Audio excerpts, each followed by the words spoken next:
days where they don't on Dolphins #1, baby. Thanks up, baby. Dolphins Thanks #1. up.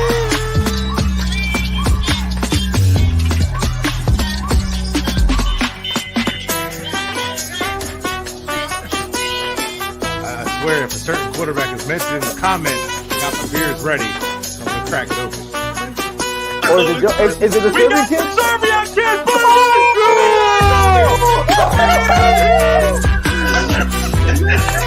This looks done. Oh my god, it looks fantastic. I hate you so much. No, good beat, man. Gotta beat the man. Woo! I'm the man. I said it, and it's reality. All right, Congratulations.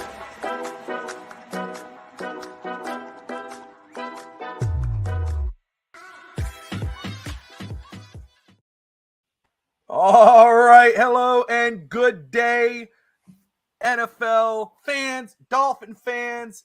I'm Bobby Finstock. That's Fish Tank Hank. That's Rob Mosley and Steve Malloy's down there. You have Real Talk Finstock joining Finstock today. Of course, we've been covering all the coverage of the NFL draft rounds 1, 2, and 3. Now we're covering 4, 5, 6, and 7. We're going to be talking Dolphins, what the hell the Dolphins did yesterday. There's a lot of emotion on that end. Trust me, we've been hearing it since we since behind the scenes here. So we're going to get all that rolling. But first, before we get all into that, Steve, I'm going to start with you before we move to Hank and to Rob. How are you doing, sir? Oh, I'm doing great. I'm Good. calm. I'm cool. I'm collective. You know? I'm ecstatic about these picks. I think they were great. Chris Greer's doing a wonderful job. Is that what you want to hear? Is that what everybody wants to hear? Because that's sunshine bullshit. And rainbows. Sunshine and rainbows. No. Sunshine and rainbows. Look. I get it. I get why they picked a running back. I get why they picked a cornerback, and those are good players. I have nothing to say bad about those players. Look, I know, Devon, Achane, or however you pronounce his name. He's a Missouri City local Houston running back. Played high school here, so I'm familiar with him. Oh, cool. Okay. Yeah, he's a good running back. I mean, he's great. You know, he's explosive. He really is. The only concern I have with him, as far as the pick goes, is he's very small. He's 5'8". He's 180 something pounds. I think he's too small for the NFL. I mean, is he going to come in and start? That's what I want to know. He's a 3rd round pick. You pick a 3rd rounder, and is he going to start? That's the question. Okay. And now, as far as the cornerback goes, Cam Smith, I'll be honest with you. I didn't know much about the dude until I started reading up and doing a little research on him. He seemed like he's a good fit for this scheme with Fangio. I think he's a Fangio pick. I think, in my opinion, he's more of a future kind of guy in the next, maybe replacing X or Jalen Ramsey in the next couple of years. I think he might be a good fit as a role player. I don't even know if he's going to be a starter, but so, I'm not happy about where they picked these guys. I like the players. I think they're good players. But I just don't think they're the right pick for this team with this present needs that we have on the O-line and at tight end. There you go. Fish Tank, you and I, Rob and I got to speak when I got back from Steven Daniel's show, but you were off when I had hopped on. So tell me your reactions last night, your initial reactions, okay? And then after a night to digest this information, digest these draft picks, how are you feeling? What was your initial reaction? And then how do you feel today? I still feel like Miami should have used one of those picks to get Darnell Washington. Period. Point blank. That's how I feel. But guess what? That's not how it went. So I looked up who we have left. I want to know who's out there then. I go right from this to that. I don't stay with it and hate on it. So I looked them up just like everybody else did. Everybody's like, who's this Cam guy? Let's go look him up. I went and looked him up. I wanted to know who he was. What did he do? What's going on? Why did we pick him? Because I hadn't researched anything on a cornerback. I didn't think we were going that direction at all, but that shows how wrong I was. No, I agree. I don't think any of us had a cornerback on our radar. So, and then I look and we still got Payne Durham. He's still on there, the tight end out of Purdue. You still have Nick Broker. He's a later round offensive guardman. Yeah. Yeah, the only problem with him is he's got a little shorter arms, but if you put him in at guard, I think he'll be all right. I think he'll be fine. He could help, but he wouldn't. I don't know that he'd come in and start. I don't know that, and that's what you want as starters. But when you're picking in the 6th and 7th round, it's kind of hard. You might get lucky, but it's kind of hard to get those kinds of players to start when you're getting them from the 6th and 7th. Usually you're not starting them. So, Rob, you and I were on the show last night. We've discussed these picks. I think you and I are in the same boat. We both had the same reaction, mainly, but I think we both had the same thought process afterwards. Why don't you explain how you're feeling about the picks? What's different from yesterday to today so far on these Dolphin picks for you? As far as the running back, we would start with the 3rd round pick. I love him. He was most people's 3rd best back on the board. So to get him at that pick, I think it's just a great value. He brings speed. Yes, he's a little smaller, but I'm not worried as much as Steve is about to start him, because our running back, unless you have a Derrick Henry or a few running backs across the league, most teams in the NFL have multiple running backs these days. So I'm not so worried about that. I believe McDaniel's going to find, and I think it's cool because he went to Texas A&M, and Mr. Richmond Webb just responded to my tweet that I sent him out earlier today about Texas A&M, because Richmond Webb played for Texas A&M, so he thought that was cool. If nothing else, it's cool that Richmond Webb responded to my tweet. And as far as the, Cam Smith, I like him. I didn't know. I'm gonna be honest with you. I didn't know that much. I had heard about him, but I wasn't like, oh yes, we have to go get him. But because I just didn't think for the Dolphins that was going to be. Oh, there you go. Here, Bobby, doing well. So, but I just think overall, I think it's a good pick, and you can never. Greer did say one thing we can all agree with in the press conference: you can never have too many cornerbacks in this day and age in the NFL, and for that matter, you can never have too many good football players on the team. And I do believe Smith is going to be one of. That's again, people are going to say, oh, he won't be a starter, but in the NFL, just because you may not start the game as an outside corner, it doesn't mean you're not going to play a lot of the game now as a nickelback or, in the slot, because of how the offenses are being changed in the NFL these days. So I still think he should get playing time. Now I wonder if Nick Needham may be on the outs or, someone like that. And, who knows? Yeah, but overall, yes, Bobby, I'm happy with the pick. Absolutely. Again, and my reaction was not about the player. Okay. It was not about the player. It was about the position when we picked them. My non-reaction, shocked reaction, because I'm with you guys. Obviously, Darnell Washington was sitting there, but let's be real. Again, Cam Smith, this guy could end up being a damn good Miami Dolphin. Okay. Hard hitting corner, 6'1". I don't know. I have to wait in front of me, but watching those plays there, you see 6'1", 180. Thank you, sir. So, he could end up being a great Dolphin, and that's amazing. Okay. Our secondary, there's no doubting our secondary right now. Maybe add another safety and we're going to be golden. All right. But I was about to say, well, why can't they move this kid to safety too? We taled about that when the pick was first. They can. He can play multiple positions. Just saying, if they move Cam to safety. So, and that might be the option. Okay. He has good size, everything. Mm-hmm. So let me make sure here.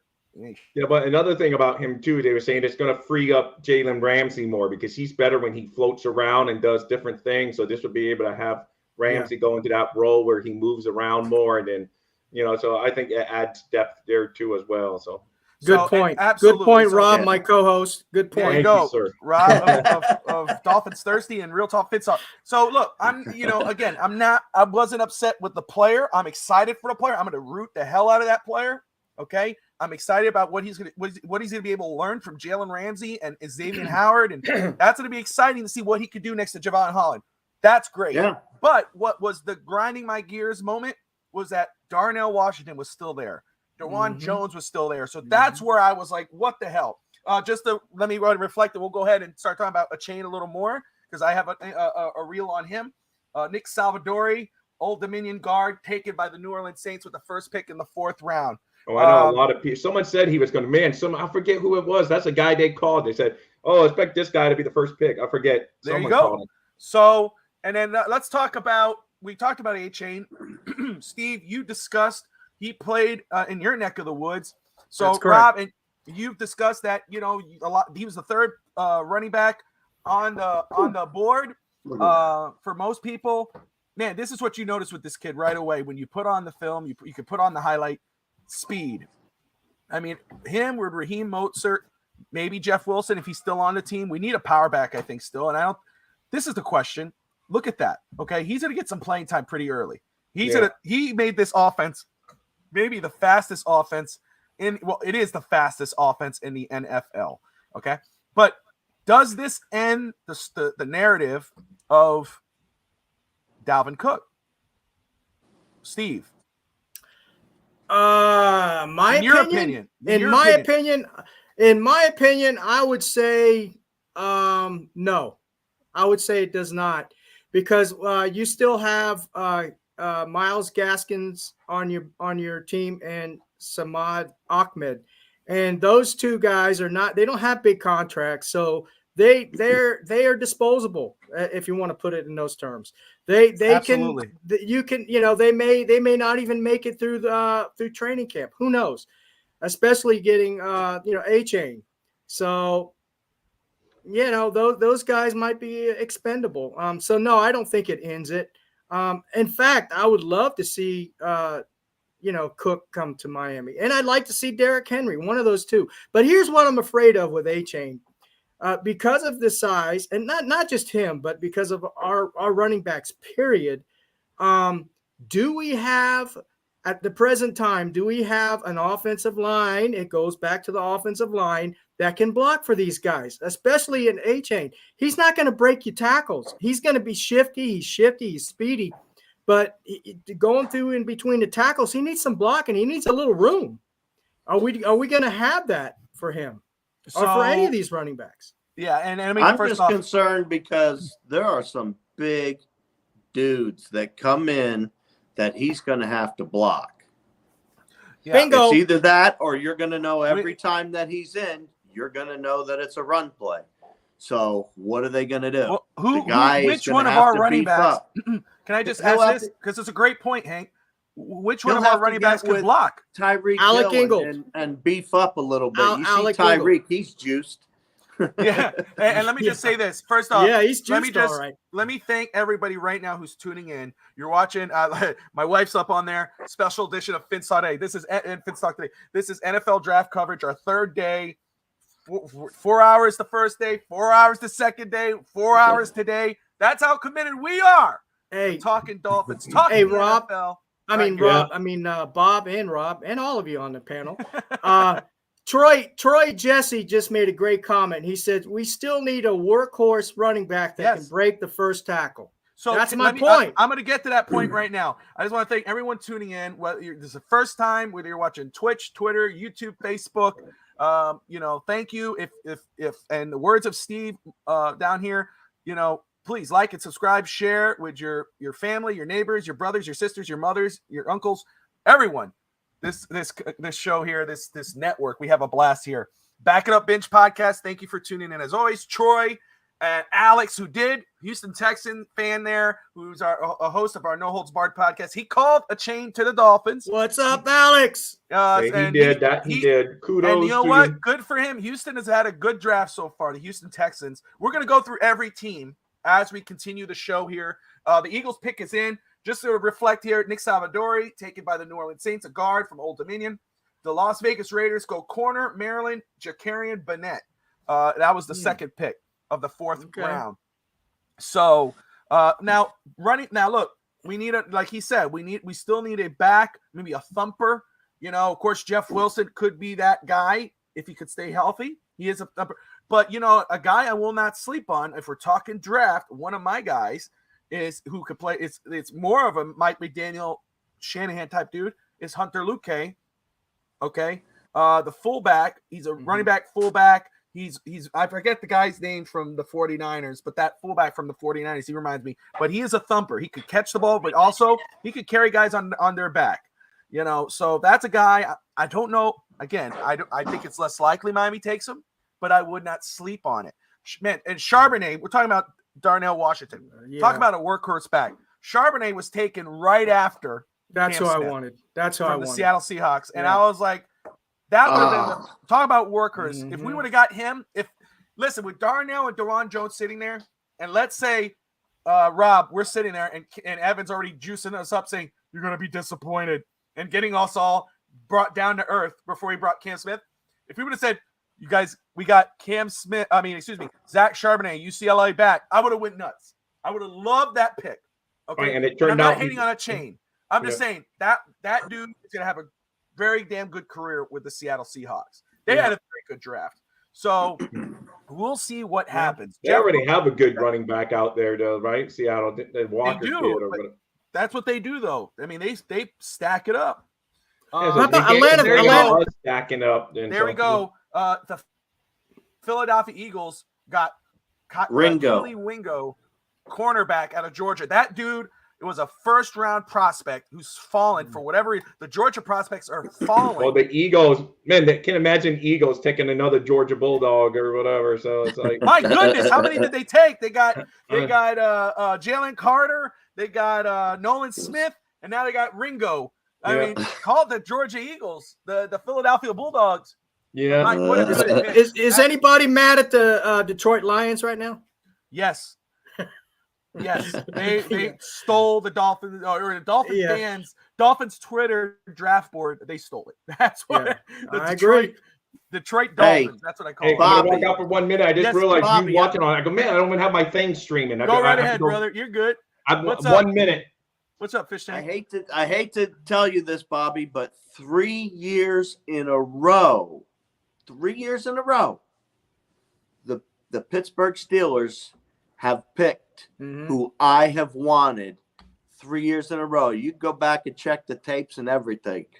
3 years in a row. And the guy that used to live next door to me, who just came out, to Florida for a little visit from Oregon, he turned around and he's all happy about it. And I'm like, you're basically building the team I wanted on the Steelers. Well, listen, so when you see the Steelers, just remember that. The funny thing is, if we would have taken Washington at 51, we would have all been happy, not knowing it was like a huge reach because we could have got him at 84. I mean, so we would have been all happy at 51. So it just shows sometimes we don't know what other people know. Well, again, we don't know his condition. No, you're right. Going on with him. Yeah, we don't know. But this is what the crappy thing is, Rob, is that this could be a pick 2 years from now or 3 years from now where he's a Pro Bowl tight end dominating the league in Pittsburgh when they got him in the third round. And we're sitting there going, and we're looking at Greer, who's probably still going to be our GM because him and Ross are buddies. And we're going to be sitting there going, you son of a Blake Freeland tackle just taken right now from BYU. I like him. That was pretty good. You son of a Blake Freeland. That's right. You like that? Yeah. Well, you guys would be happy. I just ran a mock draft for the Dolphins, and I drafted a tight end with our first pick. Good, Rob. Damn it. Yeah. At least somebody knows how to draft. I picked Josh Riley, tight end, Cincinnati. So, let's look at right now, okay? And we're going to go over each team. But before we do that, in regards of players available, and, of course, the Dolphins have a 6th and 7th round pick. They could trade up. We discussed that. What could they use to trade up? They got picks. They can move around. But, really, we're looking at player possibilities here. Running back, Myles Gaskin, Savon Ahmed. We don't – maybe – I think Wilson is going to be in after June 1st if he is moved. But – and there's other players. Corner – they could be moving any, what happens with Christian Wilkins? Does he get that extension?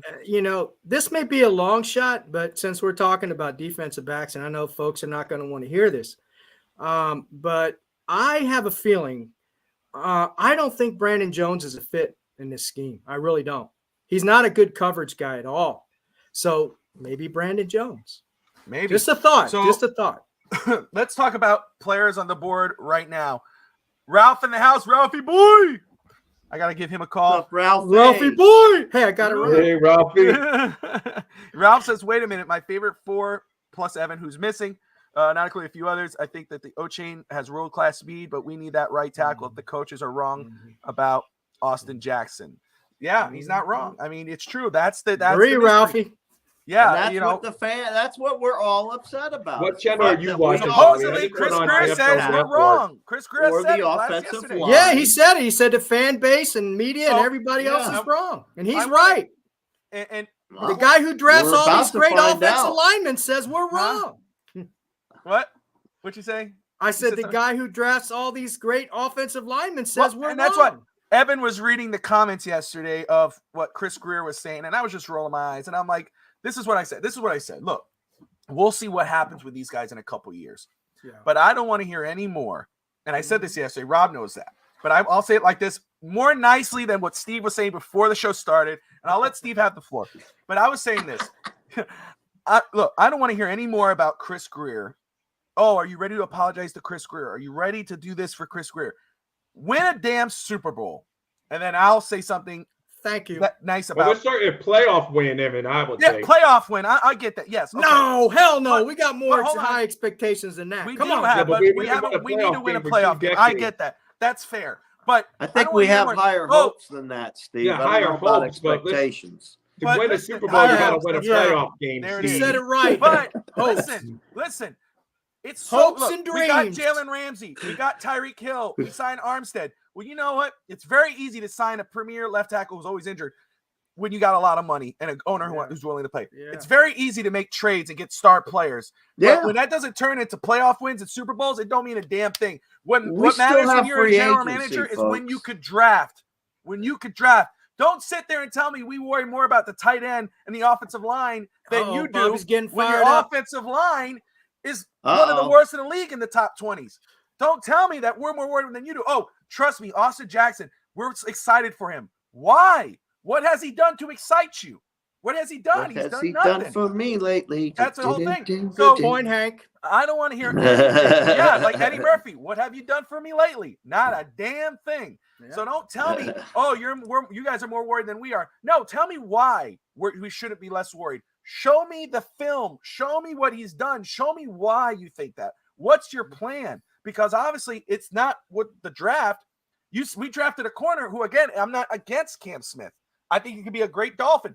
Yeah. But our secondary is our deepest unit. We didn't need another corner at that spot. Shit. Sorry. You could have drafted Kylie Ringo right here. Uh-oh. You could have drafted Uh-oh. Ringo right here. Oh, And it still got a tackle. Be or a careful, tight end. Evan. Look where the you're second going, round. please, hey, you guys Evan. realize, Evan, what are you doing? Are you parked somewhere? No, Please he's tell me moving. you're Oh, parked. it looked like he was driving.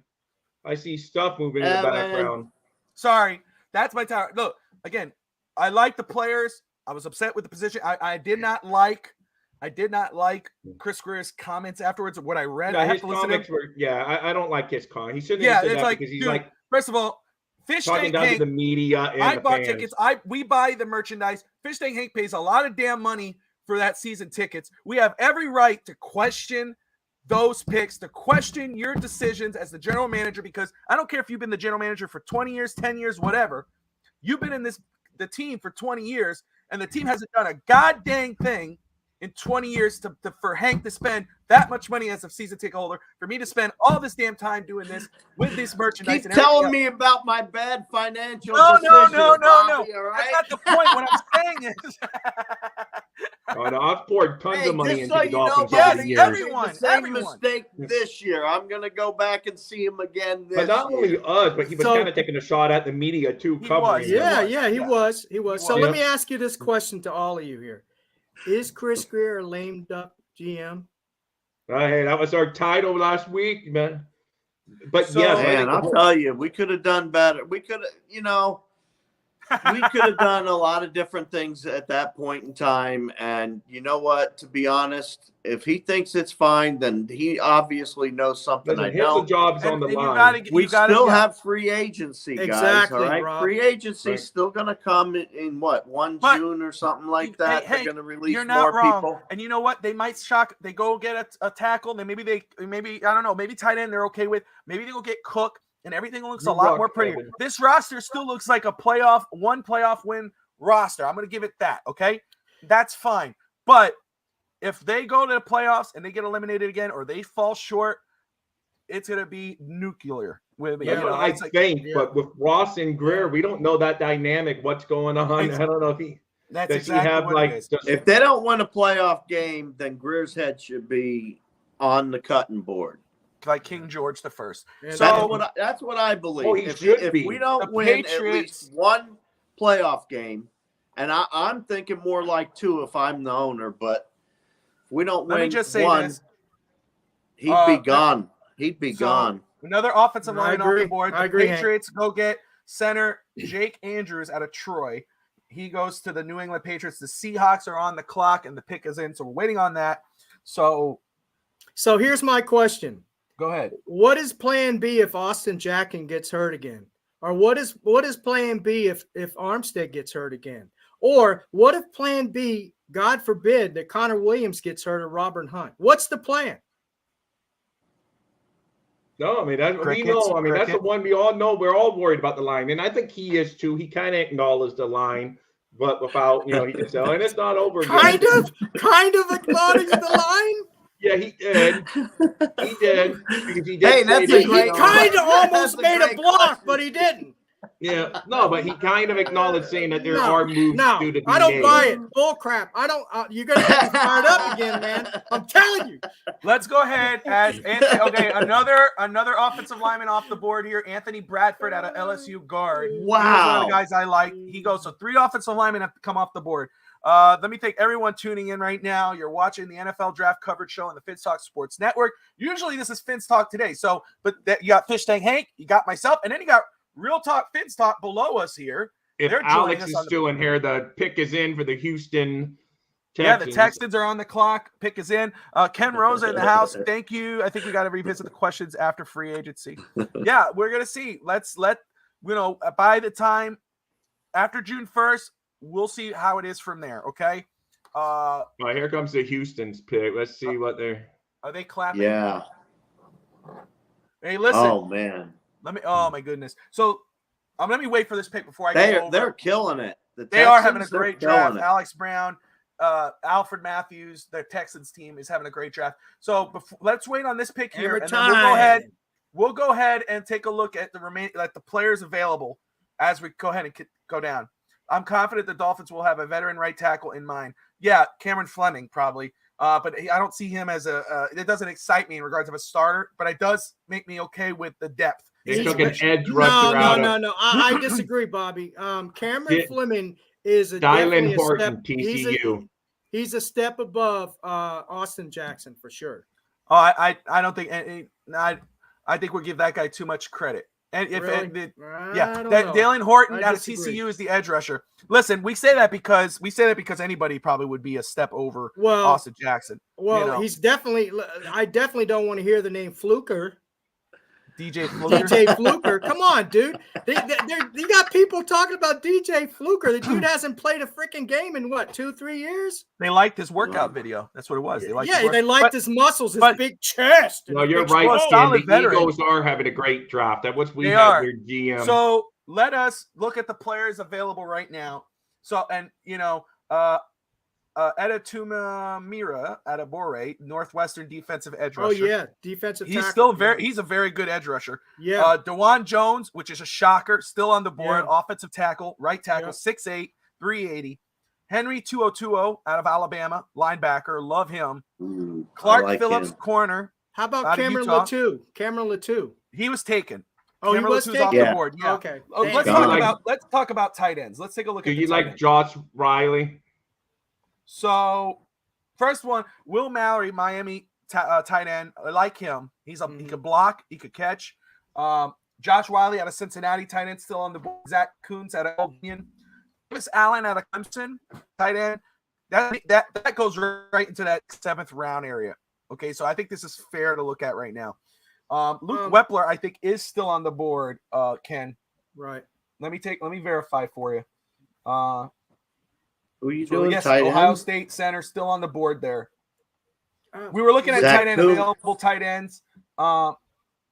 Zach Kuntz is still on the board. Davis Allen out of Clemson. Hank brought up Payne Durham out of Purdue. Those guys are still there.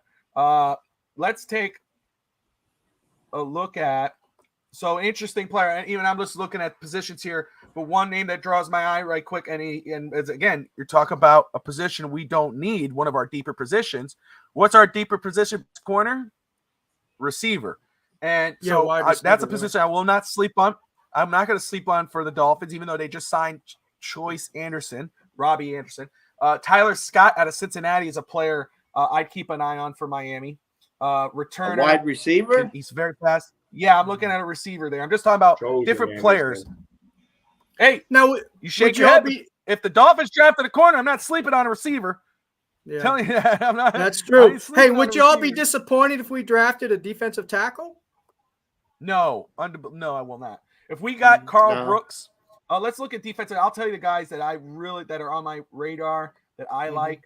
Let's take a look here. Well, I know Brooks Colby is. You've Wooden. been picking him almost every mock draft you do at the late rounds. I think he might have been picked. He may have been picked. I have to take a look here for a second. I don't see him on here. But Kobe Wooden out of Auburn is a guy I like. D-tackle. I like Noah Sewell. Linebacker. He's still there, isn't he? Yeah, he's still there. Noah Sewell. Look at that. Wait a second. So linebackers. Henry 202 out of Alabama. Ivan Pace Jr. out of Cincinnati. Owen Popoa out of Auburn. No Soul. Like, are you kidding me? So yeah. That's what I'm saying. There's some great players. It just how about the nose tackle? The nose tackle. Here we go. I'm sorry. Carl Brooks, Bowling Green, still on the board. So yes, I love Carl Brooks. If we could get him with our next pick somehow, some way, I'll be happy. Is he a nose tackle or defensive tackle? He is. He can play edge rusher and D-line. Oh, edge rusher. Okay. Yeah. Is there one play that's left on the board right now, Bobby, Steve, or Hank? Any nose tackles? Okay. Go ahead, Rob. What were you saying? I'm sorry. Okay, I was saying if there's is there one guy on the board right now that you'd be willing to move all the way up for and give if they have all that required was giving up 6 and 7 and then worry about the undrafted free agents the rest of the day? So I'll give you one. Okay, I like that question. There's 2 players. Well, maybe it could be 3, but I'm going to say 2, and they're on the top of the board. Again, DeJuan Jones, offensive tackle, Ohio State. Okay? That's my first one.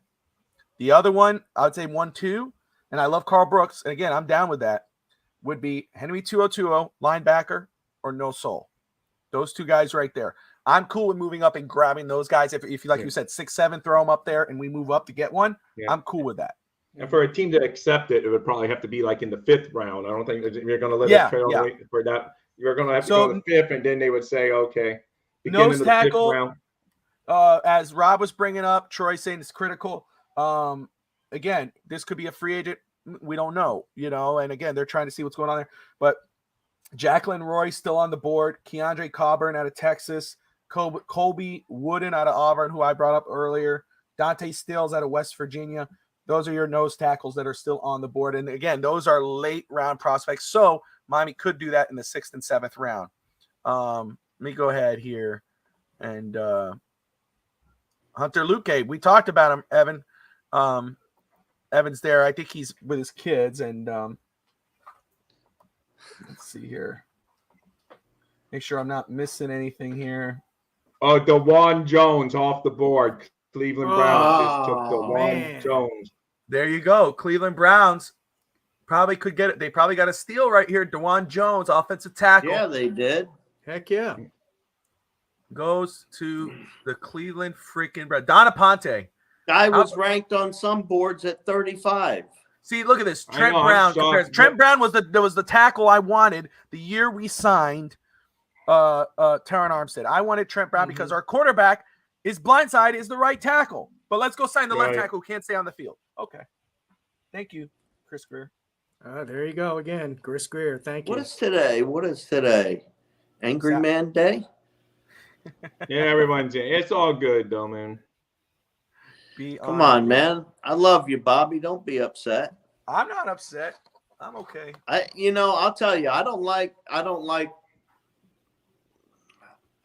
think Chris Greer could have done a better job over the years so far, but obviously. I do have that's to like say, the understatement. Yeah, because that's the one guy I always tell Steve. I don't knock Tua often. I don't know, but the one guy I knock in the Dolphins organization is Greer because he's been here the longest. He's had the most opportunities to build a team's foundation. He should bear the most responsibility other than the owner, who should have fired him. That's why I agree. And so that to me, I'm harder on him than anyone else in the Dolphins organization because no reason to be hard on the owner because the owner, he's the boss. What are you going to do unless you have $1 billion? I mean, billions now.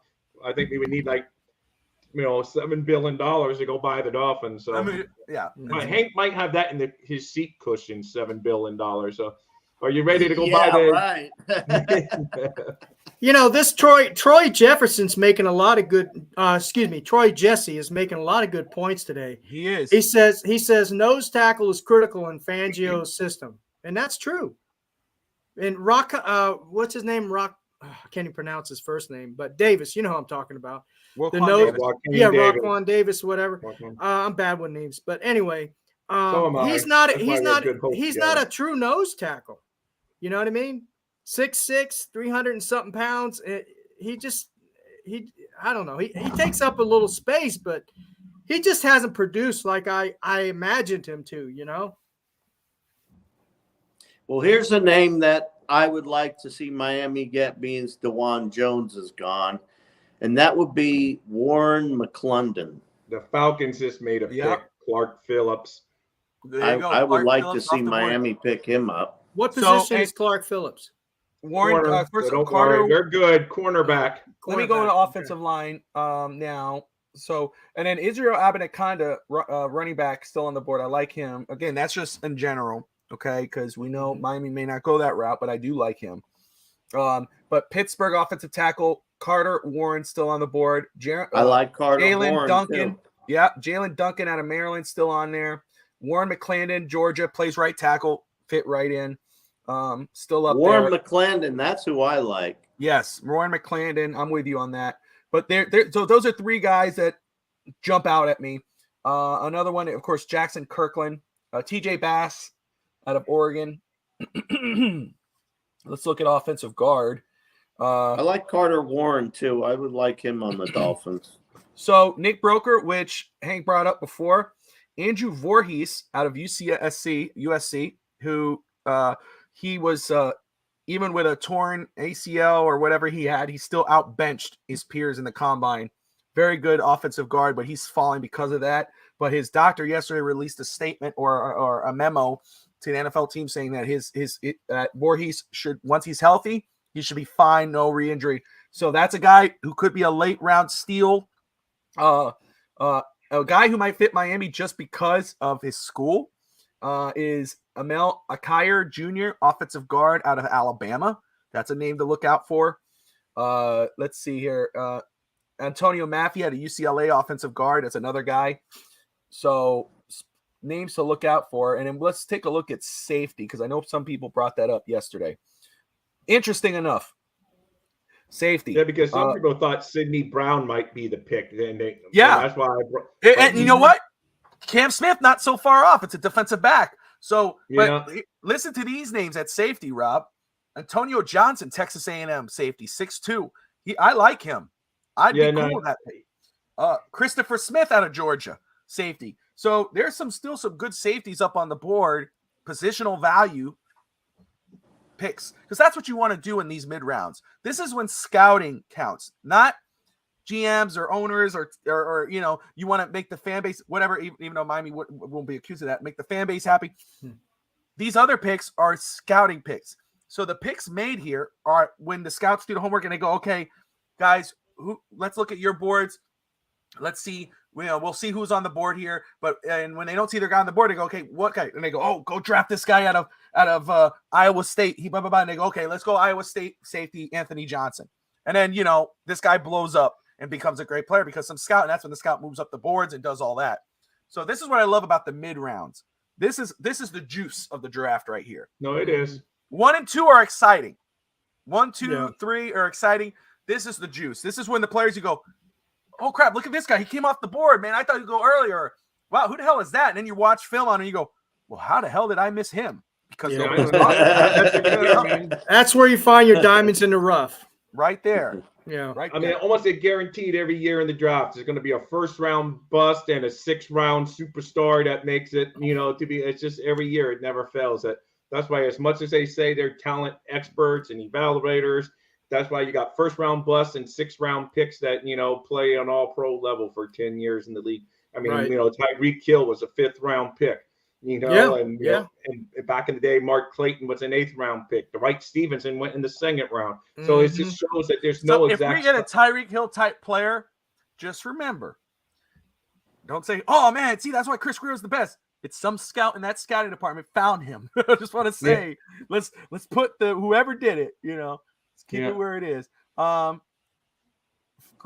Evan, who's not on the thing, he'll be on at 1:00 Eastern, but he says Greer finds coal, not diamonds. Okay, come on. Come on, that's not very bandwagoning. Come on. Yeah, Mr. Positive, my ass. No, I'm just kidding. Actually, I like that Evan.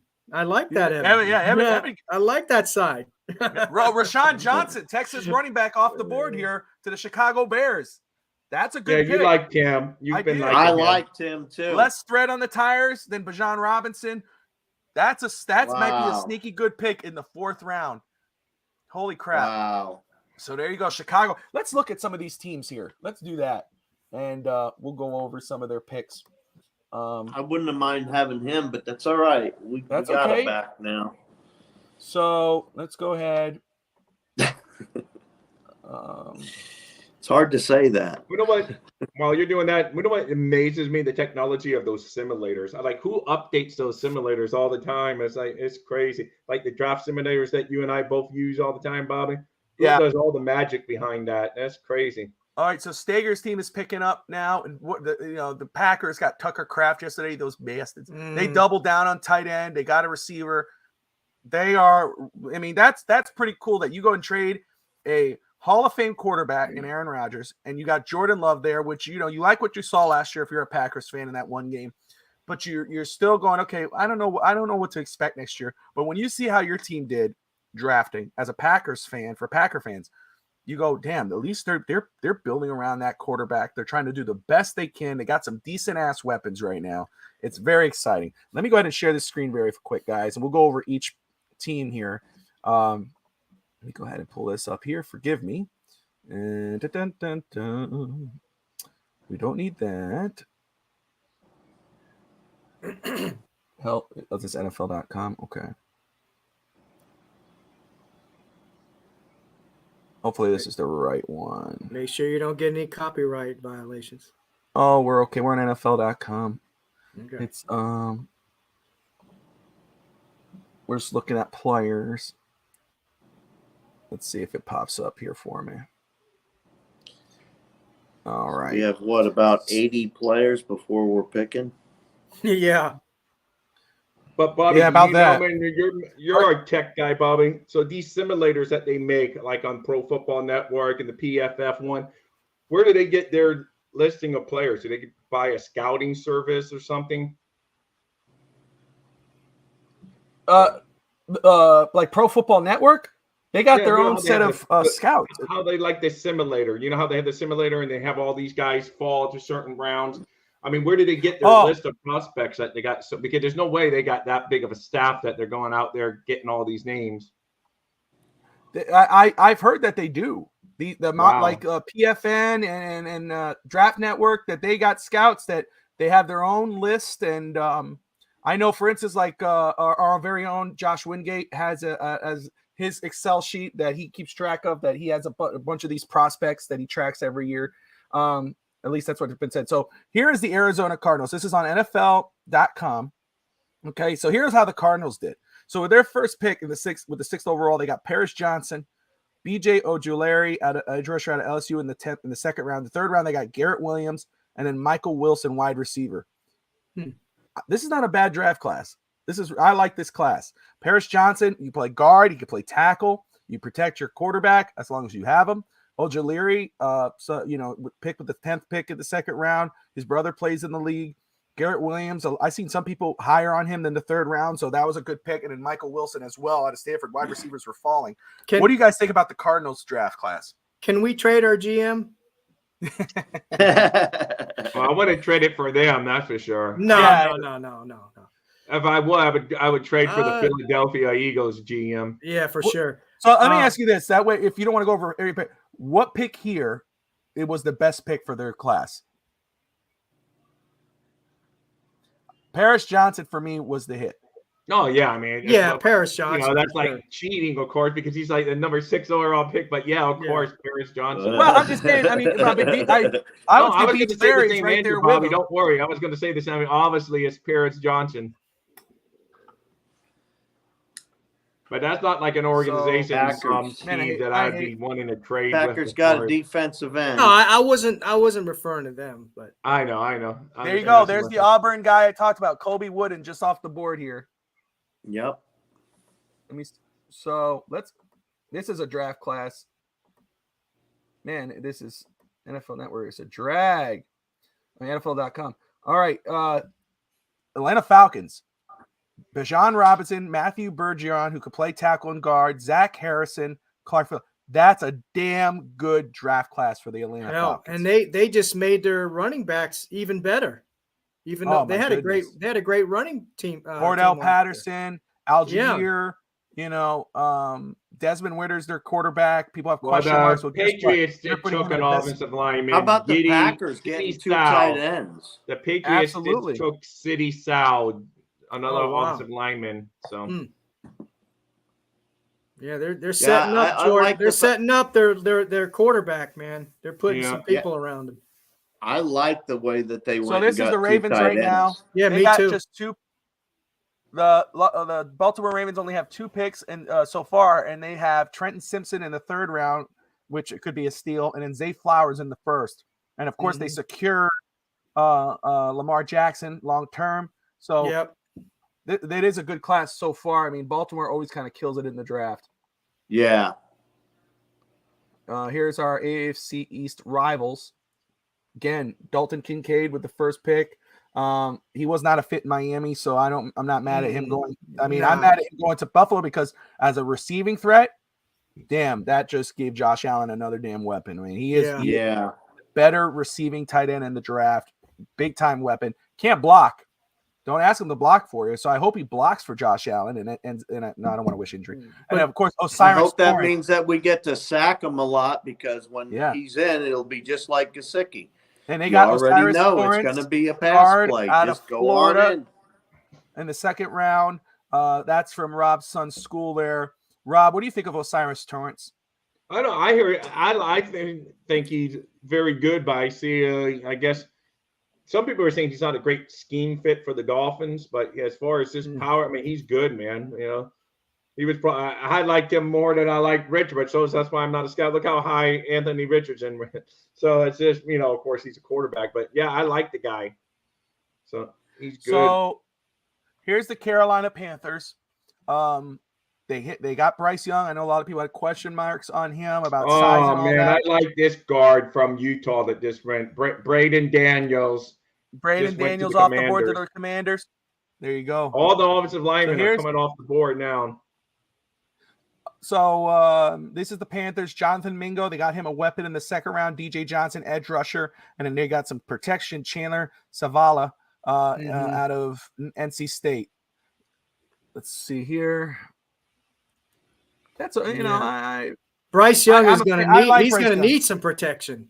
I do like Bryce Young. I like him too. He's a smart quarterback.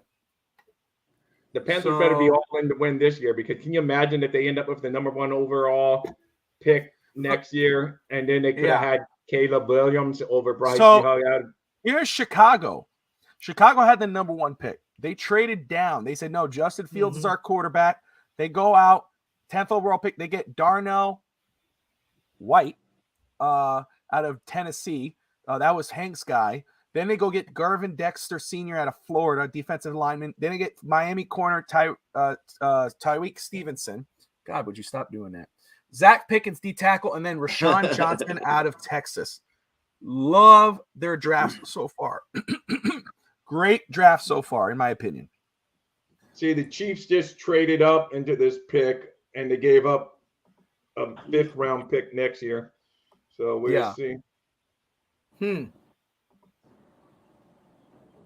See, that's why right now it's too early for the Dolphins, because Chris Greer basically said he doesn't want to trade away next year draft capital.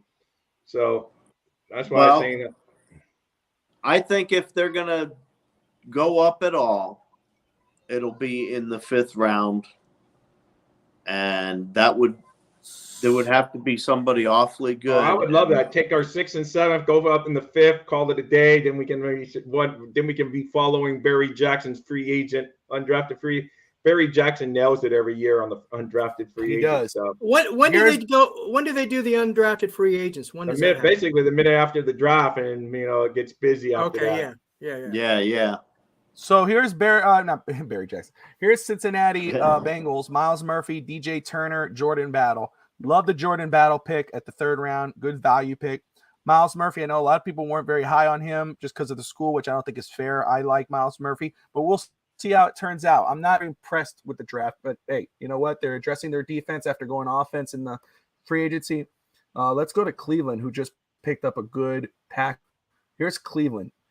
That's, to me, when you had no picks in the 1st and 2nd round, damn. I mean, you go Cedric Tillman.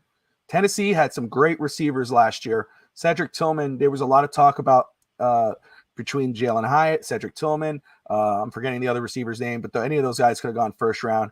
Ika, one of my favorite players, D lineman, goes to the 3rd round as well, to Cleveland Browns, and then they go get DeJuan Jones. I mean, holy crap, talk about value picks. And again, this is just opinions. These guys could be busts. We all know that. But if you're looking on the outside in right now, you're saying, damn, that's a pretty good draft. So far, we don't know how they're going to turn out, but that goes for everything. Miami might be the killers of the draft. They might have the best draft, but just initial reactions. That's always hearsay. Dallas Cowboys, Josh Wingate's team. Let's see. Okay, Michigan. That's what I really see here. But Mozzie Smith, D lineman out of Michigan. Luke Schoonmaker, tight end. Yeah, an Andy Reid impersonator, basically doing the pick for the. That's funny. And is that the guy from? Well, yeah, he just made family. Yeah, that's a funny. He's awesome. Chamari Connor, corner out of Virginia Tech. Let's see here. Right. And then DeMario Overshown, Texas linebacker, goes to the Cowboys. So they've had a decent draft. Wow. Yeah. No, he's a good fit for the Cowboys going in there. So, God, I hate NFL.com. Let's see here. So here we go. So there's the Broncos. Talk about value picks. They go get Drew Sanders in the 3rd round. A lot of people had him late in the 1st and early 2nd. Marvin Mims, they had in the 2nd round, and they go corner Riley Moss out of Iowa. And here we go, Detroit Lions. Let me tell you something. If you're a Dolphins fan and the Dolphins had that draft class, we'd be singing Chris Greer's praises. Jameer Gibbs, obviously, very early Gibbs. Okay, we know that. But that just tells you what the NFL thinks about him. Gibbs goes 12th overall. Then they go get Jack Campbell on the 18th overall pick. They go get Sam Laporta out of Iowa, tight end.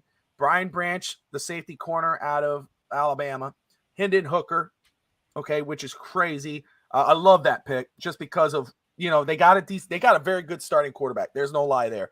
But they go out and get Hendon Hooker. If Goff goes down or they want to move on from that contract, they got their quarterback to move forward with that. Can I be honest with you guys? Yeah. I honestly wanted Hendon Hooker for that specific reason.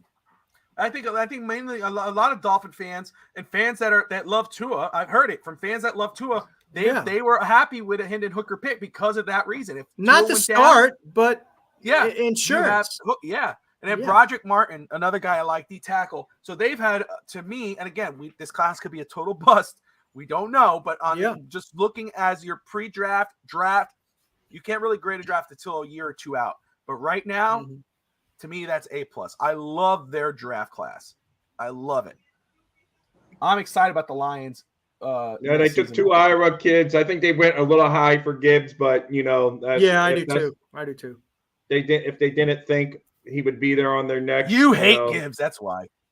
No, I don't. I just wasn't, and I just didn't buy in as much as everyone else. Yeah, I'm just playing. Hey, he's a good back. He's a great back. I just didn't want to be giving up a first for next year for him. That's for sure. So, but other than that, it's like off the charts. Here is the Green Bay Packers. Lucas Van Ness, they get an edge rusher with their first pick. Luke Musgrave, tight end, helped their young quarterback Jordan Love. Jaden Reed, wide receiver for their quarterback, and then Tucker Kraft. God, yeah, thanks a lot there. I like this class.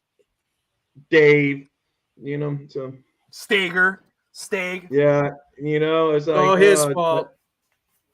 Yeah, I would go back up, to know. Bobby. Go back up where you were.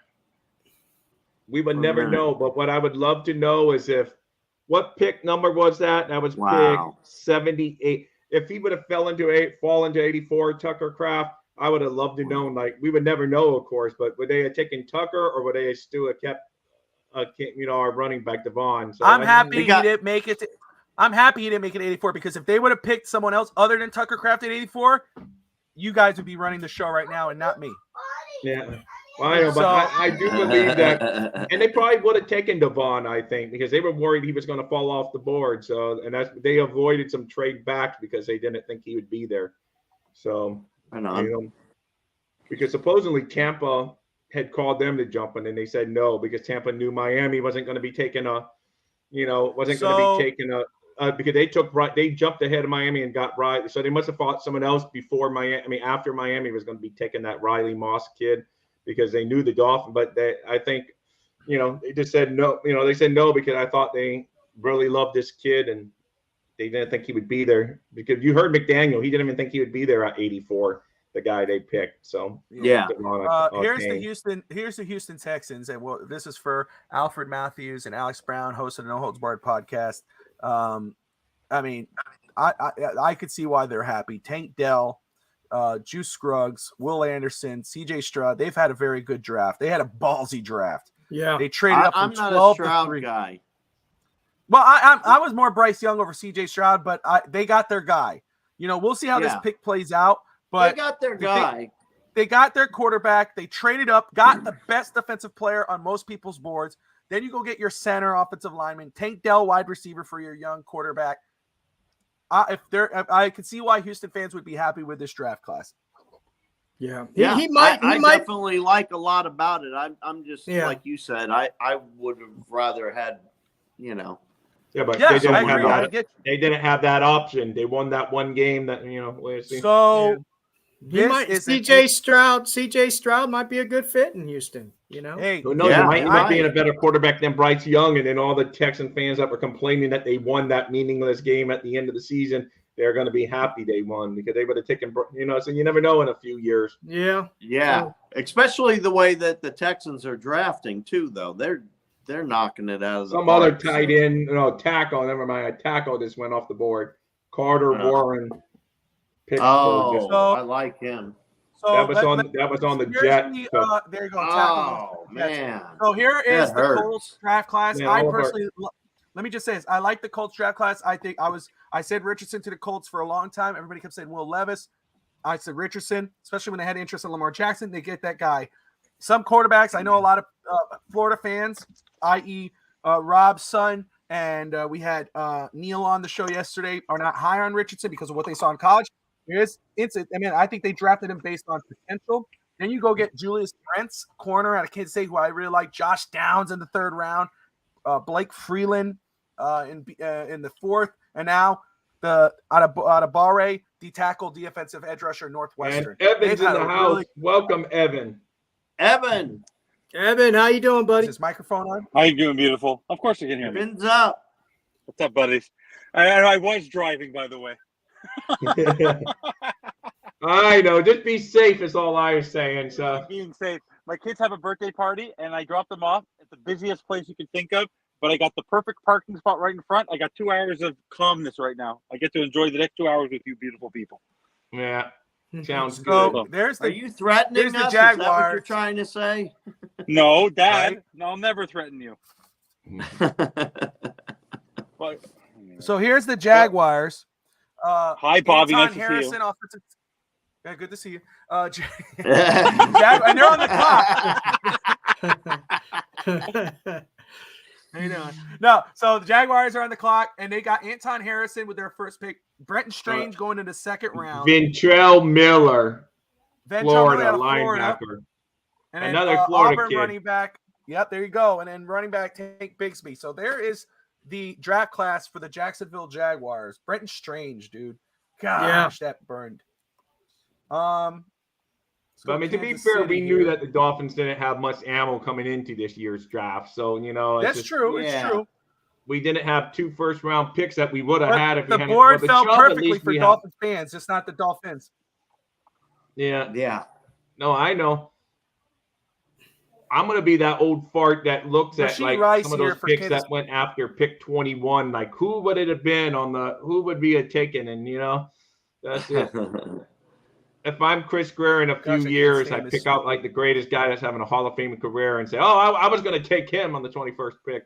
Yeah. But we didn't have one. Look, so former assistant GM, all right, assistant GM, Donna Ponte, former vice president of football operations, whatever she was for the Dolphins. Yeah, I remember her. She was like a capologist. So look, right here, this is the Chiefs. This is the Chiefs draft class. I just want to state this. I think Rasheed Rice could be a player we look back on in a year or two and say, damn, they got him at a steal. I like Rasheed Rice. He's one of my favorite players in this draft. Go ahead and can't wait to be done with this stupid site. Just go to the Eagles. Go to the Eagles so you can kill us all. There's the Raiders. What are we thinking of the Raiders draft class? Well, Tyree Wilson's really good. And there's Michael Mayer in the second round. Byron Young, I like him. Defensive tackle. They had a good draft so far. They still need they do. No, wait. Who's their quarterback now? Jimmy G, right? Jimmy G. So they still need a they haven't got here is the Chargers, who helped their quarterback. They get Quentin Johnston, wide receiver out of TCU. They get Tui Pulido, edge rusher out of USC, and then Dian Henley, linebacker. That's some good value pick right there in the third round. Henley, he could end up being him, and their defense got a whole lot better with those 2 picks. And receiver. I mean, I like Quentin Johnson. I'm a bigger fan of him than Dave Stager was. Let's go to the Rams. A lot of people did not like the Rams draft so far. Steve Avila, I like him. TCU guard. Yeah, Byron he's Young, good. Tennessee. Edge rusher. And then Kobe. Also, the Patriots, I didn't even see that. They were saying the Patriots traded with the Jets. I didn't even see that trade. So that's funny. We were talking about that yesterday. So it happens within the division and on draft day. That's right. We did the Dolphins. We don't have to touch on them yet. Jordan Addison and Makee Blackman go to the Vikings. And they're going to have an awful defense. Here's the Patriots. Yeah, I'm not impressed. The Patriots. Their coordinator is a bum. Here's their defense, though. Christian Gonzalez was my number 1 corner. I love Christian Gonzalez. Then they go get Kean White, who is most people's first-round grade on him. So the other guys, again, those could be New England picks. That you look at and you go, who is this guy? And then they get to being a good player in 5 years from now. But Keon White and Christian Gonzalez jump out at me. Their 2 first picks were hits so far. Can I make a point, though? Yes, sir. Whoever the Patriots pick now, if you say they're going to be good in a couple of years, the coach that's there now who develops that defense who develops everyone won't be there. Because in the next 2 to 3 years, he won't be the coach of the Patriots anymore. So developmental players all you want, he won't be the one developing them. And they don't even have a plan on who's going to follow him. So if I were the Patriots, I'd start getting a coaching waiting right now.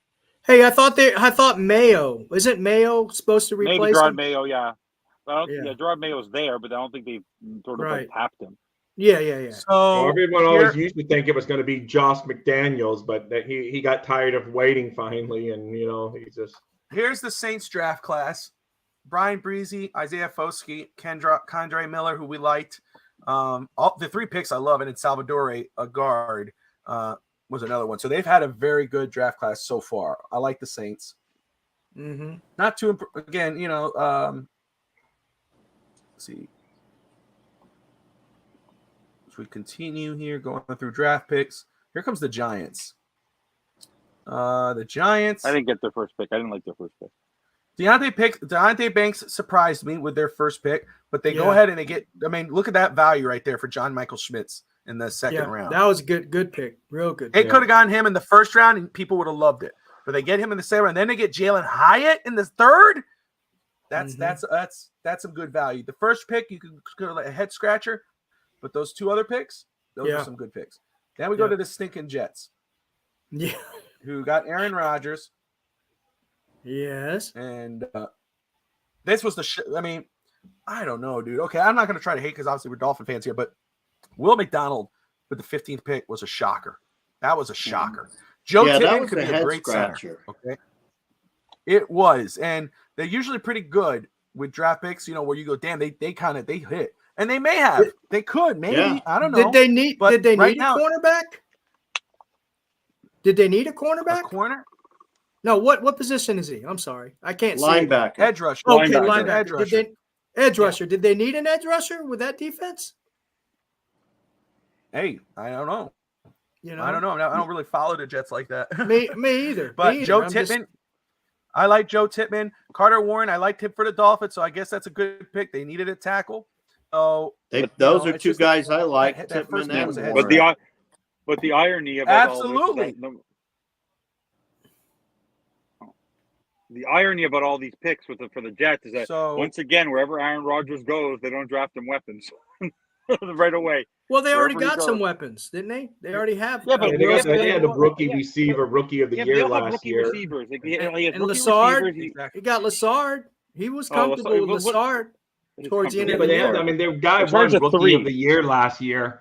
So offensive rookie of the year. So I mean, his offensive weapons were better in Rob, without looking at the, I don't know. That's a good point. Whose draft class is this?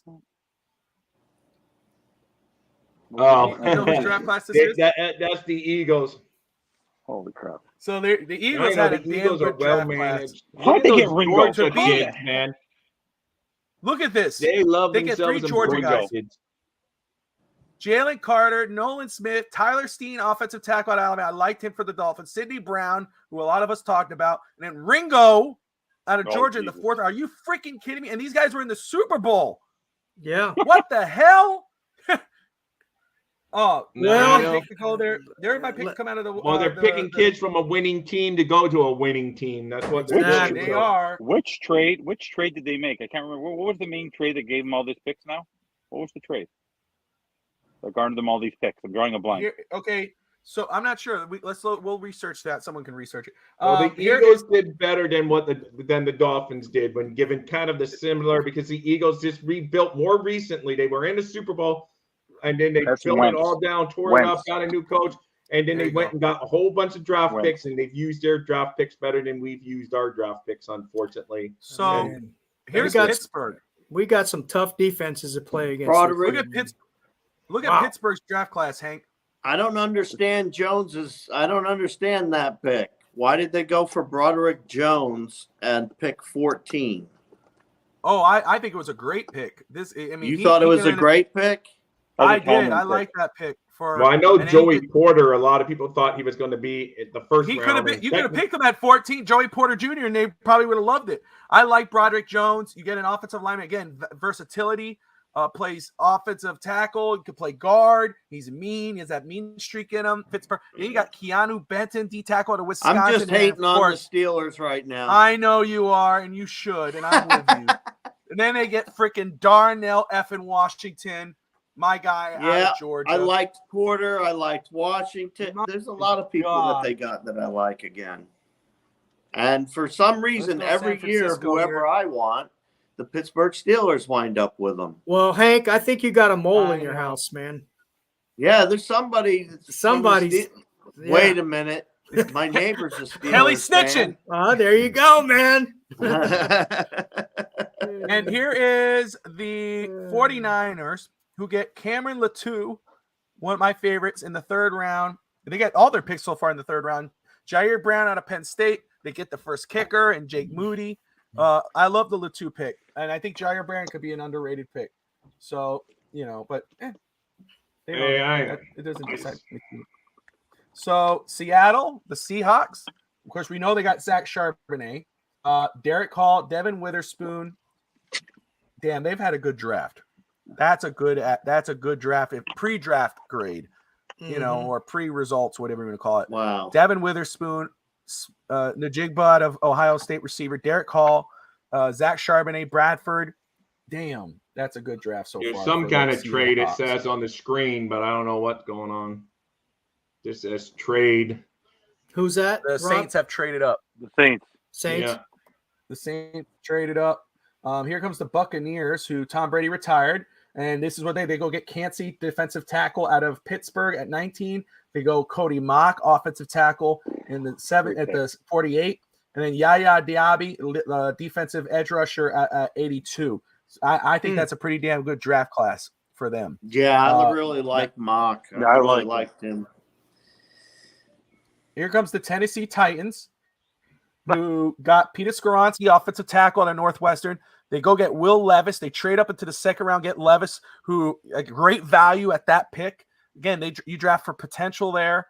And then you get Tyjae Spears, running back, and you have Derrick Henry there, who might be traded in the coming, maybe this before the season or next season. Yeah, no, I give the Titans credit there because you draft the quarterback until you get a quarterback, until you nail it. Absolutely. So. Well, again, you get a quarterback that most people thought was the first overall pick.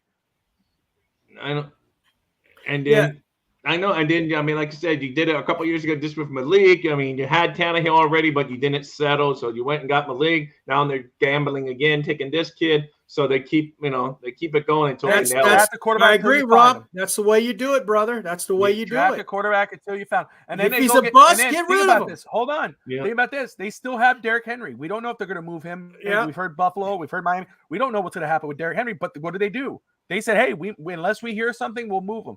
Or they're saying we haven't heard anything yet. Okay, Derrick Henry's beloved here. But what do? They get Tyjae Spears. Yeah, that tells you preparation. They're saying, okay, well, we know maybe this year, next season, we're gone. Let's go get this guy. Emmanuel Forbes, Jaftavius Martin, 2 corners, and then they go the offensive line. That's the Commanders. What do we think about the Commanders draft class? I really don't think it's too bad. That secondary is looking pretty damn good. Well, I know, the corner is really good. Offensive line in the second round, I like too. So they did fine. They'll end up drafting a QB when Eric Bieniemy takes over. That's what I think. They're waiting on that. I don't think they're planning on having a great year next year. Henry Tutu's still there. Henry 2020 is still there. Yes, he is. 2020. So let me go ahead here. 2020. Adam, good to see you, man. Fins up. They're showing the last. Are you watching NFL Network, Bobby? Yep. Look up on the screen. They got the last 5 picks. Let's see. They're zoning in on the stage right now. Here we go. Last 5 picks. John Gaines, Cameron Young to Seattle. John Gaines to Arizona. Robinson to the Baltimore Ravens. Darius Davis to the Chargers. Yeah.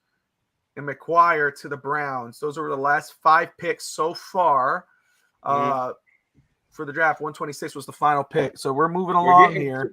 We're getting close to the 5th round, which we still don't have a pick in, but at least it's one round closer to when we finally pick. Well, that would be the trade round for Miami. If the Dolphins were trading, that would be the round they do it in if they traded up. Yeah, exactly. Hey, folks, everybody that's out there on the chat, please like, subscribe, share with your friends, your families, and neighbors. Come and listen to this great draft talk here on the Fins Talk Sports Network.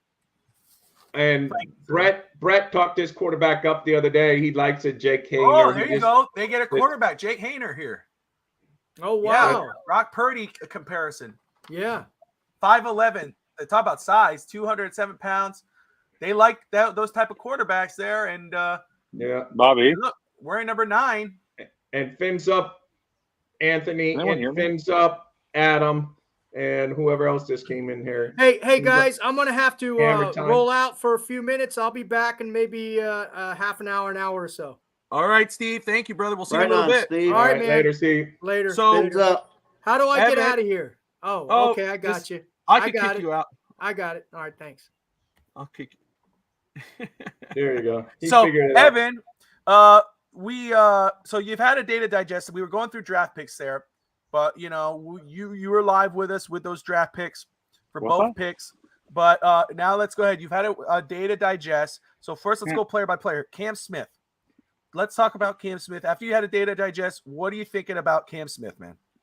Cam Smith, the only thing I said towards the end, which is what Pierce ended up saying, I watched this tape last night. I watched a little bit more this morning. This guy can do something that most of our players can't do, which is tackle on defense. So, and with the number of injuries, I look back and I couldn't believe the number of injuries we had. And with X maybe having a year, maybe 2 there, I sort of understand the pick. Would it have been my pick with the depth of the tight end and O-line class? No. But we did get a guy who, when you watch those videos when the guys get drafted, you sort of get like emotional because you feel you're happy for these guys. But I really like his ball hawk ability, and I really like his ability to tackle. Like I think he'll be a great replacement when it comes time for X in the next 2 years. So I do like that perspective. Like at least we know we are preparing ourselves for X's replacement. Because after next season you can easily get rid of X. So I do like that pick from the skill position. So for me, overall, I like the player. I don't love the pick. Yeah. That's where I've digested. Not to interrupt Evan the Great, but the Rams, is this the pick where we would have picked if we hadn't traded, or is this another Rams pick in the 4th round? Neither was the Rams pick originally. All right, so let's go ahead back here. Let me make sure. What do you guys? No, I think he's a good player. I think he's a ball hawk. So I like the way he plays. All right, so we talked about him a little bit, but I want to get your thoughts on our running back. So first off, I wasn't there when the pick was made. So give me your initial reaction when the pick was made. Who were you who are you hoping for at that point? Oh, Stetson Darnell. Bennett. Darnell, Stetson Darnell, Bennett Darnell. just went to the Ram. Really? Rams. Stetson Yep. Bennett? Wow. Yeah. Wow. That is Really. interesting. To the Rams. Wow. And that's why I said that's right where we would have been picking if we had it. That's funny. So it's like, or around that. Good for him. 5'11", 192 pounds, athletic playmaker, big game player. I mean, he's won championships, but how much of that was him? We know there's not a lot of love there. I wish Wingate was on because he could go a little further on that, but we discussed it on the draft show where he may fall. Some people said undrafted free agent, 7th round pick. Yeah. He goes in the 4th round to the Rams, to Sean McVay, who may know something. He knows his quarterbacks. So and he'll be able to cook their slow cook on the back burner. that's true. Yeah. You're right. Behind Matt Stafford, can learn. Yeah. Hey, I like that pick for the Rams. They there it is. Oh well, As long as they keep not picking don't want players that I clap. want, I'm happy. Look at this. They got Matt Leinart, Tim Tebow, AJ McCarron, and Stetson Bennett. No, You don't want that to be on I that wouldn't want list. that class. You don't want to be on that list for pro quarterbacks. No. So Evan, sorry. So going back very Okay. quick as we continue. So your initial reaction at the pick, okay? You had a day to digest. Now give your today's reaction. So I'm gonna go ahead and tell me what you thought yesterday when the pick was made. Devon A-Chain, I when I heard his name, we talked to him during a lot of the mock drafts. All I knew is there was speed. So it's another pick where I said, you want to know what? They wanted to get a running back. My initial reaction is, why is Darnell not getting picked here? Like, just that's who I wanted. That's who we needed. You guys lose me? Can you hear me? Yeah, we hear you. Talk. I lost your video. I don't know why I lost your video. There we go. Oh, you're putting the video up. I apologize. No, so when we drafted him, I was disappointed right away because Darnell was just sitting there. And the fact that we couldn't get a guy who we really could utilize was a little disappointing. And when I heard Devon A-Chain's name, I said to myself, does that kill the Dalvin Cook rumors? And so I said to myself, wait, this is a McDaniel pick because it's all about speed. So in the end, for me, I like the play. Like I said, I love the player. I don't like the pick. because it's once again not going after the two needs we needed in this draft that I thought you could take advantage of in the second and third round, which are a lineman and a tight end. And then you want to know what? You could have picked any lineman or any tight end, and Dolphins Nation would be satisfied. Right now, we are basically scratching our heads and saying, why do you keep on adding depth to positions that are already full right now for this year in the window? I don't want developmental players now. That's what I don't want. So I would rather get players. If we're going to get a developmental player, get them in a position where we truly need it and get a stud versus getting more players in positions that we're already stacked at. Today, do I like did the you player? guys see I like Ian? the speed. Sorry, Evan, you're the man, but did you see Ian Rappaport saying that the Lions are trading DeAndre Swift to the Eagles? So there you go. Oh my God, is that true? Wow. Boys, Well, it's Ian Rappaport. It has to be true. Hey, let me say this very quick too, guys. I sent down the link, though, in the comments. We want to hear from you. We want to hear from Dolphin fans. Come on for a few minutes. Let us know what you think of the Dolphins draft and the NFL draft in general. We do have Anthony Manzano in the house. He's going to come on with us for a few minutes and give his thoughts on our 2 picks and the draft in general. Anthony, how you doing, brother? Anthony, you there? Can you hear me now? Can you hear me We now? hear you now. Sorry, I muted myself by accident. You're good. How you doing, man? I feel like you, Bobby. I feel like you. You muted. You've done that a couple of times. but real quick, it looks like before Anthony, let me get over. It looks like they're giving up a 2025 4th round plus moving up in this year's 7th round for the in that part of that trade. So that's per Ian Rappaport. Honestly, for me, my reaction to the first round specifically, hilarious picks for the Jets. Hilarious pick for the Jets. They overreached for a guy who's basically a 3rd round pick because they panicked because they couldn't get what's his name. They wanted Broderick Jones and stuff like that, but the Steelers jumped ahead of them and got Broderick Jones. So they panicked and got a guy like Will McDonald, who's a reach. And then they reached again in the 2nd round because they panicked because they wanted Steve Avila, the guard that the team before them just picked. And honestly, I like the picks for the Dolphins. Honestly, the Cam Smith pick, I think people are overreacting just a little bit. And me, you, and Evan talked about this on a stream during the draft. I said the Dolphins were going to go defense. No one believed me. No one believed me, and you guys just brushed it off like it was nothing. And honestly, the Cam Smith pick is. I agree with Evan. It's planning ahead. They know they're going to probably lose X or maybe trade him after this season.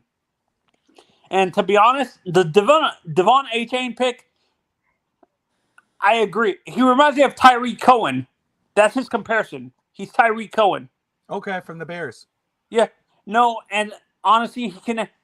I'm wondering if you guys can answer this. If he adds 20 to 30 pounds, do you think he loses his speed and athleticism? Like if he goes to around 210, 215 with the weight he is now, do you think you guys feel he would lose his speed and athleticism if he gets up that high in weight? I don't think they want him to lose his speed enough. That's all. I don't know. No, I'm asking. I don't know. I don't know if anybody can answer that because we don't know how it might turn out. But obviously, that's why they draft them for his speed. They want to be the fastest offense in the NFL. So anything that would impact that, I don't think they would want that to happen. So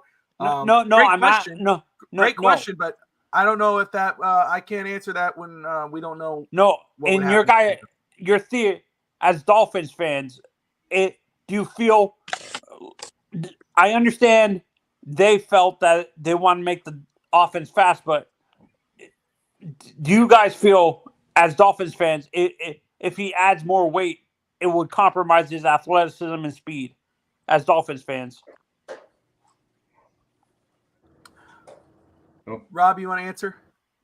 No, I'm can you repeat it? And I'm trying to find updated Dolphin news. But what compromise? Who's what? If our running back gain weight, gain a few pounds, would that compromise his speed and athleticism? Yeah, if Okay, I see what you're saying. Yeah, good question, Anthony. We know that, of course, we don't know, but I think he could probably bulk up a little bit without nowadays in the right training program, and But yeah, you're not with the gonna win Dolphins' boat history much. with our training program injuring players, I really don't trust it.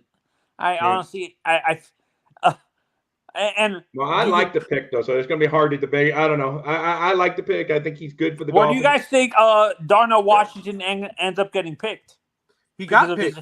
He went to Pittsburgh. He did. He got picked by Pittsburgh. Yep, yesterday.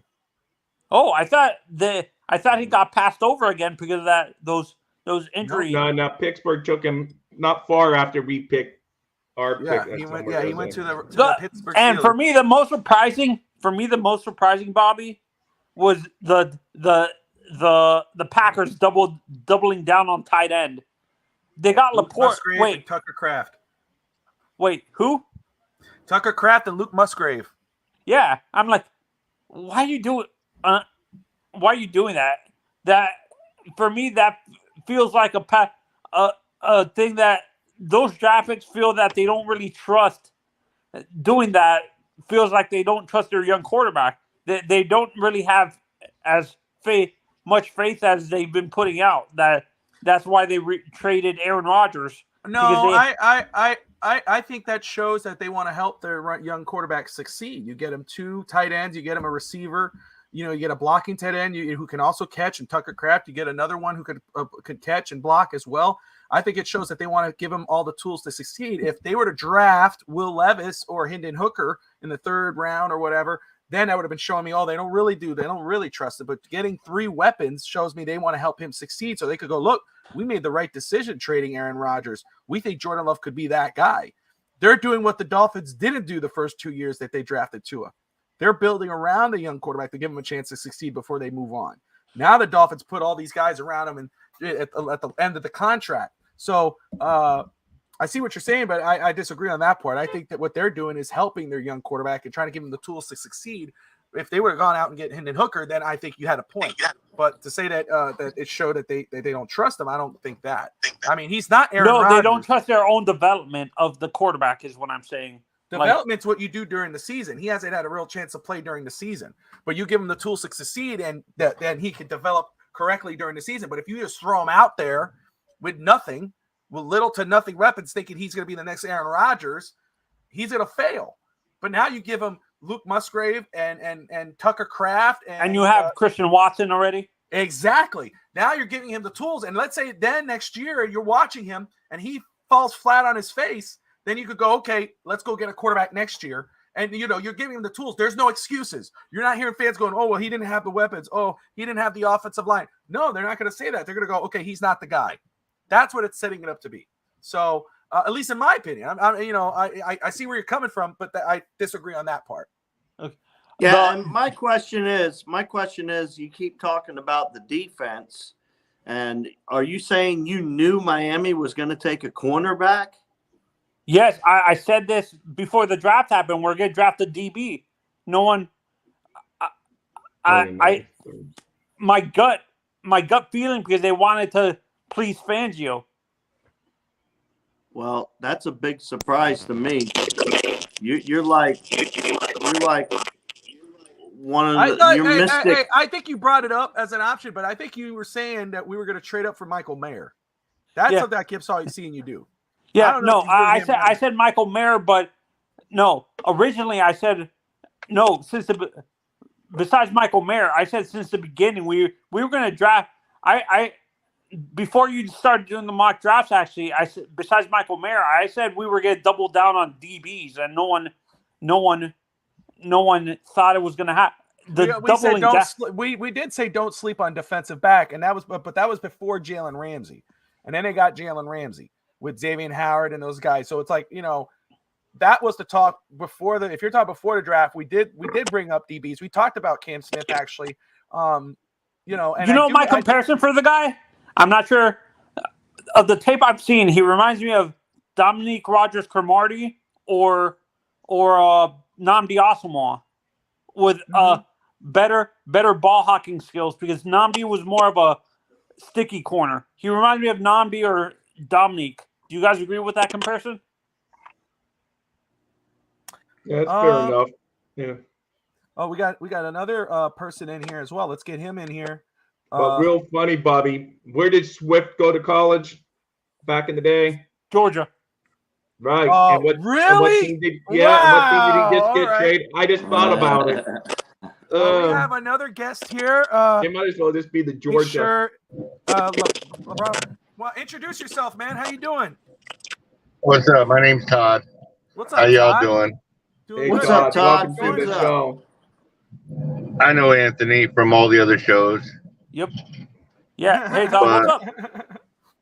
I'm happy with the pick so far. I think Bleacher Report, they had a guy, one of their draft specialists on. I think they said it perfect. Cam Smith reminds him of Kareem, the safety for Denver right now. Kareem Jackson. Yeah. Kareem Jackson. And he was moved from corner to safety, and they could see Fangio doing it with this guy's ball skills in the too high safety. So you don't think he stays at corner? Not right now because of who we have, but to get him on the field, you bring him in and package it. Yeah. And who said no, Brandon they Jones need a was rest Steve? too. You got to bring him in at Steve some Malloy point. said that Brandon Jones might not fit with this defense, so they might plug Cam Smith there. Yeah.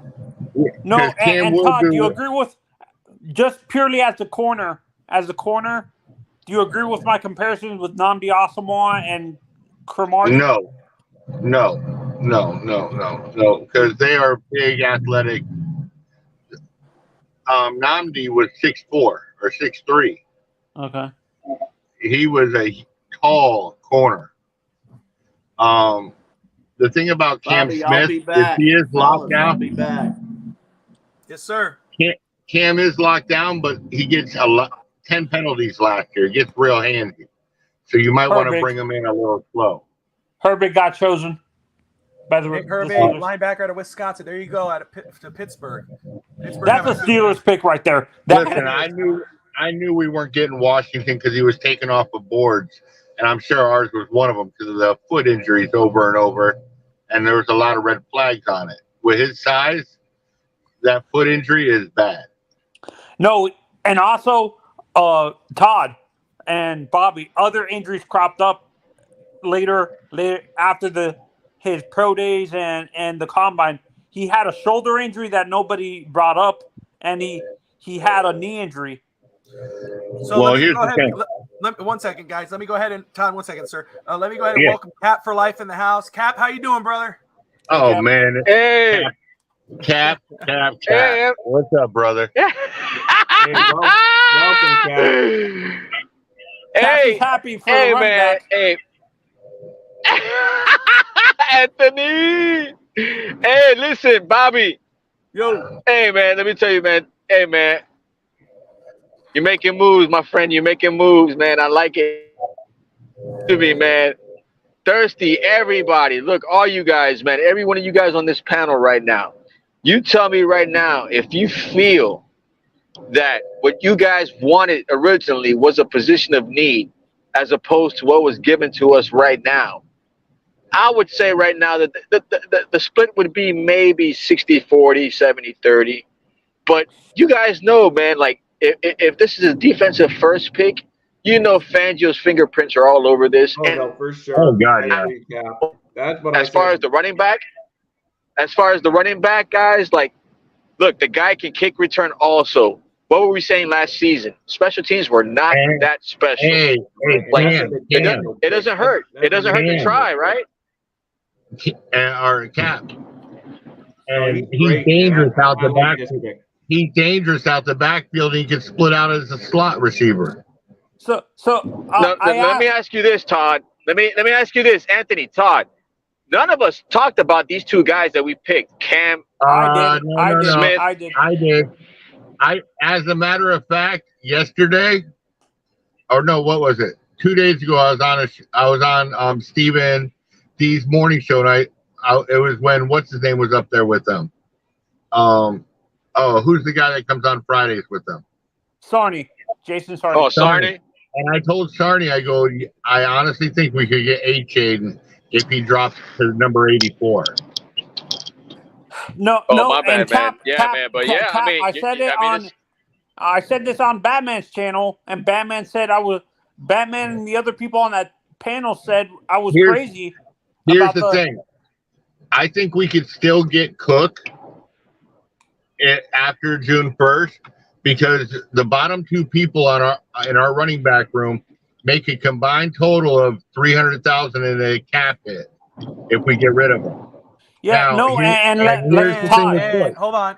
And Cap, you're not wrong and we talked about it earlier. Jeff Wilson, he's on the books for $2.2 million, but after June 1st, you could trade him for $785,000 a cap hit. Yeah. So that's an option. Cook is not off the table. And I think A-Chain would be that perfect third down back.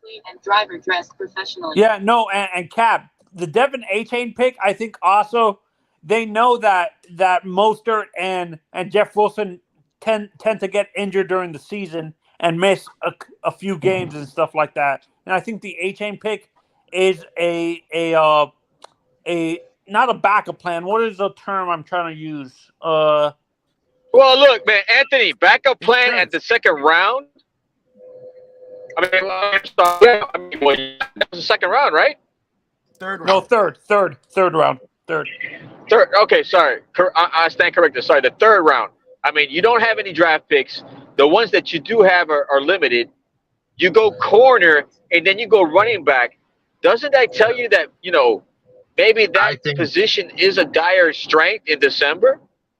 Hey, I think Cam Fleming is going to be a tackle for us. We met with them right before the draft from Denver. I have a feeling they're going to pull him in, and they're going to pull in another guard, maybe undrafted like how we did with Robert Jones. But I agree. I think you're going to see a veteran offensive lineman come in after the draft. Oh, yeah, now sure. On the offensive lineman, a veteran coming in. But as far as the running back, I mean, we're more of a committee of running backs. We don't have that. Taylor Lewan, perhaps. I'm not worried about whether he's a starter or whatever. I just feel like he's a good quality player that's going to get a lot of playing time. Can return kicks. He's going to be a third down back. I agree with you. You don't think he can? You don't, Rob. You don't think he can actually maybe become the starter before the end of the season? You know who he reminds me of? Remember San Francisco had a home run hitter that we ended up taking, and then he went to Buffalo, the running back? Which one of those? What was that guy, that little running back that we got from San Francisco when Shane Gailey was the offensive coordinator? Oh, I know who you're talking about. I can't remember his name. My comparison was Tyreek Cohen. No, listen. This guy, this is who he reminds me of. He's a speedster. We got him from San Fran. He went to Buffalo after us because Shane Gailey couldn't use him correctly. Oh, I know who you're talking about. Oh, you're talking about, oh, man. That's who this guy, 18, reminds me of. The man who would have 60-yard touchdown runs in San Francisco. Yeah, I know who you're talking about, too, but I'm blanking on the name right now. But, yeah. That's with an A or R. There's a trade. Whose trade? Is that Vegas who's traded up? Yeah, Vegas traded up. Okay. I'm telling you what, though, I'm scared to death of Philly. Oh my! Philly has had a. Oh my gosh, what a draft so far. Have we picked yet, guys? I'm ignorant right now. Where are we at? No. We're still at the end of the fourth round, so we're coming into the fifth round now, and that Miami has a 6th and 7th round pick. But we were saying that the fifth round, if Miami's going to trade up, it would be the 5th round. Now, whoever gave Philly all these picks, that GM needs to be fired. All right, Bobby, Thirsty. Looking and keep on going. Yes, sir. They rebuild a lot better than what our rebuild went. Fins Pro, Bobby, Thirsty, talk to us, man. Your thoughts. What do you think? Well, like I said, we've been saying yesterday in regard to the 2 draft picks. Look, the players, I don't hate the players. I don't want to come off like that when the pick was made with Cam Smith, because I said Cam Smith is a damn good corner coming out of this draft class and could end up being a damn good Dolphin. When the pick was made, what shocked me was the players left on the board. Zach Charbonnet, Darnell Washington, who I wanted, the tight end out of Georgia, obviously, who we know had an injury with the Pittsburgh. DeJuan Jones, offensive tackle. DeJuan Jones has some red flags. That's why he's still on the board. And he's actually Bobby, but are those positions of need? Do you think though? DeJuan did go today. Yeah, he went to Cleveland. Yeah, those are positions of need. Absolutely. But it's but not to only go from a positions of top need. They weren't only in terms of Darnell when the red flags have come out, but they were also, for me, especially Darnell, who was my number one player for the Dolphins. I got a sleeper for you. Go ahead. Braden Willis out of Oklahoma, tight end. So look him up. Bobby, he met with the Dolphins and it went really well. Okay. He was the tight end from Oklahoma. He led the entire Sooner team in touchdown reception. Hey Bobby, but yes, I would disagree with you because remember last year what I understand Cater played well, but let's be honest. If we were forced to play him because Byron was injured and stuff like that, and we had a lot of corners injured. I think it was a need because of the injuries we suffered on the back end too. The Cam Smith pick was a dire need to be honest because of the injuries we suffered in the back end. Okay, I get was that. It Matt Breida? Steve wants to know the guys you were talking about. Matt Breida. Yeah, I think it's Matt Breida. Yeah. Yep, Matt Breida. That was great. Matt Breida. Yes. Let me just say, that was from Steve. Let me just say, Braden Willis. I see it here. Oklahoma, 6'4", 241. Good call. Good call. Yeah, I like it. I'm reading right now. Again, H-back. That fits with Miami actually with Shanahan. I have another one. Hunter Luque is another guy not to sleep on. I have another one that nobody's talking about. Will Mallory. We talked about Will Mallory earlier. I like Will Mallory, but he's not the block. He's not a blocker. He's not somebody you're going to put. How about the tight end out of Cincinnati? So let me ask you guys a question. How many cornerbacks went in the third round, and how many tight ends went in the second round? 4 tight ends went in the one quarterback. In the second round. My point is that Raiders just took another quarterback, Aiden O'Connell just went to the Raiders. Purdue. Out of Purdue. Bob Greasy. What's the run so far? Offensive lineman or no? What's the vibe? It seems like right now backup quarterbacks. Yeah, backup really? quarterbacks would be the run right now in the fourth round. And kickers. Stetson Bennett got picked up. I'm surprised at how early he got picked. Does that tell you all you need to know that why everybody kept drafting in and out in the first round? Everybody's looking for their Brock Purdy right now. That's exactly what they're looking for. Talking about tight end. So you at the second round, you got 1, 2. It's 4. Laporta, Luke Musgrave, Michael Mayer. Hey, Stephen D had a guy on his show. 5 tight ends went in the second round. If you guys get a chance in the second round, okay. If you guys get a chance, look. The guy that I brought up, Braden Willis, look at his highlights. The man just gets open. Oh, I'm gonna take a look at him because I'm glad you gave me that name to look at. Because Brenton Strange was kind of a reach. I don't understand that pick. I like Brenton Strange. No, I thought that I maybe you're right. I say it's a reach because I wanted him for 84. Hey, I'll be honest with you. I like Juice Scruggs more, and that one got me. Yeah. Bobby, so you're saying 5 tight ends went in the second round. And none of them were Darnell Washington. That's right. What do you guys know about Josh Riley, the tight end out of Cincinnati? He's a receiving tight end. He's a receiving tight end. Robert. Hey, don't call me Robert. Thirsty, your thoughts, Thirsty, man. Talk to me. Thirsty, tell me, man. Thirsty, what come on, man. Like when people call me Robert. I'm like, that's my guy. Don't call me Robert. That's when I get in trouble when they call me Robert, man. Robert. I swear, if someone tells me they call me Robert while I'm walking in the store and hey, I wouldn't even turn around my shoulder. I'd be like, oh, no. Hey, that's my brother's name. That's my brother. Hey, that's my brother's name. We call him Bobby. As long as they don't say your last name. Both of us are Robert. My uncle was Robert, who has named as long as they don't say your last name, Robert, what your last name with it, you're all right. Exactly. Yeah, when I always tell people, hey, Robert, I was like, call me Bobby. Hey, Bob, it's Bobby. No, I like the picks, guys. Yeah, we call him Bobby. Somebody just asked me. I like the picks. I know it's not a popular opinion. If you saw my reaction last night while we were live, I was a little surprised because I wasn't really thinking. Well, initial reaction is fair. That's fair. Yeah, the initial reaction. Give me an initial reaction. You know what it tells me, though, is that McDaniel wasn't in love with any of the offensive linemen. Yeah. No, well, let me ask Thirsty. Initial reaction, Thirsty. Initial reaction. What was your initial reaction? Surprise, not mad, not happy. Just all of us were kind of silent because we were hoping for that woo-hoo moment. It And wasn't see, like McDaniel, the name you that know we what else? were You know what else it tells me? McDaniel will not put a square peg in a round hole. He wants to find that offensive lineman that's going to fit his system, what he wants specifically. Right. And so you're saying, Todd, that the running back is his pick? That's what you're saying? Oh yeah, 100%. I agree. 100%. Well, what I'm saying is, as far as the offensive lineman, like Avila does not fit what we want. Even though he got picked earlier, he still doesn't fit what we want. He's not the athletic type. Praise the and Lord, that's what someone he's listens looking to me. for. Praise the Lord, someone listen to me. The way that McDaniel talked, you could tell he was like a kid in a kid in a candy store, because he was like, "Oh, Greer was telling me he wasn't going to be there at 84." I mean, right, and he's not, and so he was so happy that he fell. So I just think that's like McDaniel. Well, listen, pre-draft, what did you see? You saw running backs that we liked. You know what I mean? You saw certain linebackers. Did you hear any offensive linemen's names that they were in love with?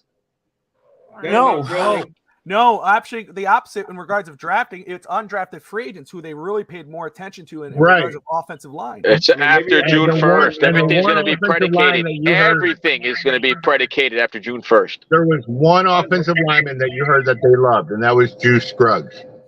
Yeah, no, that was the only one that I heard them say they liked. Let Finch Pro get in, man. Finch Pro. What do you think, Finch Pro? Evan. Pose. That's Evan? That's Evan. But why you know did you say who Evan? You know who I'd throw a flyer on. Why You know does what he I would just do? say Evan? What's your name, Evan? Fin pause. Let me ask you guys something. George Costanza. Seventh round pick. You know, Evan, I'm surprised you're so damn quiet. I really am surprised, bro. Those are glorified. He's held his tongue for a long time, Bobby. I know. Those are glorified undrafted players. Is seventh round pick. So what about Wait, hey, let Evan get in, man. Hey, let Evan get in. I need to know. I need to know, bro. What do you need to know? What do you need to know? Your thoughts on the picks? I think I already said my thoughts. My thoughts on the picks are great players, wrong picks. Simple as that. Great players, great tape. Are going to be great players in this league, but not the positions I would have drafted at those picks. Simple as that. So I'll be. So KJ Henry. Greer did what? Now let me ask you guys something. I want to ask all three of you this question. Seventh round comes around. That USC guard is up on the board still with that torn ACL. Do you throw a flyer at him for the future? Because he was going to be a top guard. Hold on. Let me hear what Evan had to say, man. I didn't hear what Evan had to say. Great players, wrong picks. That's what was he saying. That's what he said. Okay. Would you throw a flyer at Voorhees let in me the ask you seventh guys. Let round? me ask you that. First off, who I didn't get to see who asked the question, but what was that last question you asked about seventh round? I'm sorry. Would you throw a flyer on Voorhees in the seventh round if he's still available? Yes, 100%. Absolutely. 100%. Yes, 1000%. Yes. That's what I would do with my seventh round pick. I would take that tight end from Oklahoma, and then I'd throw a flyer on him in the seventh round. I love that. I think if in regards of Voorhees again, and he's falling because of the injury, so I'm absolutely down because if you're thinking in terms of Dolphins. If Dolphins think, okay, Eichenberg at guard to start with Austin Jackson at right tackle to start the year, okay, but you have Voorhees there sitting in the back, and once he gets healthy, if Eichenberg is still crap in the bed, or you're having a struggle at that point with injuries, you put in Voorhees, you might find your starting left guard right there.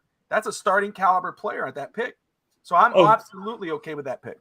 And Todd, you asked earlier about them not falling in love with the early defensive offensive line pick.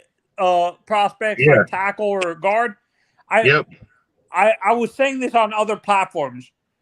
These guys don't fit our system. They're power gap and traditional zone scheme guys. I was telling you, me and on Dolphins on Rob's channel, me and Justin were getting in a heated conversation about this. I'm saying I understand you feel they're athletic, but they're not meant for this system. We're an outside zone scheme team, and they don't have the ability. Their athleticism is more in a phone booth. We need guys who can pull outside around the tackle. Guards and centers who need can pull outside of the tackle and stuff like that. So great points, Anthony. Let me start with you, Anthony, and then we've heard Todd, and you guys go right ahead, one after the other. So 6th, 7th round, we heard Voorhees, and then of course the tight end out of Oklahoma. But Anthony, let's start with you. Right now, if we're looking into the 5th round, is there any one player still left on the board that you would be okay with the Dolphins trading up for? I can't believe I'm saying this because I don't trust the guy to stay healthy. Okay. Matt Turk. The punter. Matt Turk. Okay. Michael Turk, not Matt. Yeah, Turk. Michael. Yeah, we knew what you meant. Father. Yeah, we knew what you meant. Okay, so the punter. Cap, any one player that you right now, whoever's left on the board, is there one player you go, man, if Miami used to trade up, I'm okay if they traded up for this guy?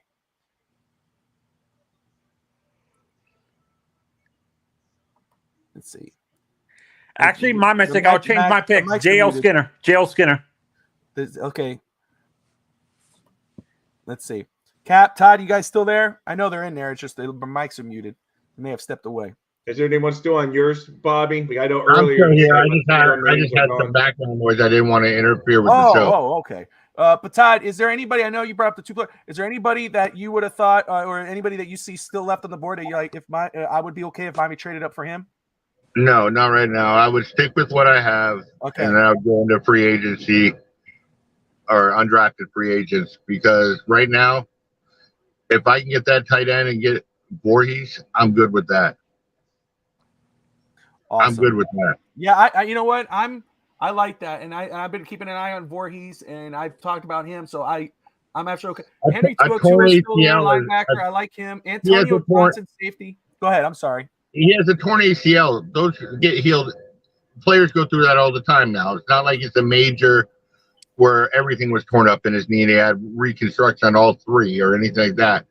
He can come back from this and be just as good. So that would be a steal. Absolutely. I think so too. The players still on there that some of my favorites, again, Anthony Tuotua, the linebacker out of Alabama. I thought he got drafted. No, he's still there. Antonio Johnson, Texas A&M safety. Corey Trice, the corner. Go ahead. Anthony Tuotua dropped or misses too many tackles. That's his downfall. Henry Tuotua. Yeah. Israel Abanikanda, Pittsburgh running back. He's a thumper. I like him. Just in general, Jalen Duncan, offensive tackle out of Maryland.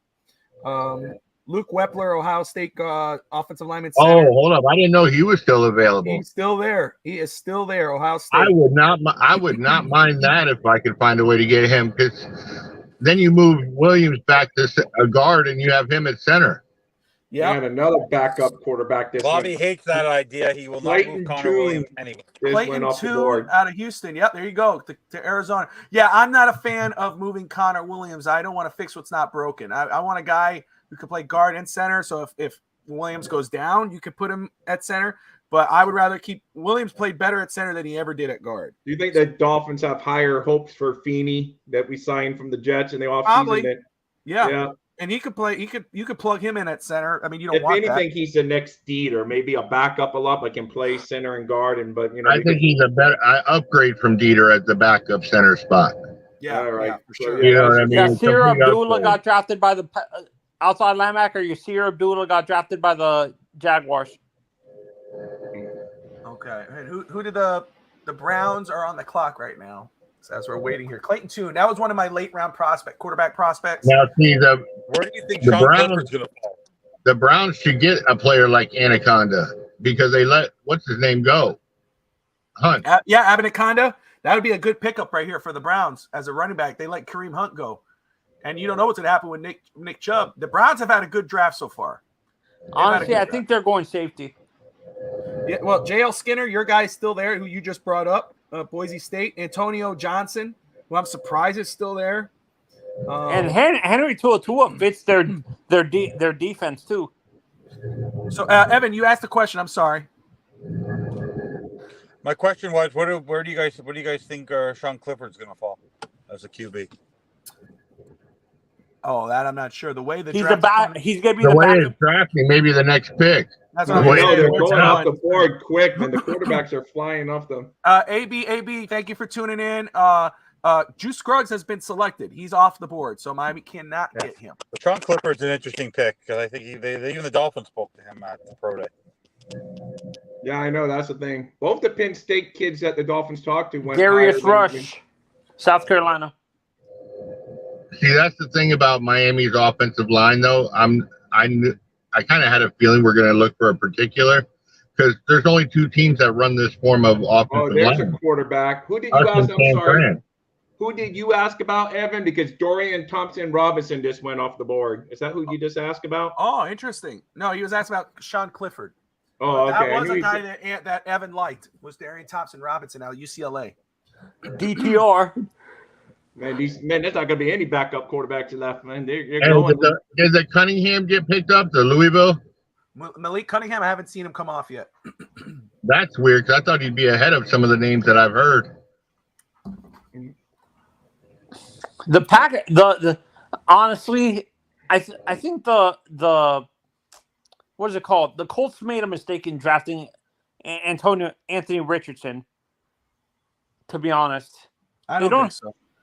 I think you go based off potential there. I brought up Anthony Richardson a lot for that pick, and I know a lot of people talk about his college, what he did in college. I know Florida fans were not high on him, but you got to look at the way the NFL, is trending in regards of quarterback size, athleticism, speed, arm. He's a project for sure. He's a raw talent, but I think they're hoping to get like a Josh Allen type. I'll be honest with you. You know, I thought Denver should have got him. Put him behind Russell because Russell's on his way down. It gives him a little time to learn under Peyton, and then you can bring him in after you get rid of Russell's contract. Yeah.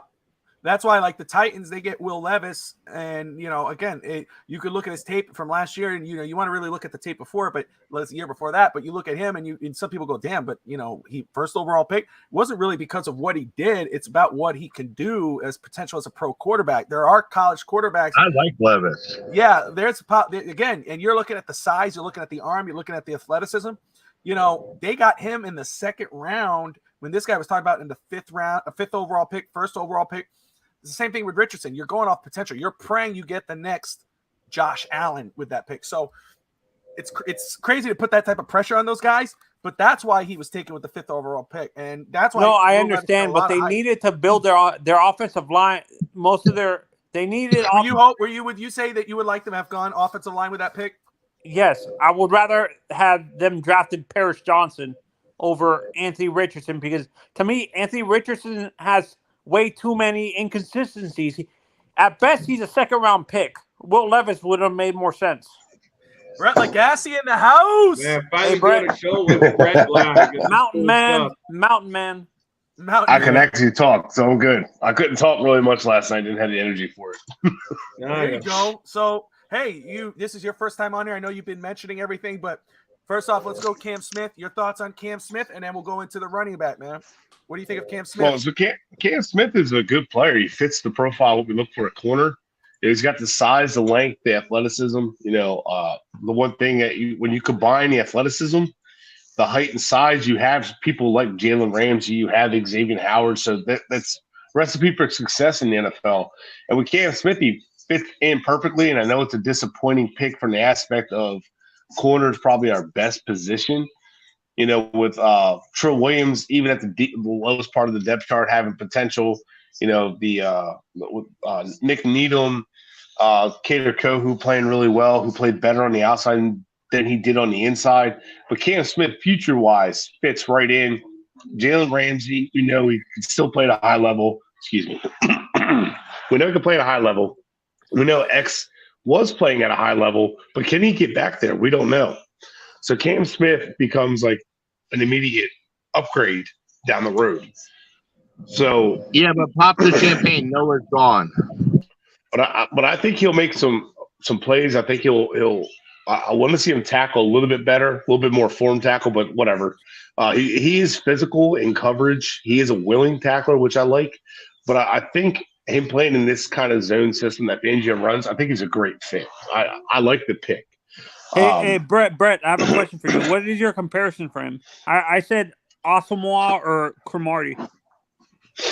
I don't know if I have one right now. If I had to pick a corner that he was like, I maybe like a Tre'Davious White. Honestly, my mistake. I meant not Cromartie.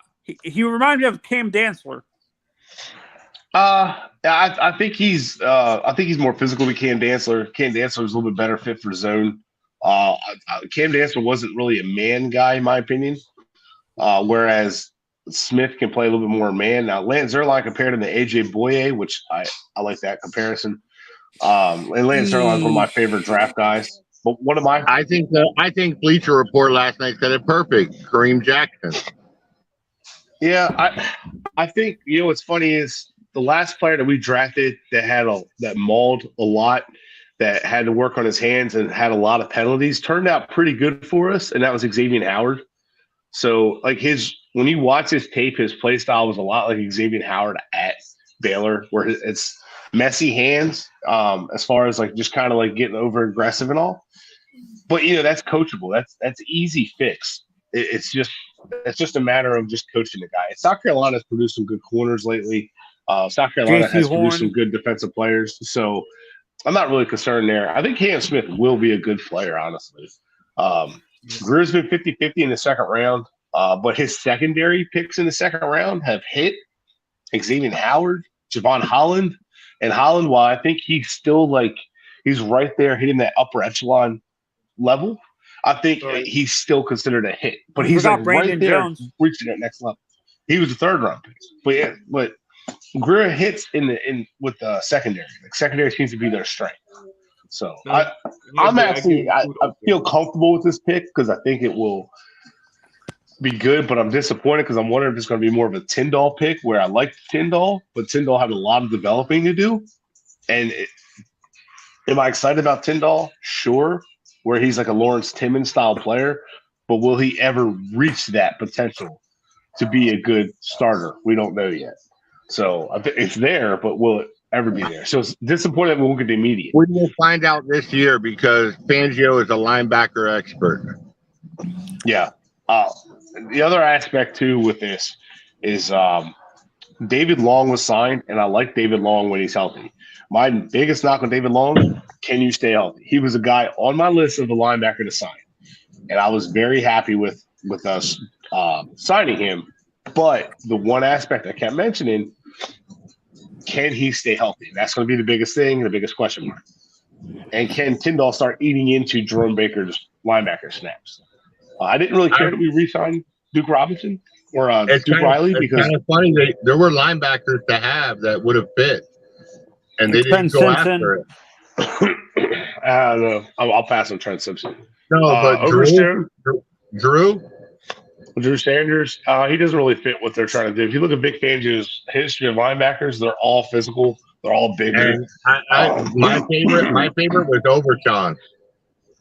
Overshawn is the one that I would have been happy with. I definitely would have liked Overshawn.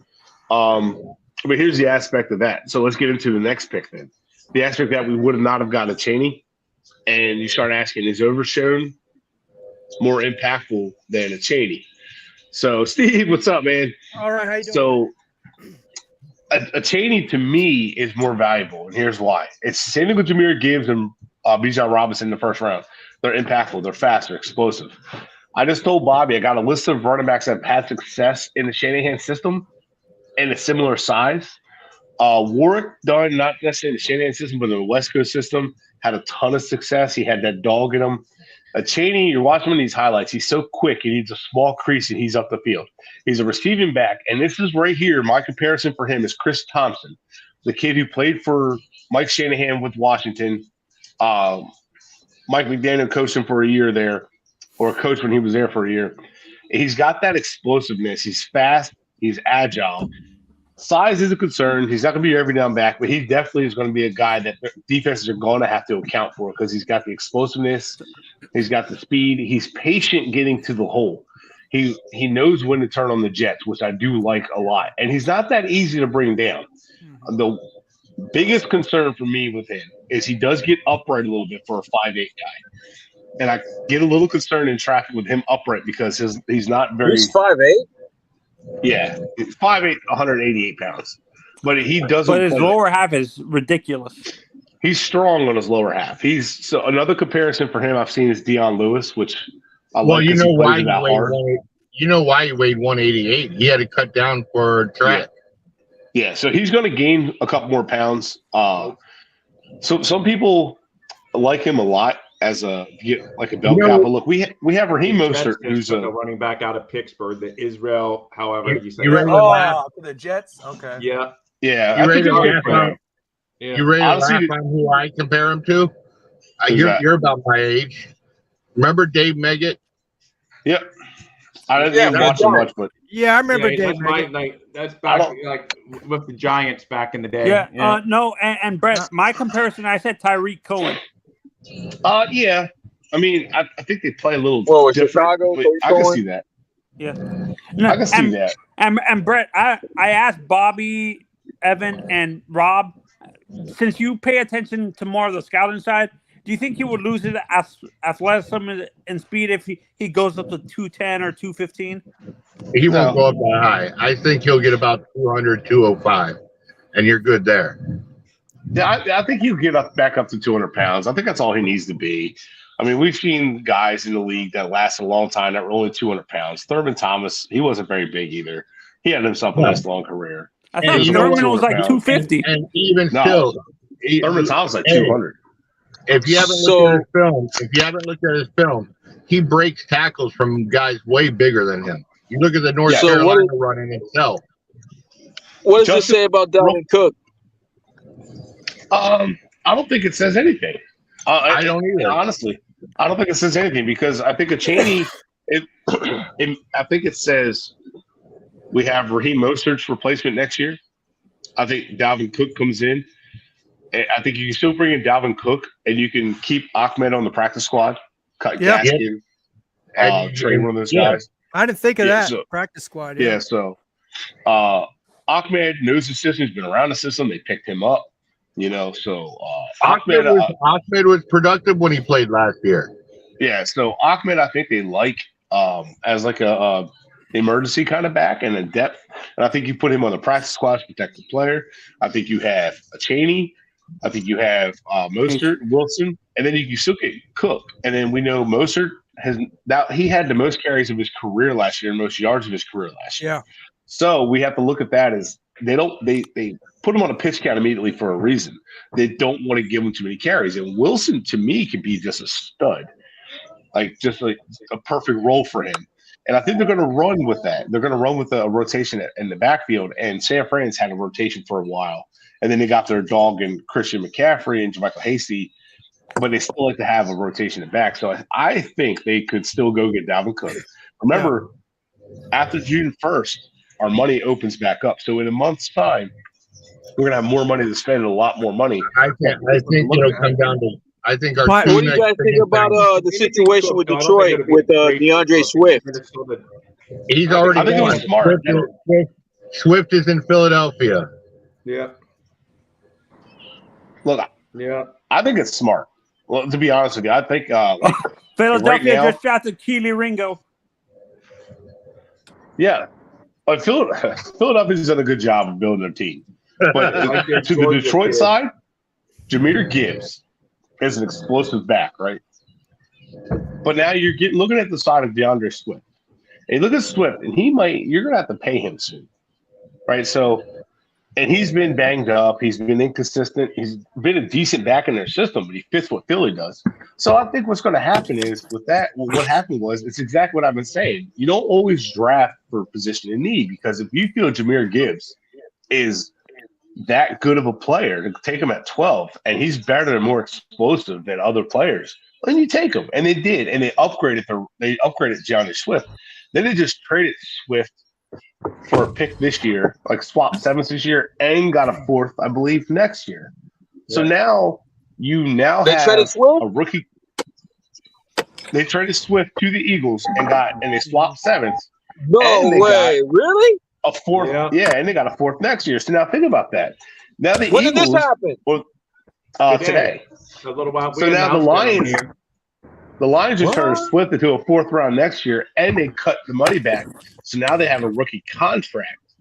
So now they don't have to pay their running back for 5 years because if Gibbs is a stud, they have a 5th-year option on him, right? And see, everybody talks about not picking a running back in the first round. I've always said it's perfect because you never have to give them the big deal. You have the How much pushback I got, Todd? How much pushback did I get for that? And then you get rid here's of the them. deal. Here's the deal. Every draft is going to be different, right? So we saw 2 running backs go in the top 15 this year. We might not see that next year. Just depends on how the draft talent is. But if there's a talent like Bijan Robinson, a Saquon Barkley, Ezekiel Elliott, those guys are going to go in the first round. And you take them Ricky because Williams. Yeah, you get those guys, and you can get them in 5th round. And somebody I look up to that's taught me a lot about the game, about just football in general, has said, you draft your running backs, you don't pay them. You draft them, you move on, you draft another one. And it's easier to find good backs than it is 5 good offensive linemen. Offensive linemen aren't being coached like they were decades ago. Right. Offensive linemen are being coached to block for 2 to 3 seconds, the ball's out. Yep. Block for 2 to 3 seconds, and that explosive back is going. This is why Alabama offensive linemen haven't worked so well. I've been disappointed in the NFL. Have been average at best because they're only holding on. They're only holding on to a block for 2 to 3 seconds. They're only holding on to a block, run blocking or pass blocking for a couple seconds, and the beast backs and the explosive receivers are wide open doing their job, and the quarterback just tosses it up to the receiver or hands it to the running back, and the playmakers do their thing. Now, my point of that is, I said that for a reason. You look at the Dolphins, that's what they're trying to do. The receiver's going to get open quick. Now, we complain that, McDaniel didn't get the running backs involved enough. Well, if you're looking from the Dolphins' perspective, well, now they got a Chaney who catches the ball, Mostert who catches the ball. Wilson's not much of a receiver, but he's your bruiser, so he's important.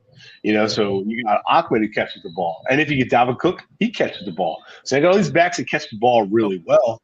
So on passing downs and these downs, Tua now isn't forcing the ball downfield. He's got explosive weapons that can make a guy miss underneath, that can outrun a linebacker. Because let's face it, Chaney and Mostert will outrun every linebacker in the league. So that's Brett, I said this. Honestly, I feel that this pick, actually, the A-Chain pick specifically, is because they honestly don't trust Mostert or Wilson to stay healthy the whole season. Listen, Mostert would have stayed healthy. Mostert would have stayed healthy all year last year if it wasn't for a player bending his finger back trying to strip him of the ball. That's how he broke the finger. You could see it when he was running hard and he was running over people. They were trying to strip him of the ball, and they bend the finger backwards to take the ball away. And that's how his finger got broke. So let me ask you this. People need to keep in mind real quick is that the offense is they're going to run the football, but McDaniel knows Wilson very well, and he knows Mostert very well. He's not going to run into the ground. He doesn't want to, and he knows Mostert was coming off that bad injury that almost ended his career. So these guys are going to be on pitch counts, and I'm fine with that because I want them in December running all over defenses. I want the CJ Anderson type thing that the Rams had on their Super Bowl run. Jimmy, the safety from Florida State got drafted by the Panthers. Good pick for them. I just saw that's why I made that face because that was a heck of. He was an underrated safety and somebody I kind of had on my radar from Miami. So, Britt, the reason why I want Cook is he has the cachet to go up to McDaniel and say, "Let's pound the rock." You know what I mean? You know how McDaniel would get off the run sometimes. Cook has the cachet to say, "Give me the ball." Yeah, but here's the thing. Remember the Seahawks? They got away from running the football, made it to a Super Bowl with it because that was the Mike Holmgren, which Andy Reid also runs, throw the football to the backs and all that stuff. Throw the ball to your running backs, and a Chaney, Mostert, Ahmed, those guys do that. They catch the ball, and Ahmed's a very underrated receiver. Steve, go ahead. I'm sorry. You keep getting cut off. No. You're all right. I was going to say, with all that said and everything, in theory, that sounds great. But now let's come back down to reality. With this, what is your opinion? This is directed to you, Britt. This is real talk. Yeah. What is your opinion on the present O-line that we have now? Are you think they're going to be adequate enough to block for our running backs?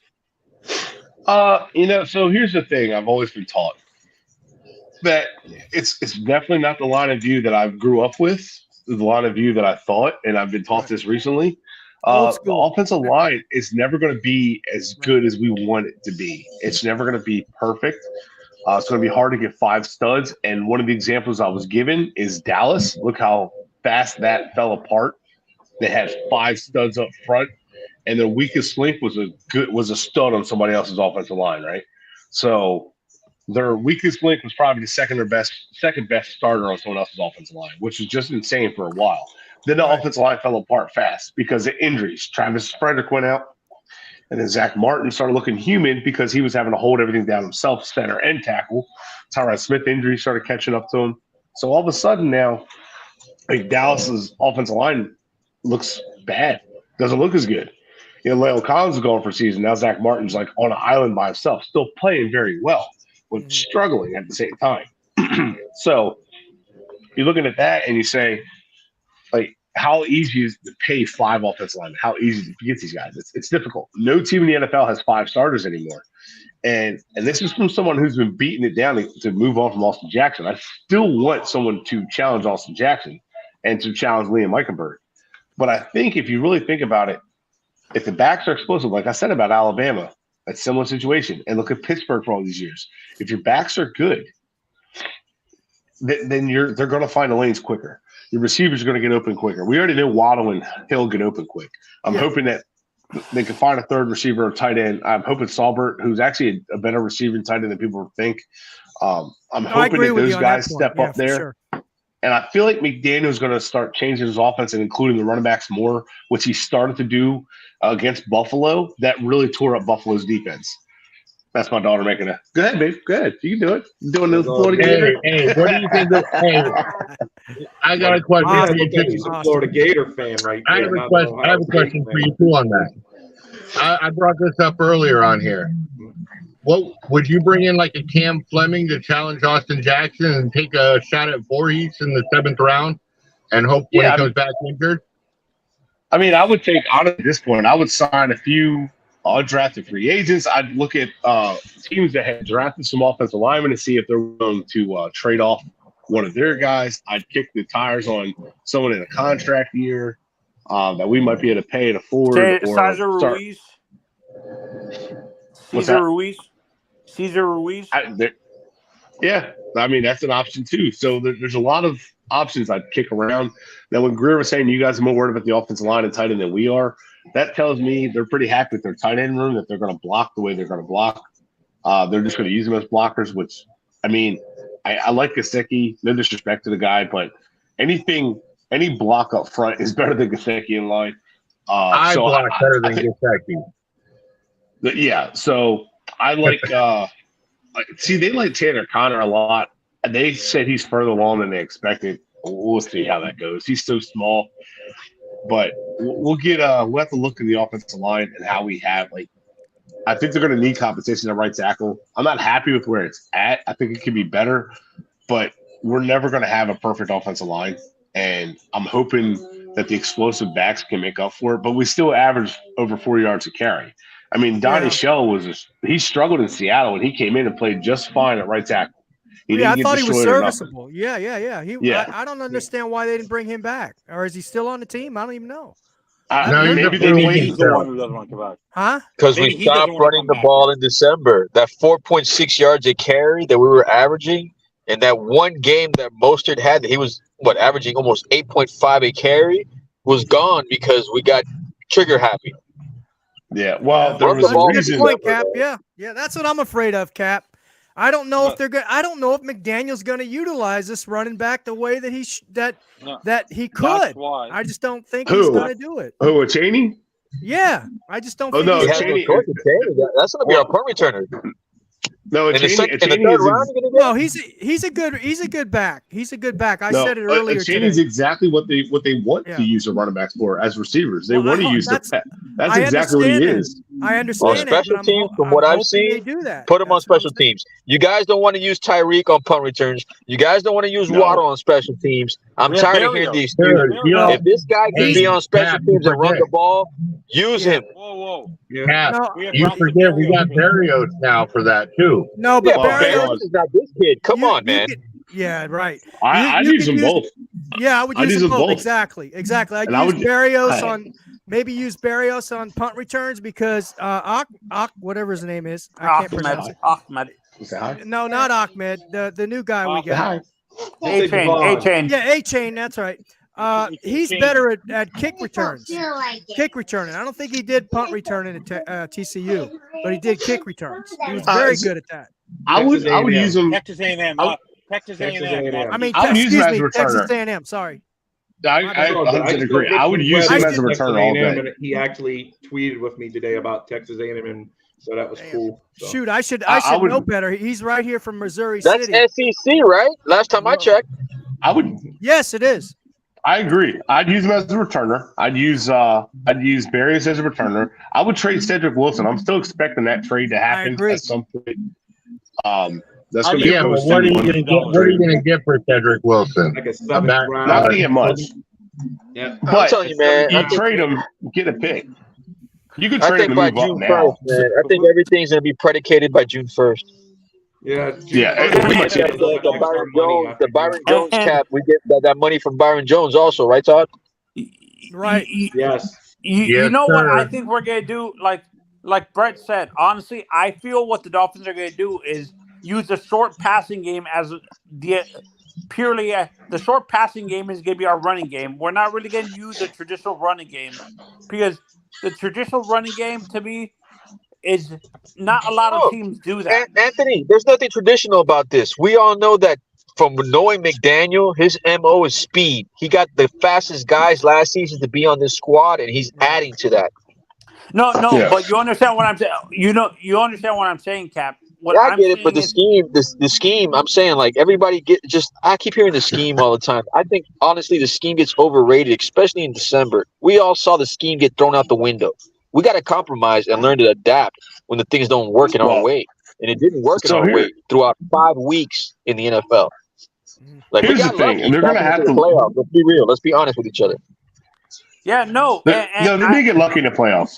They did get lucky to make the playoffs. And let's be real about something with the Dolphins. They got away from what made them good, and they got from the very beginning, from week one, there was stuff in their offensive game plan and the way they played that immediately screamed to if you're paying close attention, that was screaming out, we're not for real unless we make some changes. Against New England, that week one game was not that impressive of a win. It was a fun win. It worked. I love getting a win at New England week one, but there were some red flags in the game, like, ooh, yikes. And then the game against Baltimore, that was ugly for the first 3 quarters. It was Packers just drafted Sean Clifford. Oh, nice. That's a good pickup for them. But so, like, with the Dolphins, though, they have explosive potential on offense. The defense, to me, in the second half of the year, the defense actually played well. It played well enough to get the team where they needed to be. Kept the scoring defense was perfect. They did their job. It was the offense couldn't score enough points. And there's too many weapons on this offense now. I agree with you on a lot of that, but the defense in situational football did not do well. The 3rd and 19, the 3rd and 17, they gave up way too many of those plays. Yeah, but let's be honest, Todd. The last game of the season, Todd, they had what? They had like almost seven sacks or what? 7 pressures. Yeah, I think it was sacks. They had a turnover. They had an interception, a fumble. That was against a Jet offense that was miserable. That was the Bills. Are you talking about the playoff? Yeah. No, the last game of the regular season.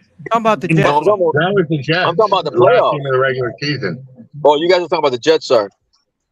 And has Max Duggan been drafted yet? I haven't. No, he hasn't. Who? Max Duggan hasn't been drafted. Out of TCU. TCU kid.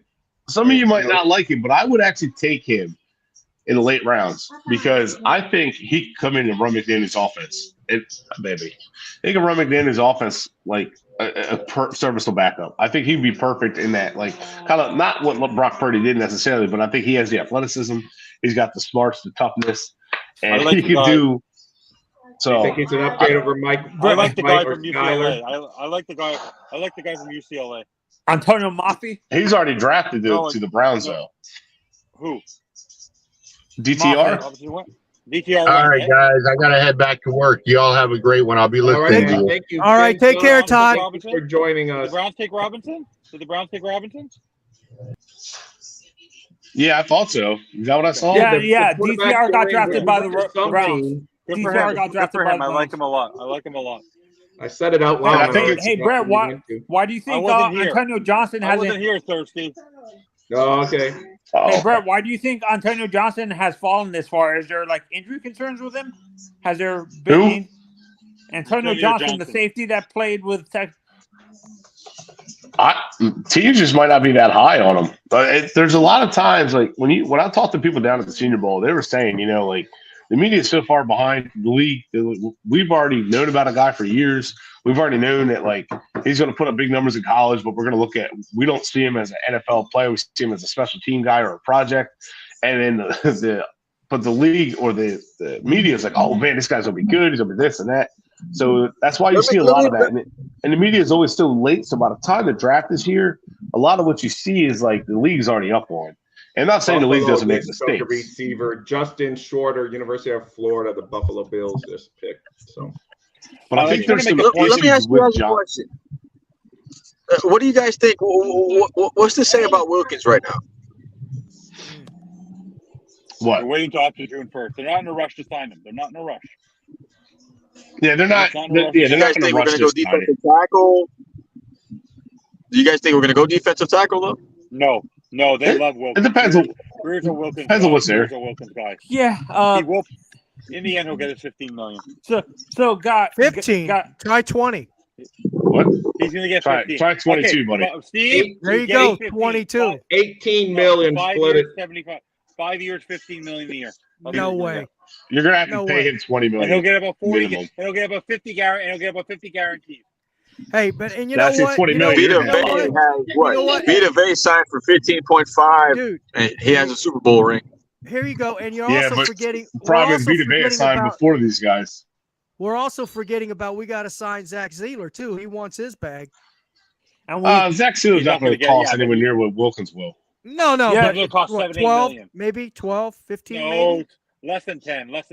You think so? And guys, we Yeah. keep on, and you guys keep on forgetting too. We have a young defensive tackle already on the roster, and it feels like this. I'm pissed off about this fan base giving up on him already. Who are you talking about? Raekwon. Raekwon. Oh, God. Come on. Awful nose tackle. Anthony, please. Oh, God. Good Anthony. The guy. guy's a bust. He's not that No, good. first of all, Wait. Steve. First of Why all, would we disrespect Raekwon Davis? What's going on here? He's an No, average. I He's don't an like average him. at I don't best. like him. Anthony likes him. He's an yeah, average at best. no, guys. Not every tackle can be. Some guys take a little bit. There was a defensive tackle recently that took until now. Daron Payne didn't play like he is until now. Right. He took 5 years into his career to produce the stats that he is now and get the money. So let's be patient with Raekwon at least. Here's the thing about Raekwon Davis. Here's the thing. So what we're getting mixed up here is run defenders don't get big contracts. All right, I can find run defenders almost everywhere. Right. So she's showing there $22 million for Wilkins. That's what she said. There you go. 15. So He knows what's up. David, it's a rabbit. So Davis is your nose tackle, but when Davis is out, the run defense struggles bad. Like he does the dirty work that goes unnoticed. He's your Richard Seymour with less pass rush prowess, right? He does the job that no one else does. But now, if you're going to say, I'm not paying him, I agree. It's hard to pay guys that are run stoppers only. Now, I do think he's out of position a little bit. I think he could have been playing 5-tech a lot more. I was a fan of him at Alabama, and then he gained a little bit of weight to move into nose tackle, and I liked him better as a 5-tech. But I still think he's a good player. I think he's a valuable piece of the defensive front, and the run defense is better because of him because our linebackers have been bad. have not been good, and Davis and Wilkins have been like left out to dry. The same with Steeler. Our defensive line does their job. Our edge defenders weren't necessarily doing their job until Chubb got there, who's an excellent run defender, and then Phillips was getting help at that point. To notice, once Chubb got there, Wilkins went Phillips went to Wilkins' side because he didn't have to defend the run on his own as much because Phillips is not a good run defender. But on the other side with Steeler, he was left out to dry more, and Phillips couldn't handle the edge. So that's the value of Wilkins, and the value of Davis is our linebackers have not been bottom of the league like they probably would be without him in the middle. But when he's not there, the defense struggles. But I can find a guy like that. I can find a run defender like that in second, third round, fourth round, all day long in free agency without having to come out of pocket and pay that guys.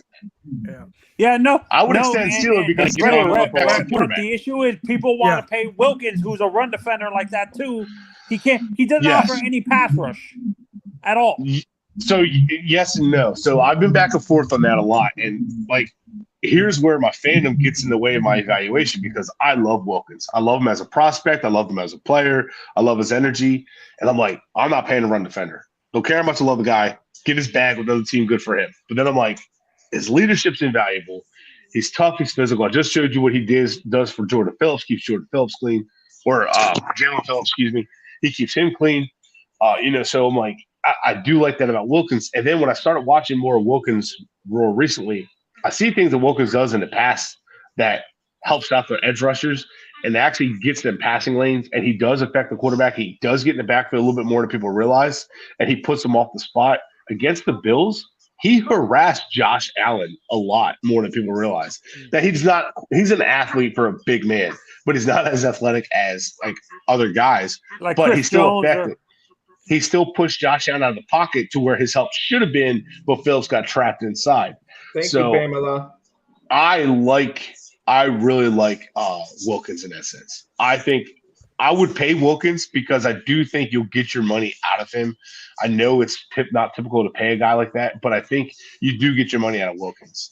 Yeah, no, and I understand what you're saying, Brett. But what worries me, like as a Dolphins fan, I want to be fiscally responsible, and I understand he gives you more pass rush than we think, but he's going to be asking for 19 to 20 million, 25 million, which is what guys like Aaron Donald, Chris Jones, and Jeffrey Simmons are getting, who offer you sacks. He gives you pressures, but he doesn't follow through with the sack and stuff like that. But again, sacks are like, if you look at numbers for defensive tackles, sacks are hard to come by. So when you're looking at that, you got to like really say, look at his pressures. His pressures are pretty high now, but not as much as like Justin Simmons, his draft mate that went to the Titans. But Simmons, like he to me was better than Wilkins, was a better pick, but I still like the Wilkins pick. But I would still pay Wilkins because he does get enough pressures. He does affect it enough. And people I've talked to that are normally on don't pay run defender would pay Wilkins just because they think in this Fangio system, he actually could become more of an effective pass rusher and have a lot less to do with trying to set the edge in the 5-tech that he was kind of in his kind of like this. He was being bastardized 5-tech, 3-tech. Yeah. So I think he'd be better fit in the Fangio system where he can really just show off who he is. Yeah, no, and I would back to Raekwon. For me, I like the system for him because he's not going to be playing head up with the center. He's going to play off the shoulder more, and I think that could maximize his talent a lot more. Do you guys agree? No, I think so. Because he's fast, he's explosive, he's tough. Do you agree, Steve? I don't know. I'm not the defensive expert. That's why we got Brett on here. But he's a good analysis. That's why I keep asking him questions and getting his feedback. Because you seem smarter than most people. He's kind of changed my mind on a couple things. But that's never my intent. My intent is just to give you the other side of things. Yeah, there you go. There you go. So do you think with this Fangio system that we're going to be implementing, do you think that the players, including Christian Wilkins, but including all the rest of the players, do you think they give us enough organic pass rush to make things happen? Create the mistakes, force the quarterbacks, throwing interceptions and things like that. that Fangio's defense is known for? You talking to me? Yes, Britt. Sorry. Well, actually, Britt, you know, Evan or Rob, you want to chime in? Go ahead. Go ahead. No, that's fine. Let Brett answer by me. I think, Okay. Well, that's my biggest think, question. I mean, I don't know about you guys, but my biggest concern with our pass rush isn't necessarily a talent to say, but I think the biggest problem is that a lot of times they weren't getting there organically, although the pass rush got better when Chubb got there. The biggest question with Chubb is he's not a double sack guy, but he definitely will get pressure. He gets constant pressure. And does he stay on the field? That's the two questions you have. Well, the biggest question is, can he stay on the field consistently? And it's not too big of a deal. And you can never have enough pass rushers. So we re-signed Van Gates. Could be an under the radar fit for the Dolphins. Could be. Yeah. It really depends on what they're trying to do, like how they're going to use their guys. But they are definitely. He did put up good number when he played with Fangio defense. I was just wondering. Yeah. I mean, that's what I'm saying. Like, it could be where he's like that depth guy, rotational guy to keep these guys healthy and fresh. And the old Seattle thing with, like, you can't have enough pass rushers. So, and you want to have pass rushers everywhere. But Phillips, to me, becomes the biggest question. Does he get home on his own enough in this system? Because in the other system, they schemed him home a lot. Like, he would get pressure, but he wouldn't get home. But when they schemed him in mismatches, all of a sudden he's getting home. He's playing against slower guys with slower steps. So they couldn't really beat him with strength because he was already quicker on him. So he get him off balance. I love Phillips' potential. I love his ceiling. I just need him to work in his hands more, which I'm sure he is because he's like dedicated to learn and get better. And you saw that from his rookie year to this year, he got worlds better. And even throughout this year, he got better. Mm-hmm. So if he could just work on getting like his hand technique down, and learning how to like have a counter, he's good. He'll be just fine. And then he can get him organically. But that's probably going to be my biggest concern, is it organically. And then that's where I'm curious to see how Fangio adapts the coverage accordingly. So we could see growing pains the first couple of weeks. Or we could see the defense come out hot first few weeks, offenses figure out kind of what they're doing, and then have like a little bit of a slide. Not terrible, but like a little bit of a slide. And then we'll see how Fangio adjusts and comes back. Mm-hmm. So, do you agree that Fangio's defenses, and tell me if I'm on target, because I think a lot of fans are going to, in the beginning, when they watch this defense play, they're going to be freaking out because a lot of Fangio's defenses, the teams are running on them, you know, and they're dinking and dunking on them and making a lot of yards and moving the ball downfield. The bend don't break. The bend don't break, you know, because they're begging you to throw it. They're begging you to throw it. And that's going to be like game plan based, but they're begging you to throw it on them because they want to bait you into the mistakes you're about to make throwing it. Because they're telling you, go ahead and run it on us. We'll give you that all day, but we're going to shut you down in the red zone. Well, go ahead and run it on us. We're going to force you to punt. But they're begging you like, okay, start throwing it on us. And they're going to throw it at you. And if the offense, here's the beautiful side, if the offense can be explosive like it was early in the season, then all of a sudden now the teams are going to have to throw on us, and then it's going to be, go ahead, throw it. And then you're going to be baited into Jalen Ramsey coming across, leaving trailing off his guy for the interception, or Javon Holland coming out of nowhere for the interception or breakup or whatever. So that's kind of what the Fangio system is. Ben Albright, who covers Denver, had a good breakdown of that. And some other guys have had some good breakdowns of Fangio. And I have a good friend that's a 49ers fan. And he kind of explained to me what Fangio's system did a lot and how they work. And a lot of it was like the safeties are intermingled, and watch Brandon Staley with the Rams and the beauty of that defense and how they work. It was a lot of it was just like begging you to throw the football on them. And they were saying their offense was going to score so many points that you weren't going to be able to, you're going to have to throw it at some point. Right. So, and it can step up and stop the run, but they're begging you with the calls. They're protecting themselves. Like, you can run on us, it's fine. But if you call a pass play, it's an interception, or we're going to stop it. So that's kind of what it is. So it's a fantasy football is going to make you say, damn it, we're giving up so many yards. But when you pay attention to that scoring defense, New England, a couple of the Super Bowl runs, their defense would give up big plays and give up a lot of yards, but their scoring defense is like top 5. So that's key to success. 49ers were kind of the same way for a little bit. Yeah. That makes sense. They just they don't want you to beat them, you know, with a big play, basically. Right. Yeah. But you're right, though. You're right. There is going to be frustration. There are going to be people complaining. Damn, Jordan McFadden from Clemson went to the Bengals. Or out to the Chargers. I would like that. I would like them in Miami. But I don't know. There's going to be people complaining, but whatever. It's not going to be fun at first, but as the season progresses, it should get funner if everything goes well. Right. Right. Okay. No, I agree. I agree on that. Don't judge my English. Yeah, I know, funner. I say it's all good, man. My wife's judging my English with funner. It'll get more fun. We knew what you meant. Funner, more fun, whatever. Hey, it's all good. It's live TV, so live. Look, I went to college, and I wouldn't have graduated if it wasn't for her helping me with my homework. It was at the military. I was like, I don't remember this math. She was like, babe, it's just multiplication. I'm like, oh, I don't remember. Did you go to Ohio State? No, I wish. My wife's from Ohio. Her whole family's from there, so she was an Ohio State fan. Her dad's a big Dolphins fan and a big Ohio State fan. And I just started watching the Buckeyes more. I was like a Virginia Tech fan because of Mike Vick. And then I just started watching Ohio State. And then I caught myself like getting mad when they would lose and being happy when they would win. And I'm like, well, I guess I'm a fan of Ohio State now. And then I've just been a fan of them ever since. But I'm still able to keep that unbiased mentality even with them. So when I say I like CJ Stroud, it means I like the kid. Because I've seen some Ohio State players and I'm like, I don't think he's going to be much in the NFL. Right. Yeah. I think he's a good fit in Houston, to be honest with you. Yeah, I love what Houston's done.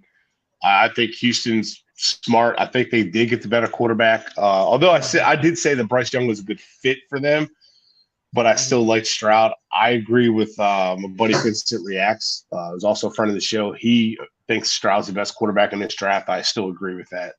The Titans getting Levis, that was yikes. Yeah. See, like I said, I would have rather had Anthony Richardson because I think with Anthony Richardson, I think I'm going to get a kid that's going to come in and I can say, look, here's what you do well and here's what you do wrong. I need you to keep working on what you do well, and I need you to take what you do wrong and start working and get that better. And he'll do it, and he'll do it on his own.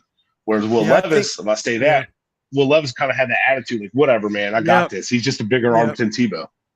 Yeah, I think a lot of Anthony Richards' deficiencies in his passing game or in his game, they're easily correctable. They're only fundamentals, basically. That's what I think. No, I agree.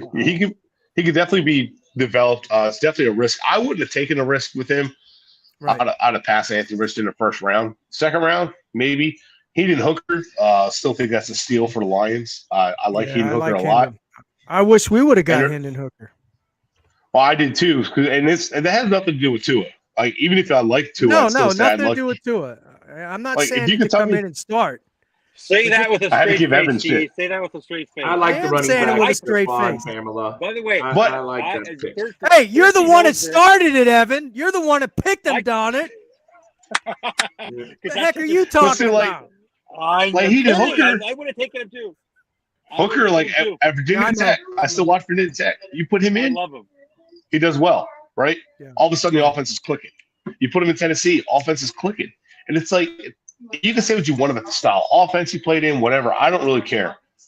But when you take two separate colleges and the offense changes and all of a sudden becomes competent with you at quarterback, that says something. Now, at what level? I don't know, because Ryan Tannehill kind of did the same thing at Texas A&M when he moved the quarterback. All of a sudden, the offensive line was better, run game is better, pass game is better. So, but you saw he was average in the NFL, which is still better than a lot of college quarterbacks. So Hendon Hooker, at worst, to me, is a serviceable backup quarterback that can come in like a Tyrod Taylor for years and be your serviceable backup or a future starter or trade value. You know what I mean? Like, he's that kind of guy, and I think he's a hell of a kid and a good leader where he'll come in, put his head down, and keep working. And he's not – I would take him over Skylar Thompson. I would take him over Mike White. You know, and I'd let the best quarterback win in it. On the clock again, man. The Packers are like owning this draft. It feels like, geez. Talk about one of the best drafting teams in the league. Them and the Steelers and Ravens. Yeah. What pick are we at now? Hell, the Lions did 159. I'm on 159. Yeah. So yeah, still a long ass way to go before the Dolphins are on the clock. So it is what it is. Greer's on the 15th hole with 2-0 right now. He isn't even in the draft. Well, this is at this point of the draft. This is where your assistant GMs come in. This is where your coaches come in. This is where your scouts come in. This is where they start kind of getting into the down and the dirty. Yeah, Marvin Allen. Yeah. And so when people say Miami scouts need to go, I'm wondering. I'm like, well, our late round picks have usually been pretty good. Rashad Jones, like Chris Clemens. Yeah. These guys came in and done well. Devon Godchow. Skylar Thompson. We've had some late round guys that come in either been studs or played well. So Myles I don't Gaskin know. had a good year. Myles Gaskin played well for a year or two.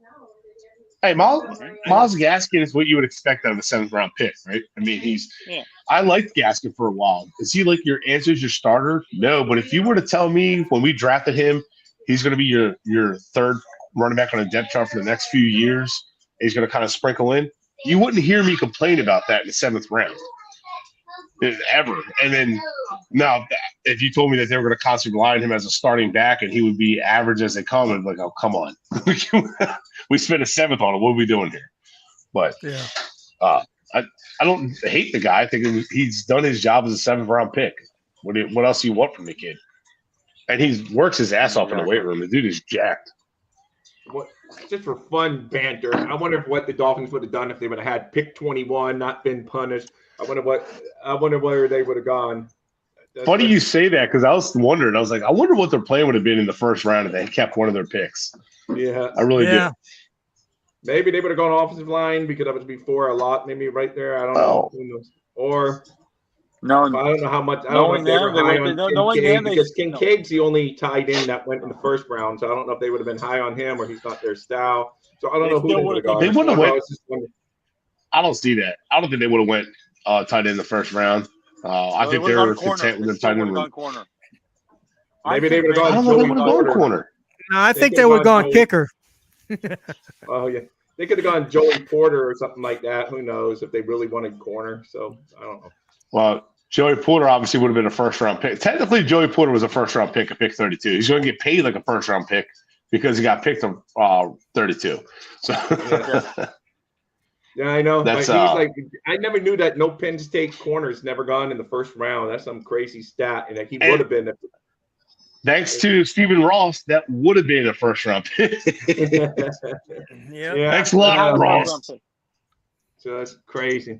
But I still think it's cool. I told my wife, I said, he's got to be happy that he falls to 32, goes to the Steelers, his dad's team, where his dad is well-known in coaches, and then he gets to fall to play in his dad's footsteps, which maybe that's a bad thing for some guys, but, he gets to play right there in his dad's footsteps. He fits that I don't know, the arrogance in a good way.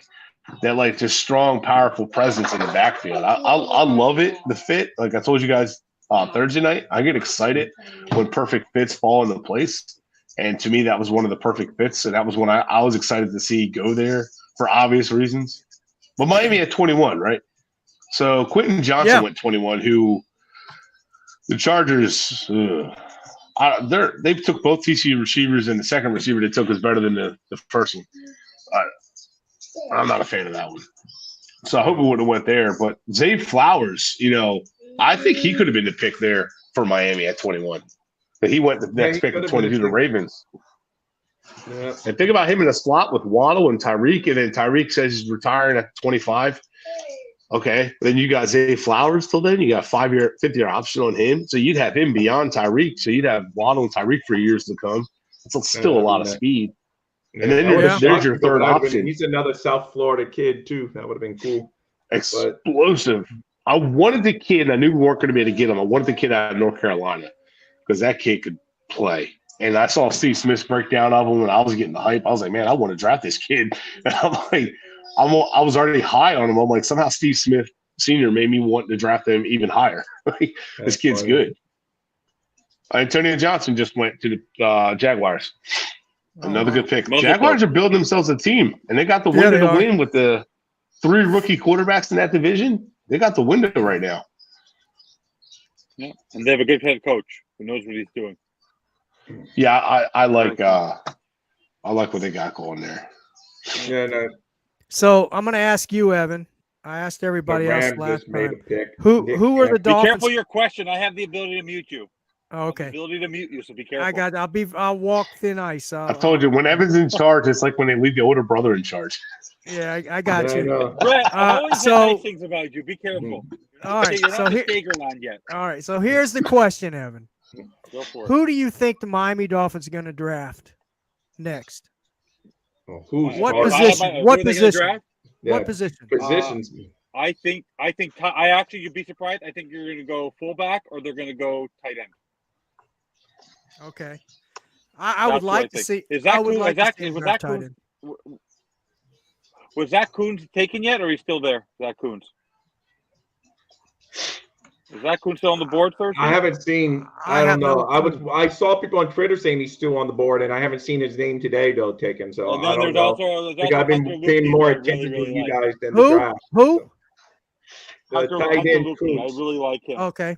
Yeah. I want Bill Hunter because Hunter Luke, I think, can block. He can run in the backfield. Like, it's just a compliment for Ingold. And if you want to have more running speed, you want to have that option for blocking. I like that. I like his skill set. We've been following him a lot on our draft shows, and I like him a lot. Okay. But knowing Greer, he'll go defense again. He's going to do one defense, one offense. That's what he's going to go do.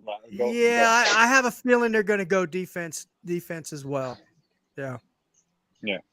But just to go back, I want to make a quick point before I have to step away, and I'll be back like in 20 minutes.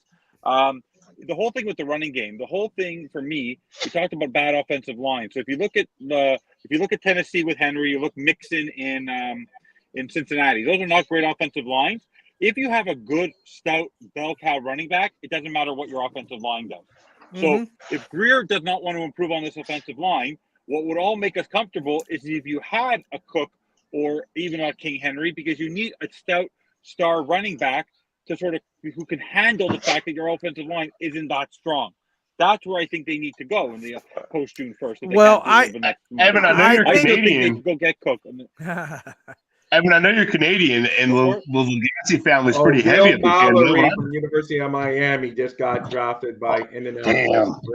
Yeah. Damn, I was hoping he would follow us. But Evan, he sounds just like me. We can almost be related.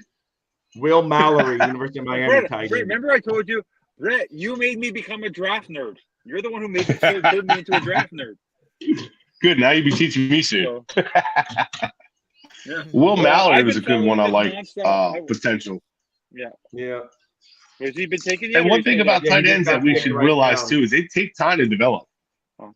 Yeah, but you think a Darnell Washington couldn't have come right in and fit our offense and be a good blocker?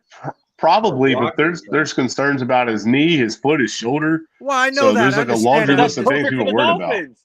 Huh? Yeah, but guys, that's perfect for the Dolphins. Yeah, that's true, Evan. Yeah. We like Hey, They look, were all been complaining I about bust- that before it came out. So I bitch about Greer drafting injury-prone players and this and that, but I mean, at least he didn't go after a guy with medical red flags, so I'm cool with that.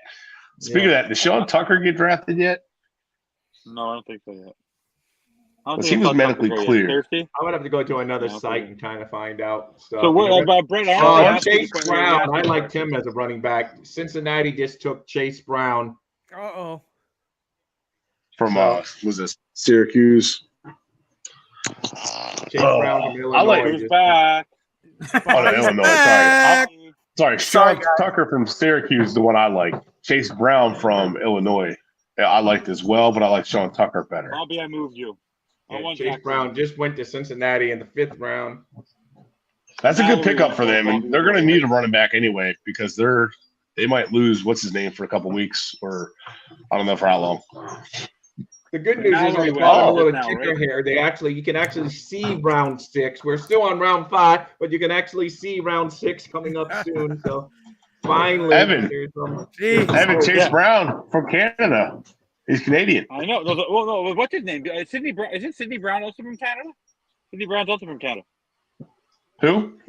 Yeah, Sidney Brown Brown. and Chase Brown are twins. So Hey, look who's up. Michael. Yeah, Jamal Hollis is good too. I got a little too hey, comfortable. Bogo in the house.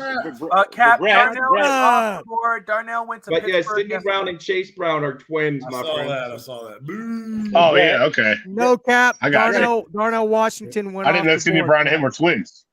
Yeah. Brett, you do realize why they call Javon Holland Snowman, right? You do realize why they call him Snowman? Yeah. Yeah. Because he's from Because he's Canada. from Canada. Yeah, it's from Canada, eh? Cap for life. Darnell Washington went to Pittsburgh. Yeah, I'm We're at wondering about like 164.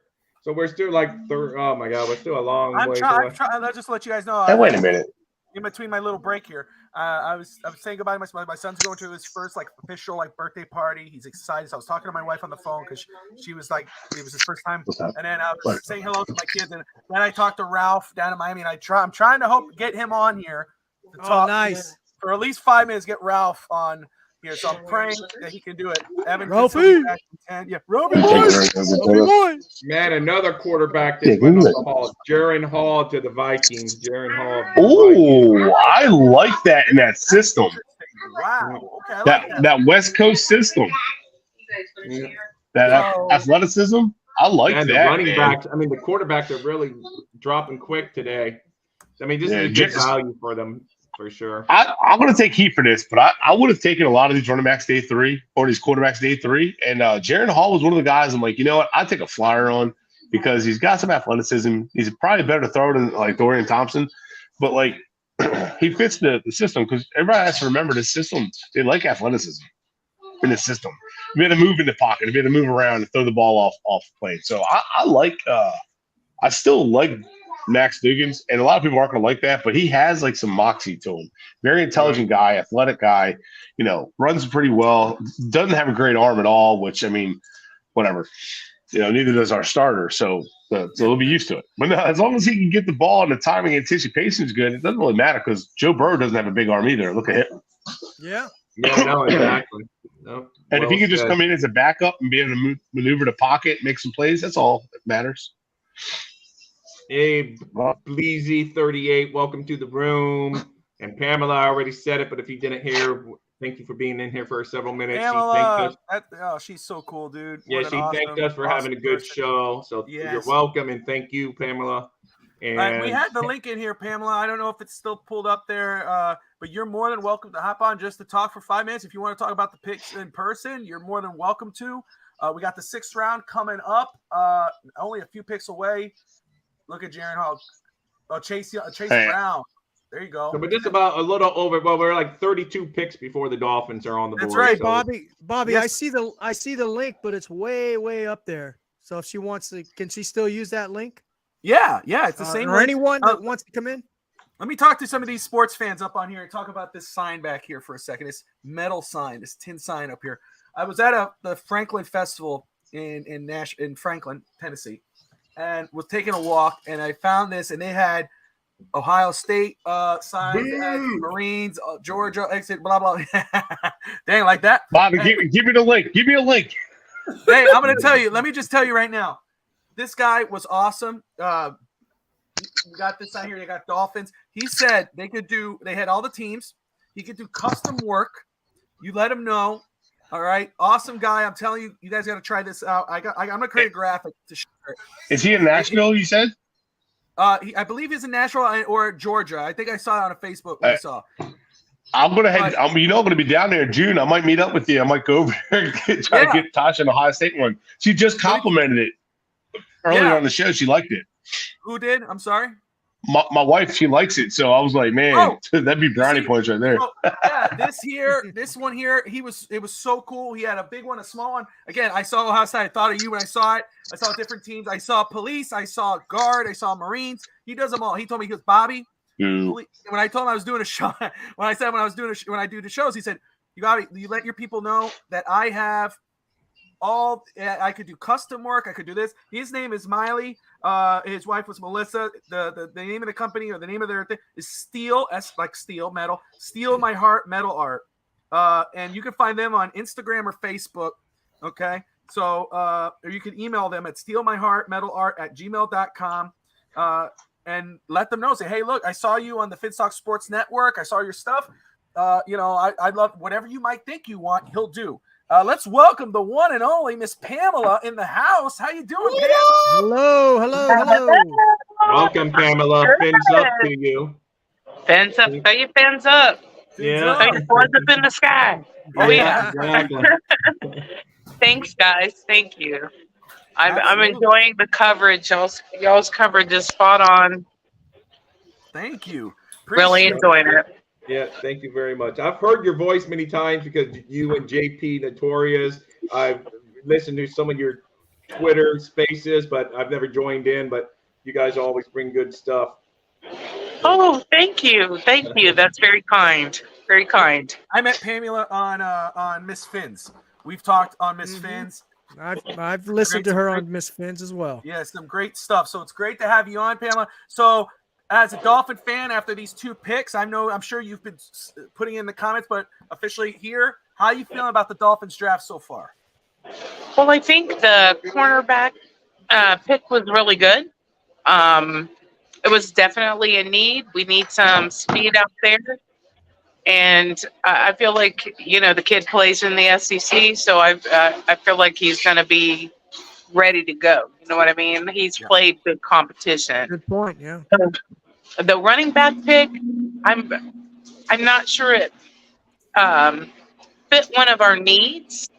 I really think that our running backs, if they get the play calls, that was one of my gripes was that they didn't get all the, they stopped calling the running play, made us one-dimensional, and we had games in the bag and then stopped calling the running play. So especially the game up in Buffalo in the regular Yeah. season, it was crazy. I know.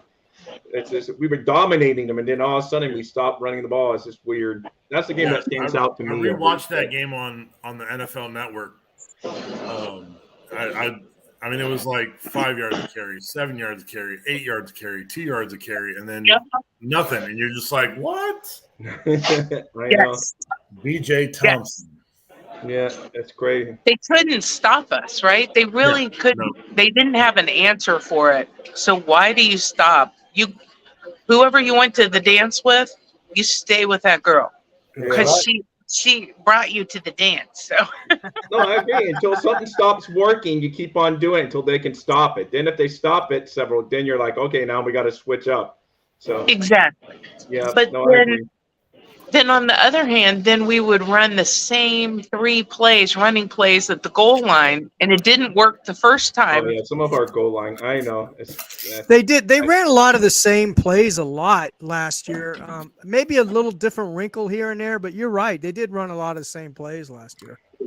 And if it didn't work, I mean, I get it. Like because I know one instance, and I can't even think who had the ball.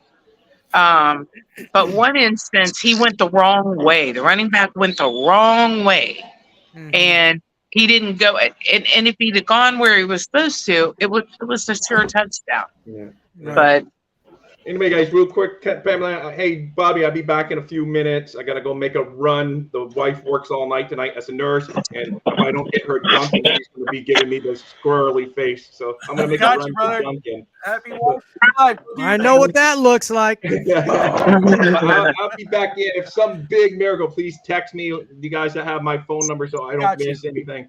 Yes, sir. But anyway, thanks, and We'll see you in a Pam, little bit. awesome, fins up, and Good to see you. I hope to see you We'll on see you one of my later, shows Rob. someday again. All right. Love that. There you All go. right. That's Rob of DolphinsThirsty.com. Yeah, Rob.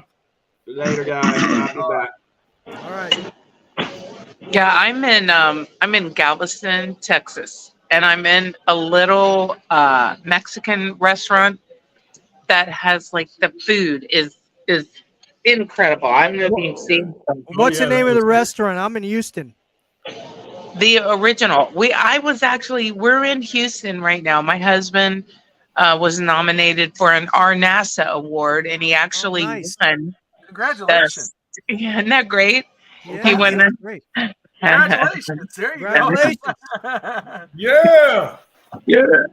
So a Dolphins fan just pulled down a big stellar achievement award for space for excellence in space work, and so we had flown to Houston Thursday, and the big event was last night. So today we drove over to Galveston, but it's called the original Mexican Cafe. The original Mexican Cafe. Okay.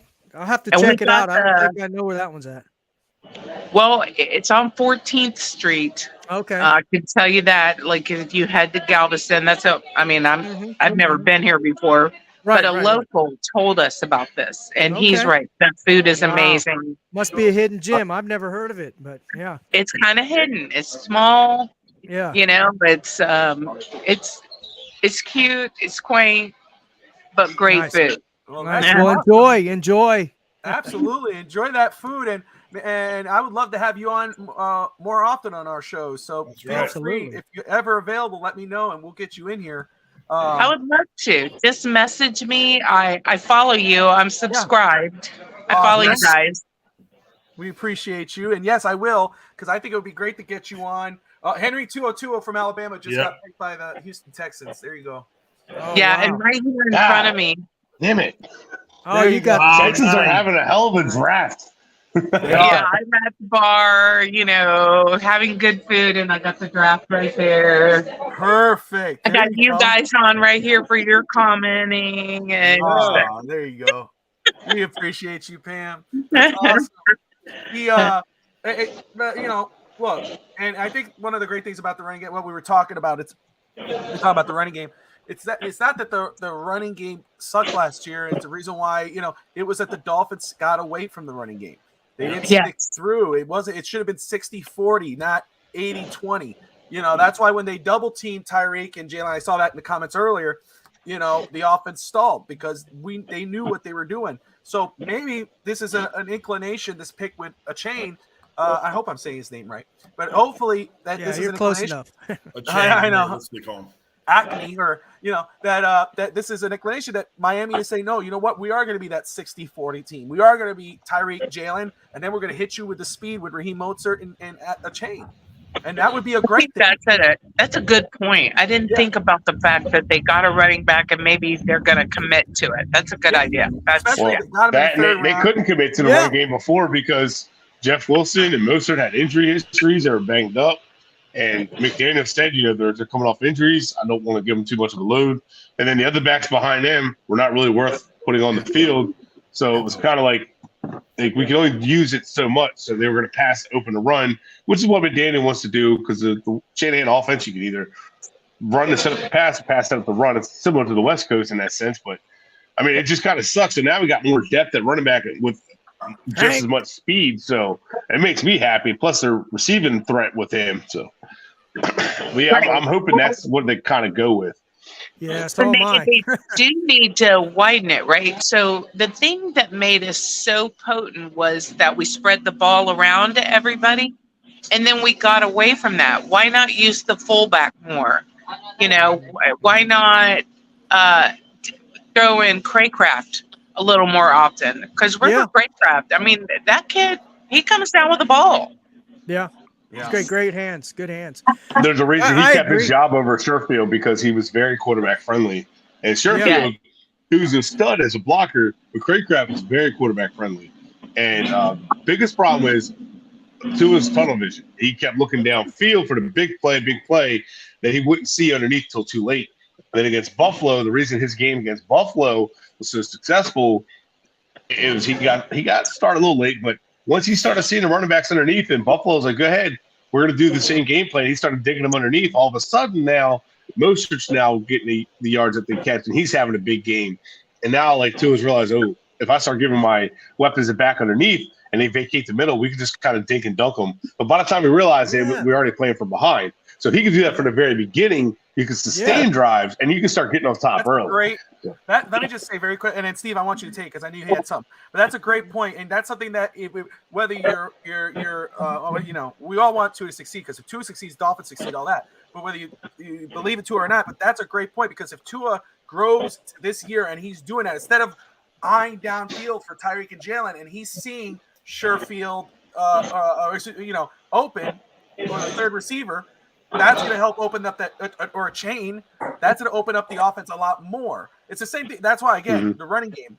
That's like what you just said with Tua was with McDaniel, a prisoner of the talent of Tyreek and Waddle. It's like, let me go pass and pass. Yep. I can do these big air balls. Instead of you saying, no, let me balance this offense out. Let me run the ball here. Let me go the 10, 5-yard out. First off, let me go ahead, Steve. I want you to get your 2 cents in this. I was just going to piggyback on both what all three of you said, because you make all three of you made great points. Pamela brought up that spreading the ball around, and that's exactly what I think we need to do this year. And I agree. And you brought it up too. We need to spread that ball around a little bit, do a little more dinking and dunking, and that takes a lot of pressure off of Tua as well. Just let his playmakers make the plays. So very good points. Yeah. Well, and to go off of what you're just saying, the idea is we become one-dimensional and we look desperate when we just start throwing down the field and we don't take what the defense gives us. And specifically with Buffalo, they don't change their defense. Their defense is very predictable, and you have to take what they give you. Yeah, no, you're right. Exactly. And I like what the thing with Tua is, he does not have to be all worldly. He doesn't have to hit a home run every play. He just has to hit the open receiver. If it's there, take it. Don't hesitate. Take it. And what we don't have is guys with huge range on the outside catch radiuses. But so he has to be a little bit more accurate, a little bit more on time. But once he gets that, just hit it. Just hit the guys open. And let them take the defenses are probably going to play. They're going to take the quick angles away. They're going to take Tyreek and Waddle away. Fine, let them have it. Start hitting your receivers underneath. Start hitting your running backs underneath. Hit Craycraft. Hit Robbie Anderson if he's there. Your running backs, your tight ends. Hit those guys underneath. And then all of a sudden they'll start cheating up. And then Tyreek's going to make them pay in the back end. Same thing with Waddle. Basically, Tua just has to be the point guard of this offense at first. He just has to do what Jimmy G has done with the 49ers for years. But there are going to be times when you're going to need him to do what he did against the Ravens, and that's fine. But just be the quarterback, manage the offense, and then when you need to, go for the throw. Bingo. That's you said it. Just manage the offense. He doesn't have to be a hero.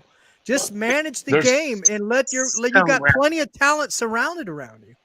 Yeah, there's so much talent. There's so much speed on this offense. Yeah, and there's going to be so much speed. They're not going to be able to go all out blitz against this offensive line anymore. So they're going to have to rely on their front four beating our offensive line now because they're going to need as much coverage help as possible. Right now, let's ask Mr. Fish Tank Hank, who's been there silently listening and every. Hank, how you doing, brother? How's your Saturday so far? You took a little break. How you like what you see? What do you like what you're hearing so far? I was chit-chatting with Pamela before, and I figured I'd come up and talk live instead. Good to see you. I'm following her lead and joining in the festivities. You know what I mean? I got you, bro. Yeah, we know what you mean, all right. Somebody had asked earlier, who do you think we're going to pick next? So who do you folks think we're going to pick next? That's a good question. Well, first off, let me just say this too, and we're going to get to that. I want everyone can have a chance to answer. El Capitan, I know Taylor Lewan said this. I don't know how much of it was true when he said it, but I guess. But El Capitan is saying that the Dolphins have reached out to Taylor Lewan. Yeah, I figured that. So, all right. So let me go ahead. Let's pull up best available, and we could go. I know Henry 202 is taken. So let me run off a few names here. All right. And then we could go. I think we're going into the 6th round now. The Raiders are about to pick, but Corey Trice out of Purdue, that's a corner. He's still on board. Luke Wepler, Ohio State center, is on the board. Jalen Duncan, Maryland offensive tackle. Moa Ojomo out of Texas, defensive edge rusher. I like it. Yeah, Hedges, Tomlinson, TCU corners on the board. JL Skinner, safety. Parker Washington, Eric Gray. Parker Washington's a receiver out of Penn State. Eric Gray, running back. Zach Kuntz, Old Dominion tight end. Yeah. Evan Pace Jr., Cincinnati linebacker. Dwayne McBride, I like him. But Warren McClendon, Georgia offensive tackle, still on the board. Warren McClendon still on the board. So, is there any Brett, we'll start with you. Is there any one player that's still on the board? I don't know if you have to list in front of you. I gave some names. But is there any one player on the board that's still on it that you go, man, I hope he's at Miami's pick, and I hope Miami takes him? Jomo for me. 6'3", 284. Yeah. I mean, he plays a 5 technique. There's your replacement for Sealer if need be. Your replacement for Oakball. You know what I mean? I think he could be a rotational guy right away. even for a 6th-round pick. I like Cameron Good last year. I figured they drafted him for special teams. But Ajomo, to me, I think he can come in and get some playing time on the defensive line. Defensive line is a pretty smooth transition, but I think he can come in and play right away in the system because this system doesn't really get crazy. It actually do a lot in the defensive line. Just kind of line up and play. I'd be all about that. So let me just say this very quick. One player I'm looking at, and I'm right with you. I like Ajomo. I'm not against that at all. There's a player right there as well in the same kind of world. Carl Brooks out of Bowling Green. I like him. Put him at line, defensive line. You put him at edge rusher. He's played some linebacker. I like him a lot. The versatility is all over the books. I'm a huge fan of that kid. And the Dolphins have interviewed him, so we'll see how that plays out. Steve, anybody left on the board or anybody jump out at you? No, not really. I think I'm going to have to go along with Britt. I think we go defense. I mean, I like. Is there a tight end? I would like tight end, but if there's not a tight end best available right now, then I would go for the defense. I'd shoot for that defensive tackle. I would assume Warren McClandon for Fish Tank. Fish Tank, any player still on the board that you would like for in the 6th round from Miami? Yeah, you just named one I like. I like him. I also like Zach Kuntz, the tight end. Okay. There you go. So I like both of them as possibilities because they're about, Kuntz is about 20 on the depth chart now or something like that, right? That's about where we should be picking, so he might be available. Is Kuntz a good blocker? Is he a blocking tight end all around? What's it? I know. Go ahead, Hank. He's got like top end speed and length. His size makes him a matchup problem. So he's big. So he's 6'7", 255. Yep. So he's a big guy. So I think he'd be all right with his big hands. Yeah. He transferred from Penn State, I believe. Was it?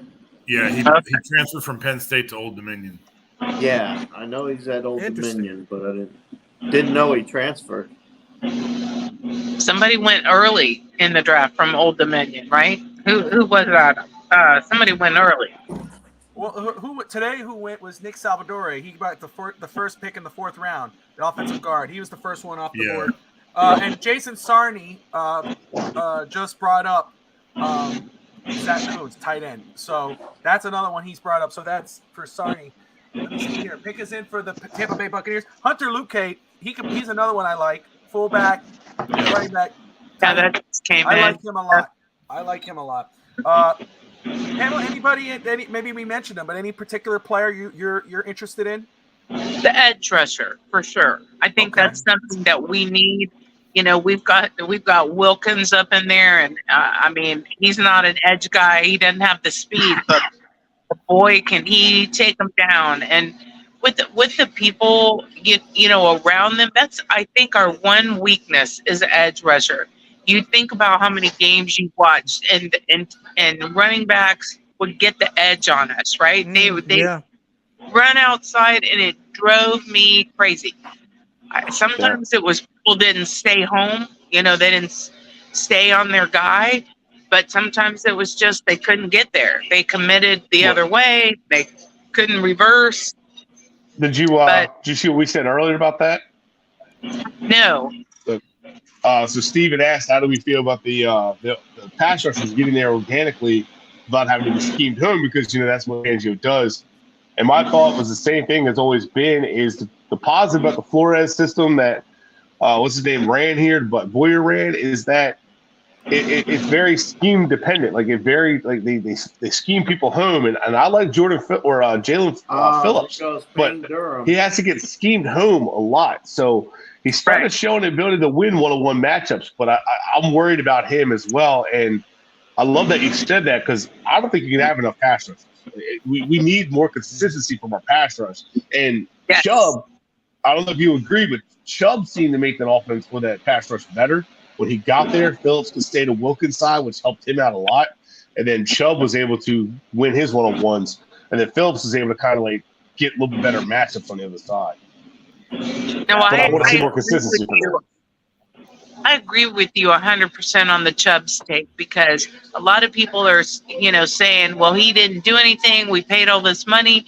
Well, the fact is, you may not have heard his name, but if you were paying attention, he was locking down his side, right? Yeah. So that left other guys open to go and get the sacks and, get after the quarterback. So I think if people don't hear the name, they're thinking, like maybe they're not watching critically enough. I don't know if that's the right way to say it, but I think they're missing the fact that he locks down his side. So Yeah. my other point about tight end is, I don't know if you saw what I put in there about Durham Smythe. So he's a beast, right? And his catch percentage is the highest on the Miami Dolphins. It's way higher than everybody else's. It's up there in the 70s. Yes, in the 70s. And believe it or not, he's way over Waddle and Reek and even Gesicki, right? So I think will he get some of those? Will he get some of those Gesicki throws this year? I think so. Don't you? Yeah.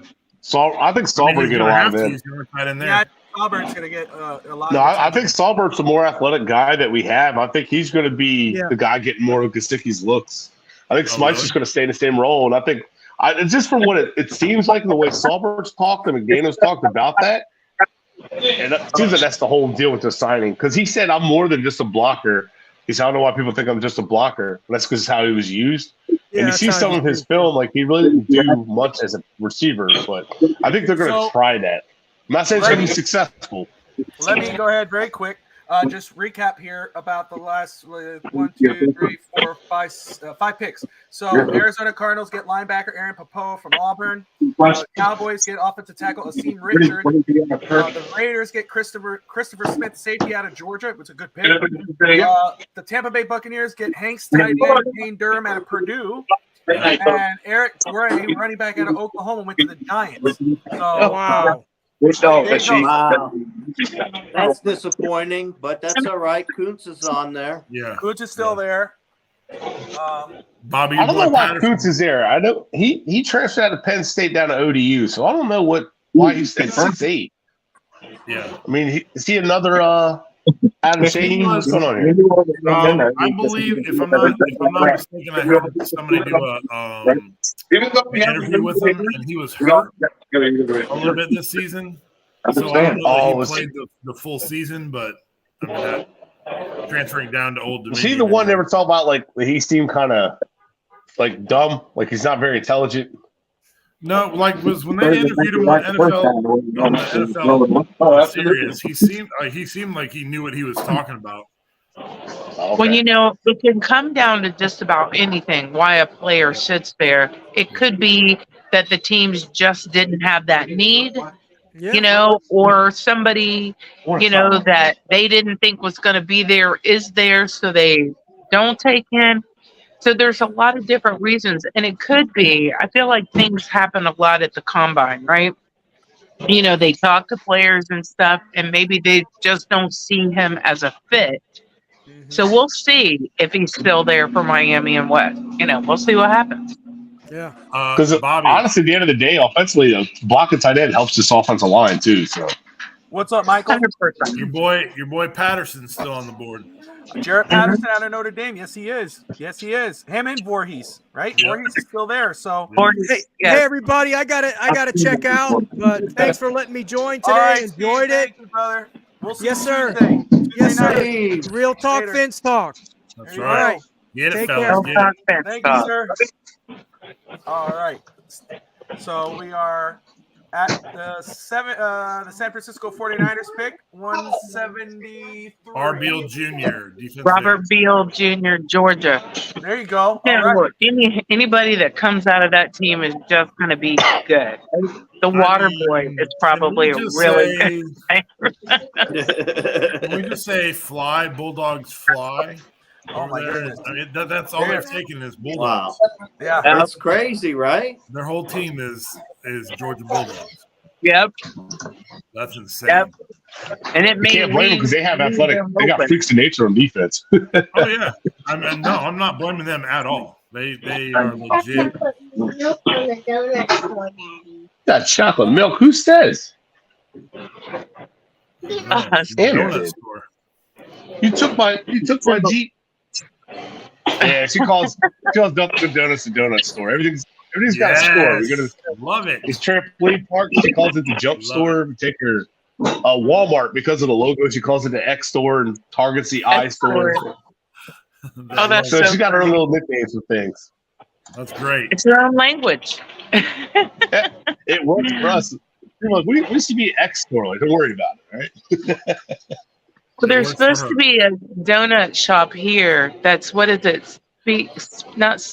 What is it? Something like that. SB something. Sprinkler. It's not sprinkler, but it's something like that. Sprinkles. Thank you. Sprinkles. I've heard from people that that's like the best donut shop ever. And I don't eat donuts, but I may be making an exception. There's this Duck Donuts place. We have what's called Fractured Prune here in Delaware, down by the beaches, and it's like a fried donut. It's almost like a funnel cake kind of consistency. My God, they have all kind of seasonings and stuff on them. It's so bad for you, but they're so damn good. But there's a place called Duck Donuts. It's like the same thing. Duck Donuts, yeah. Duck Donuts is really good. We got one of those here in Winston. This is what my husband just ordered. In Portland, Oregon, they got Voodoo Donuts. Those are really good. I've heard about Voodoo. Yeah. Oh man, sorry guys. Payne Durham was just drafted out of Purdue. Yeah, we talked about that. Yeah. Yeah. How behind are you, man? I'm pretty far, but I didn't hear you say him. Oh, okay. Yeah. So it seems like Coots is the only one left. What's that? They have a How many lot. pits? I mean, every time I turn around, San Fran's on the board, and there goes another Georgia offensive tackle for the Rams. Warren McClendon is gone. Yeah. Oh, sorry, Hank. Damn. Man. Well, see, like San almost Fran my gets so many final hope compensatory right there. picks. They're so good at that. And he's first team all SEC. So I'm just saying, that's a good player right there. Offensive tackle on that Georgia front line. Ooh, that's a good player. You're almost finished with your book. It's sad. So Warren McClendon off the board, natural right tackle. Let's see here. In the living room. That was the last hope for me on the line. I don't have faith in anybody else. Well, can I just first off, Jalen Duncan is still there. I'm okay with Jalen Duncan. Run blocker. Yeah, 6'6", 306. Probably put him in at guard. Throw this in. Well, I do want to make a point about our offensive line. I know a lot of people want to give them a lot of hate, but they have improved, and they actually gave a lot of time to anybody that was back there. And of all squads on the team, I feel like the offensive line, you have to have that continuity. Same players, same coach, same scheme. This will be the first time in how long that we've got the same offensive play people. I think it's a big deal. Absolutely. I mean, and that was the point yesterday. It's like if you're, you have, and that's why it's like I don't hate the players that we got. I actually like the players. I think they're going to be very talented. But when you know what the problem is, and it doesn't take a rocket science to say, hey, we have issues on the offensive line, or we have a problem at tight end with a blocking tight end, but you don't get those guys, and then you talk down to the media or the fans. It's kind of a bitter pill. It's like, wait a second, So I'm with you. Again, and I know the Dolphins have been hinting at this. They have, and I've said that before, that they are comfortable with their offensive line. But okay, we're past that. Now we're in the later rounds. You got to get a guy here. Put depth behind that offensive line. Need to do it. We draft competition. I'm cool with that. Yeah. Like you you still can't have keep throwing. offensive guard broker too, so that's another person yeah. you might want. So But I that would be share, next round, not this round. I'm Bob, I'm going to share something with you. Just talk to, Finston, right? He has a history of working with in D1. So he hit the Smith pick because he's undisciplined. He's going to need time. He thinks he grabbed a lot and thrived off of short passes, got beat easy. I said, what I don't like about the Smith pick is that we drafted a project. What I do like about it is he has a high ceiling and can be a good corner down the road. What I don't like is that it's a project, just a Tyndall. Let me go ahead, guys, very quick. I'm going to welcome the one and only Ralphie boy. Oh, Ralphie's doing us live. Hey, what's going on, Robbie and the rest of the panel? Actually, How's it going, guys? I'm used to seeing you in the comments. Say hi to Mom. So that's my mother. And What's up, guys? Everyone.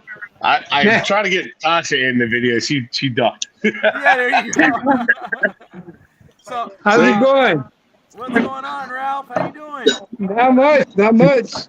Just sweating bullets as we watch the show. I know. It's almost time for the 6th round. Davis Allen, another tight end just taken out of Clemson. He was one of my guys I liked. That's a good pick for the Chargers. Good fit, too. Hey, that's Hank.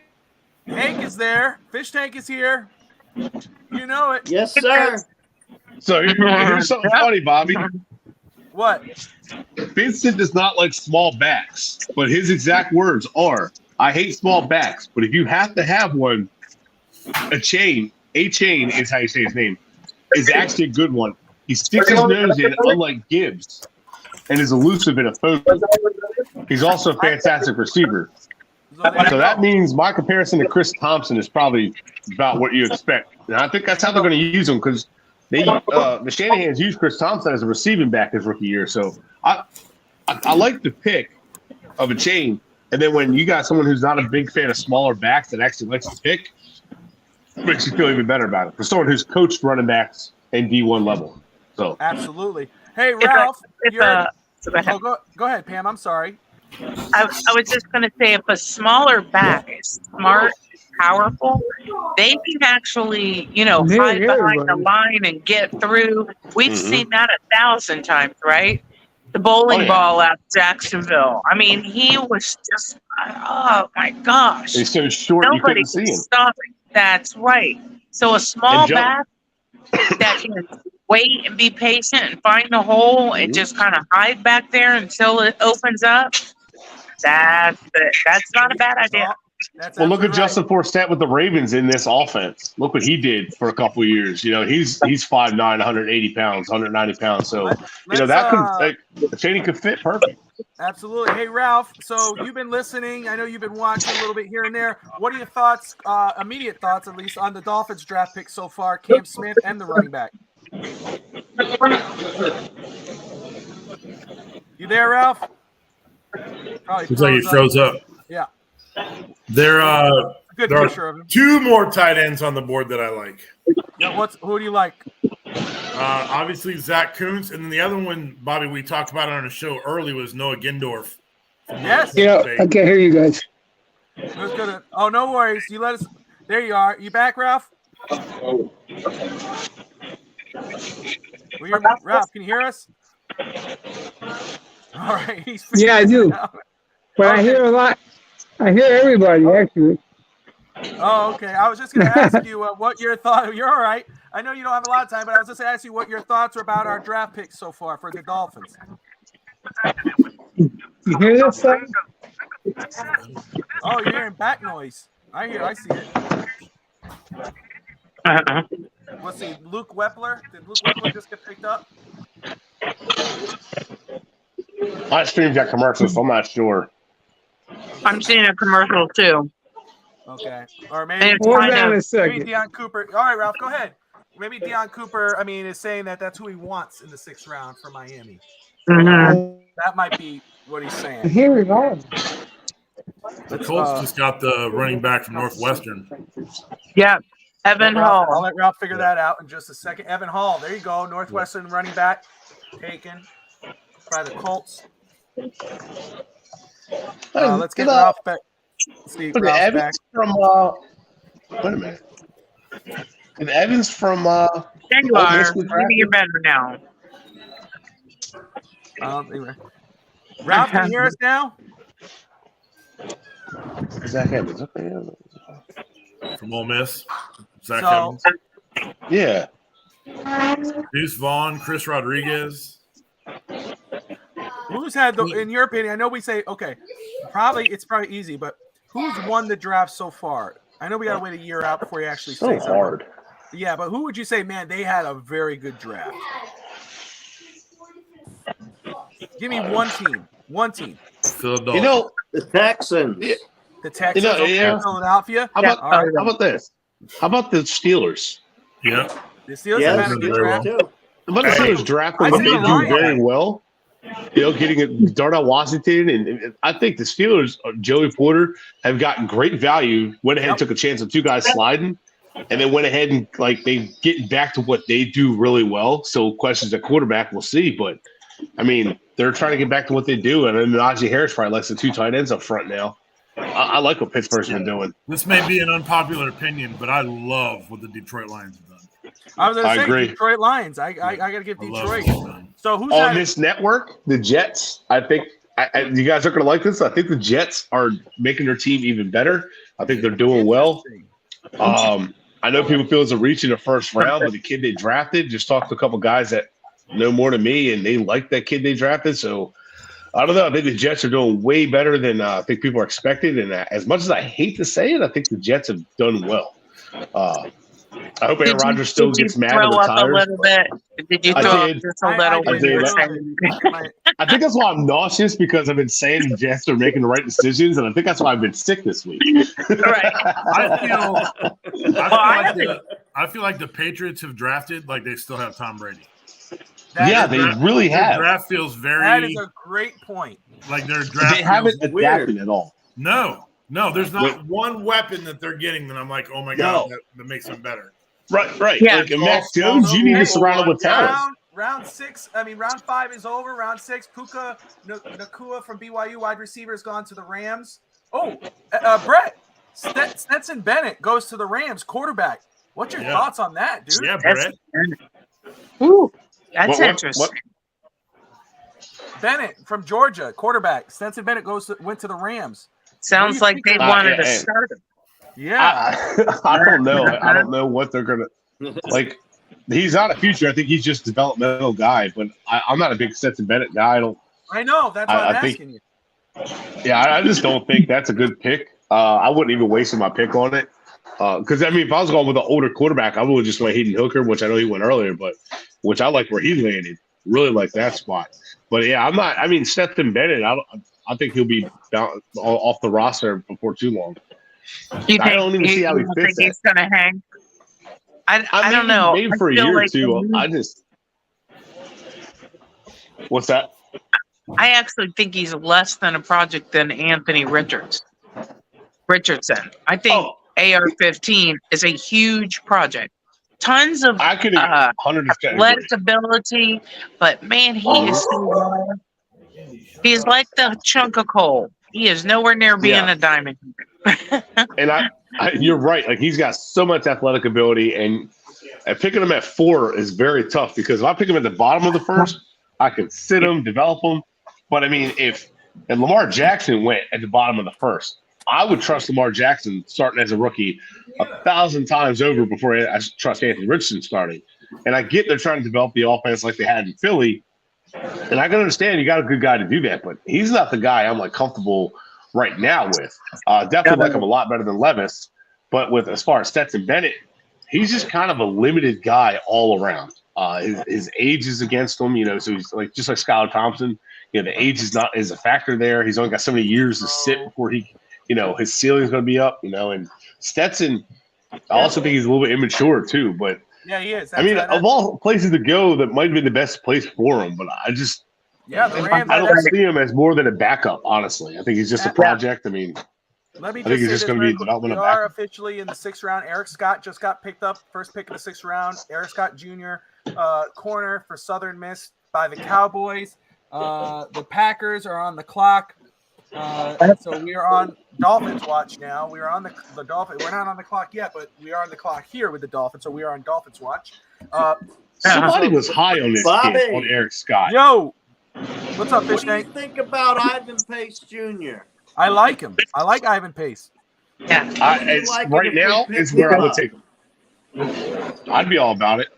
Yeah, I love one guy in a group chat, man, loves him and wanted him like in the 5th round or 4th round. I'm like, yeah, hold up, man. Let that slide a little bit. And he's all about forgetting tight end and getting Ivan Pace. And I can agree with that. Who? Go ahead. I sent him a picture. Oh, you can ask him if he'd ever had one. You know what's funny? A guy that I liked late in the round 2 was Dwayne McBride. Yeah, I really liked him, the smaller running back. I thought Miami might take a flag on him toward the end somewhere, but he is Ivan Pace Jr. plays for Cincinnati, 5'11", 231. ESPN has him the ninth best linebacker, inside linebacker in the draft. I liked what I've seen from him, and I think in the 6th round it'd be great value. It'd be good value. Yeah, Bobby, you cut out a little bit. What was his official measurements? Oh, I'm sorry. 5'11" and 231. Wow. 231. Okay. Hazel. Okay. He's got some power. But hey, Zach Kuntz is still there. I know I don't know about. I'm not saying. I mean, forgive me on running back, but Zach Evans still there. We're talking Alabama offensive guard Emil Akire still there. Jomo is still there. Kyle Brooks is still there. Luke Wepler still on the board.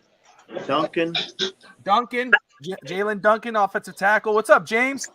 No, we did not. We still have our Carl Brooks is off the board. Son of a. All right, here goes Carl Brooks. John Santos in the house. James in the house. Good to see you. Appreciate you guys. Let's see. Pick is in. I really liked the double tight ends that Green Bay went with. I was very happy. Yeah, we had. I really liked that move. Let me tell you, I was impressed. I was happy with Green Bay's draft. I want to say, and Rich Stager was here, but we had Anthony Mazzano in there, and he said, was it an inclination? Basically, is it an inclination that maybe with those picks they double down at tight end? Is it an inclination that they overhyped Love, and they doesn't really believe in him? I go, no.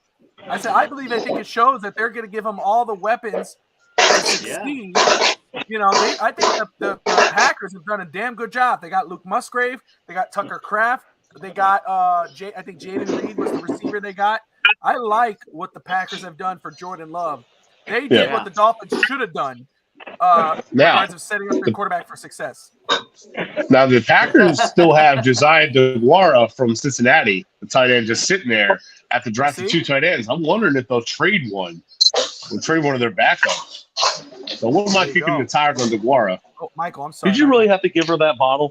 The dog's being a nut job. Hey, it's all good. You walked away, so I was like, let me. No, yeah, you're good. You're good. I forgot that I was on camera and doing stuff around the house. Yeah, we saw a bunch of. We saw you pick your nose, scratch your butt. We're like, what the hell? So bad. Hey, after you scratch your butt, you don't have to sniff it. All right. All right, that's why I took them off. I was like, I gotta have some decency on the show. That's right. That sounds like guys. That just sounds like guys. That's right. Sorry. I have 2 sons. I have no daughters. I have 2 sons, 4 grandsons, and 1 granddaughter. So I know guys for sure. It sounds like guys. Oh my goodness. Let's see here. My bad side came out. Brett? I mean, no, not Brett. It was Evan who asked about Sean Clifford. He was picked up by the Packers, so they did get a backup quarterback or developmental. These young guys getting picked up. Quarterback controversy. Man. Showing them on the TV, getting their picks, crying. It probably means everything. Some of this stuff is just great. That quarterback controversy in Detroit before too long. I'll say that much. I know. You know what though? That was such a smart pick, and I don't want to say controversy, but to think about it, Goff didn't play bad last year. He did not, but now you have an option there where if you want to go ahead and move on from that contract, or he does get hurt or struggles, you got Hendon Hooker sitting right. The Detroit Lions had a very good damn draft. Yeah, Hendon Hooker's going to. Yeah, they drafted guys that fit what they do. And they were Hendon just Hooker's gonna shy need on that games, year. Yeah. right? They were just shy on winning games. Yeah. I mean, Todd what's back in the the house. wide receiver for Detroit? That kid is incredible. What's his name? Later? What was that? Which one? Receiver? The wide receiver for Detroit. Amon-Ra St. Brown. Yeah. I mean, yeah, he's they good. They got a squad, man. What's up, Evan?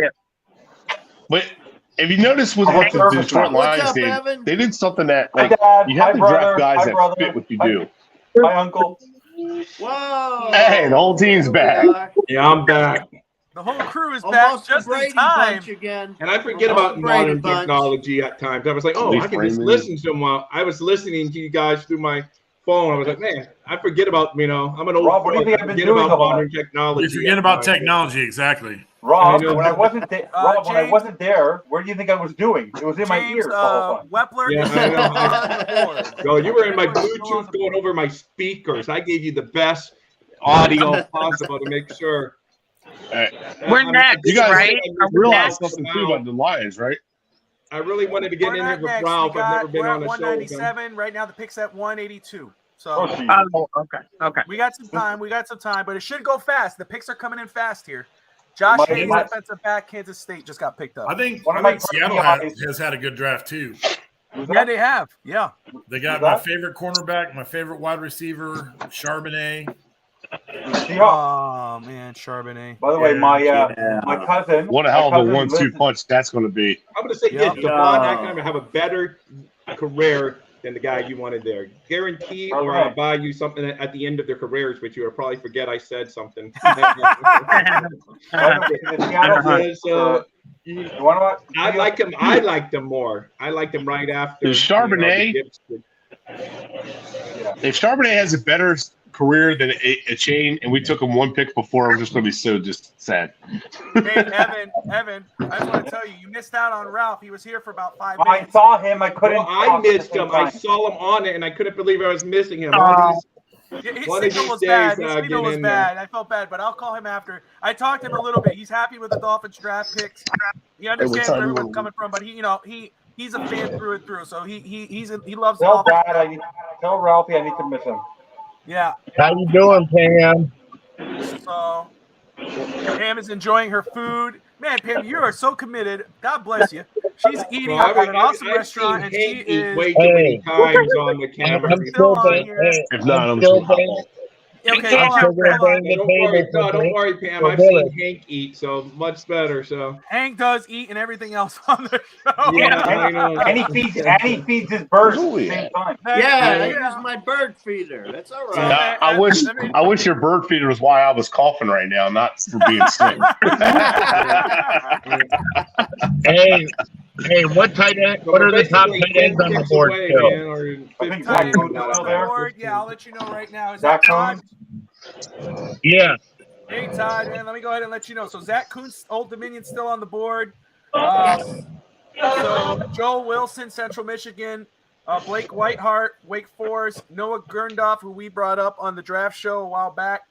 Braden Willis, your guy, Braden, still on the board there. That's who I want. That's who I want. There you go. So All right, keep an eye everybody. out. It's going to be Coons. Oh yeah, Ivan It's going to be Pace, all Coons. those guys. I know you said him earlier. So hey, we say, look, we're all going. All right, who does tight ends? Dolphins take safety. Quarterback. What? You know, that's just the thing. Like, we're still Miami is on the unpredictable board. If you sometimes. look. Miami's initials are on the screen saying it's coming up finally. 20 years later, we're finally. I see Miami. I see Mia. We better not trade any picks next year. Thank goodness, right? My eyes, all these other teams. Now we see the good. There is light at the end of that tunnel. Good God, though, it's like New England's had 1,000 picks today. They got 2 picks before we get on the clock. And again. they drafted a kicker in like the 4th round. See, I don't mind having a lot of picks and using the picks because then you just can say, because not everybody's going to work out, so you have a better chance of maximizing it. No, but that's man, when right. you have like a handful of picks like this, it's like, man, there's no way that all four are going to work out either, though. No, Can I make a prediction? If the Dolphins had 12 draft picks in 7 rounds, we'd screw up at least 11 of them, right? At least 11? I mean, yeah. You can't draft water boys. It doesn't work out that good. Water I'm Mr. Bandwagoner, so. Isn't that ironic? I don't know how, like, we didn't take Darnell Washington. I mean, red flags for injury. I'm sure Greer was licking his chops. Just stop Yeah, no torturing kidding. me. Why didn't Stop he take torturing me? I don't want to hear it no more. I'm gonna be so. Let me tell you. What if they take Hunter Luepke? Will you be redeeming? I'd be happy with Hunter Luepke. I like Luepke. He's one of my favorite players. So who's he? At least I wasn't overly high on Darnell Washington like everybody else was, because I like the guy, but I wasn't like I have to have him. That's Or else. supposed to make me feel better. That makes me feel better. All right, the Rams Gian selection. and James. Welcome, Gian and James. Oh, there you go. Tre'Davious Hodges Tomlinson. I'm from TCU. That's a little far out. I'm surprised you fell that far out. He was a good corner. It's so good. It's so good. No, I'm good. No. I might stab you. Remember, turn your camera off. If anything has to go down, do what you got to do and then come back. We said that You might enjoy it. You might enjoy me stabbing someone. I think this is that's LT's nephew, I think. Oh, it is? Really? Okay. Yeah. Yep. A cornerback. Okay. Hey, I like this pick. I'm surprised he lasted that long. Thank you, Ralph. Ralphie, that's great. I will. We ain't hit up another time. Sorry, I'm not looking at my comments. Let me pull this up. Sorry, guys. As much as I would love to join you. John and James, thank you. Welcome to the show. All you guys are awesome. Yes, Ralph. Well, maybe I'll get Ralph on speakerphone one of these days on one of the shows so we get his thoughts. No, I'm going to get him on bandwagon. I'm going to get him on a full hour of bandwagon. Yep. Yeah. Well, I you don't know tried about that. Ralphie. The signal was kind of bad, but I know he's happy with the Dolphins picks. He understood where we're all coming from, and I think he's in the same boat with regards of needs, but he loves the players, so that's what counts. I just don't like drafting a guy in the second round that has to sit. Unless it was a guy that like got injured and was a surefire first round pick and fell to the second round. I want a guy in the second round. The first 3 rounds, I want a guy who could play right away if I can help it. Unless there's just guys, I can't pass this guy up. You know what I like about the pick. You know what I like about the pick. I like the fact we don't know what Needham's going to come back like with a torn Achilles. No, that it's just That's true. true. No. You know what bothers me most about the pick? That Anthony spent the first 2 hours of the show saying that we were going to take a defensive player, and none of us thought he was going to take a defensive player except for him. And now he keeps on reminding us. Well, the biggest problem with the whole thing with that pick is it reminds me of Tyndall pick. Yeah. Tyndall, talented kid, all the talent in the world, but here's the difference. Well, I think it's a lot easier to get Cam into the Smith had a rotation lot more than play time than Cam Smith played a lot more in college than Tyndall did. But he got away with a lot more because college rules. So he's gonna struggle in the NFL if he doesn't square that up. So potential's there.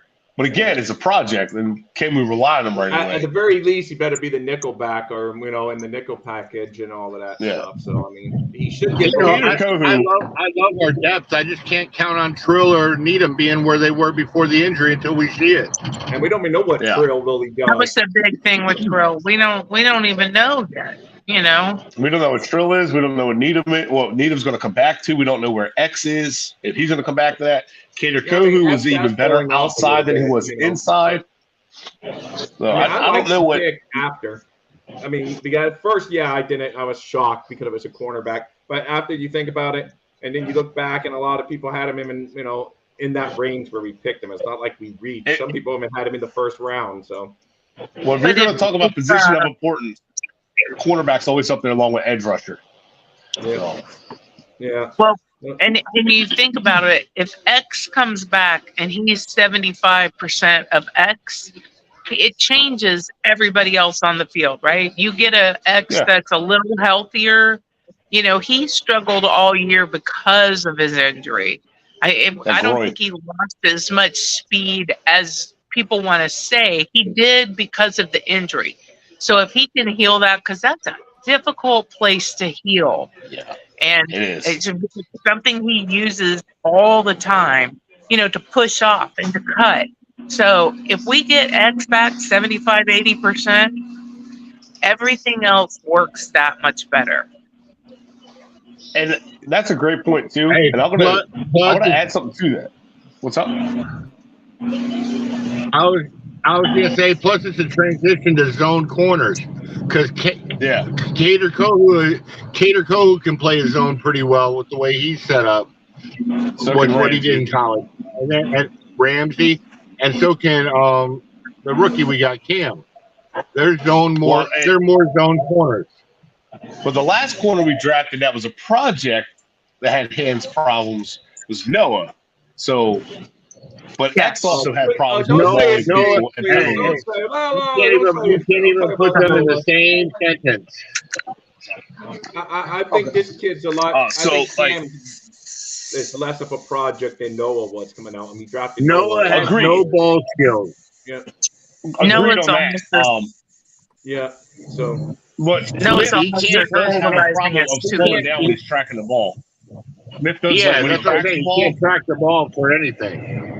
No, I'm talking about Cam Smith. When he has to track it, sometimes he will lose the ball or lose his receiver. Yeah, Noah can't track the ball with shit anyway. But our corners are transition, but this depth at corner does allow us to keep X fresh and healthy because he's not getting any younger. So it does allow him to kind of take some snaps off. You're going to see him up in too high safety a lot. You might see him in too high safeties at points. We need it because I like Brandon Jones, but there's going to be situations where I think Brandon Jones is going to have to play in the box, and they're going to need another safety. And I like the guy we got from Detroit, but he's not really what you would consider a too high safety. He's a hitter down below in the box. He's also not a reliable guy at all. He's not reliable to stay on the field either. So depth in the secondary for me is fine. I like that. How much time is it? We're not far. We're on the freaking screen. So we're at Watch, 184. We're on the freaking screen. Hey, that's not a bad word, man. Evan, how many picks left to us? are you watching the background, like the comments and stuff for me? We're at pick 184. Oh no, right you're good. now, I just want to make sure because we're I have you getting guys there. full screen, so I'm not able to see. Hey, it. Jets are going to be a threat this year. Who says they're not? Yeah, I know. Well, See they that? were a threat I'm last year. gonna tell you they're not. Yeah, Well, I hope you're right, Cam, because they were a threat last year. If they beat us in that close game at the final of the season, they're ahead of us. So Yeah, but if we would have had our their team on the defense is field. no joke. I know. I agree. We did not have. That's the one thing that I agree 100%. And I'm Mr. Positive Dolphin, but that season was a disappointment at the end of last year. Yeah. Oh, One of the things I think like with Mr. Negative, Evan. I'm Mr. Realistic. I spent too much time with Brett Lagasse and Bobby Melendez and to be that positive. Steve is real. Oh, and when you get called you don't ever get called realistic. You get called negative clown. It's the same thing as realistic, really. So I just want to say this very quick as we're waiting for 197. I was trying to look at the best picks at 197 and the best picks at 238. For me, and I might be wrong, Brett, if you want to pull that up on the computer or wherever you're at, you might know a player. I may be missing somebody here, but where are you getting your list from? Statmuse.com. Best players ever picked at these picks. At 197, the one player that sticks out to me is Gus Frerotte, which was back in '94. Wow. Gus Frerotte. He's the one that stands out to me. Let me see. Hey, he did good with us in 2005. Okay. Yeah, exactly. Right. Let me make sure here. I might be missing a player. I mean, obviously, none of them really. But 238. I'll tell you the player that sticks out. Hey, wasn't Gus Frerotte the guy who almost knocked himself out, headbutting on the sidelines on our? I think with the headbutt without the helmet. Gus Frerotte. Yeah. Yes. So looking at 238, you want to know the one player that sticks out? He's actually a current Dolphin, and I think I've talked about it on FinTalk today. Zach Sealer. Miles Gaskin. Zach Sealer. Man. For the Miami Dolphins, for the Baltimore Ravens, was 238. Now look at him. That is a Miami. They actually stole him off the practice squad. Yes. Ricardo Well. Matthews, wasn't he one of our guys? He was drafted by the Colts in 2010. He did well for us for a little bit. Wide receiver. Yep, wide receiver. No, you're thinking of Rashard Matthews. Rashard Matthews, that's correct. Thank you. Ricardo Matthews was a corner for the Falcons. I believe. You're right. You're right. I think he's the one that got torched in the Super Bowl after having that big interception return for a touchdown in the Super Bowl. So, but look at that, Zach Steeler. So it could happen. It could happen. Don't do this too much because Jason Allen was drafted. Especially if that 7th round pick is Voorhees in the future. Yeah, it could happen. Don't do it to yourself too much because I did this with Jason Allen and said, "Hey, that's where Troy Polamalu went." That didn't work out so well. So many bad draft picks back in the day. Where do you see that? 185. Wow. Tennessee's on the clock now. Yeah, the Titans are up. The pick is in. Let me guess. There are some really good players left on the board. I mean, really good players. Titans If I could- picked Come up on, again. somebody If I make could a draft trade anybody for the for Dolphins, if I could draft Wilson anybody with for the us. Dolphins, it'd be Henry Carpenter.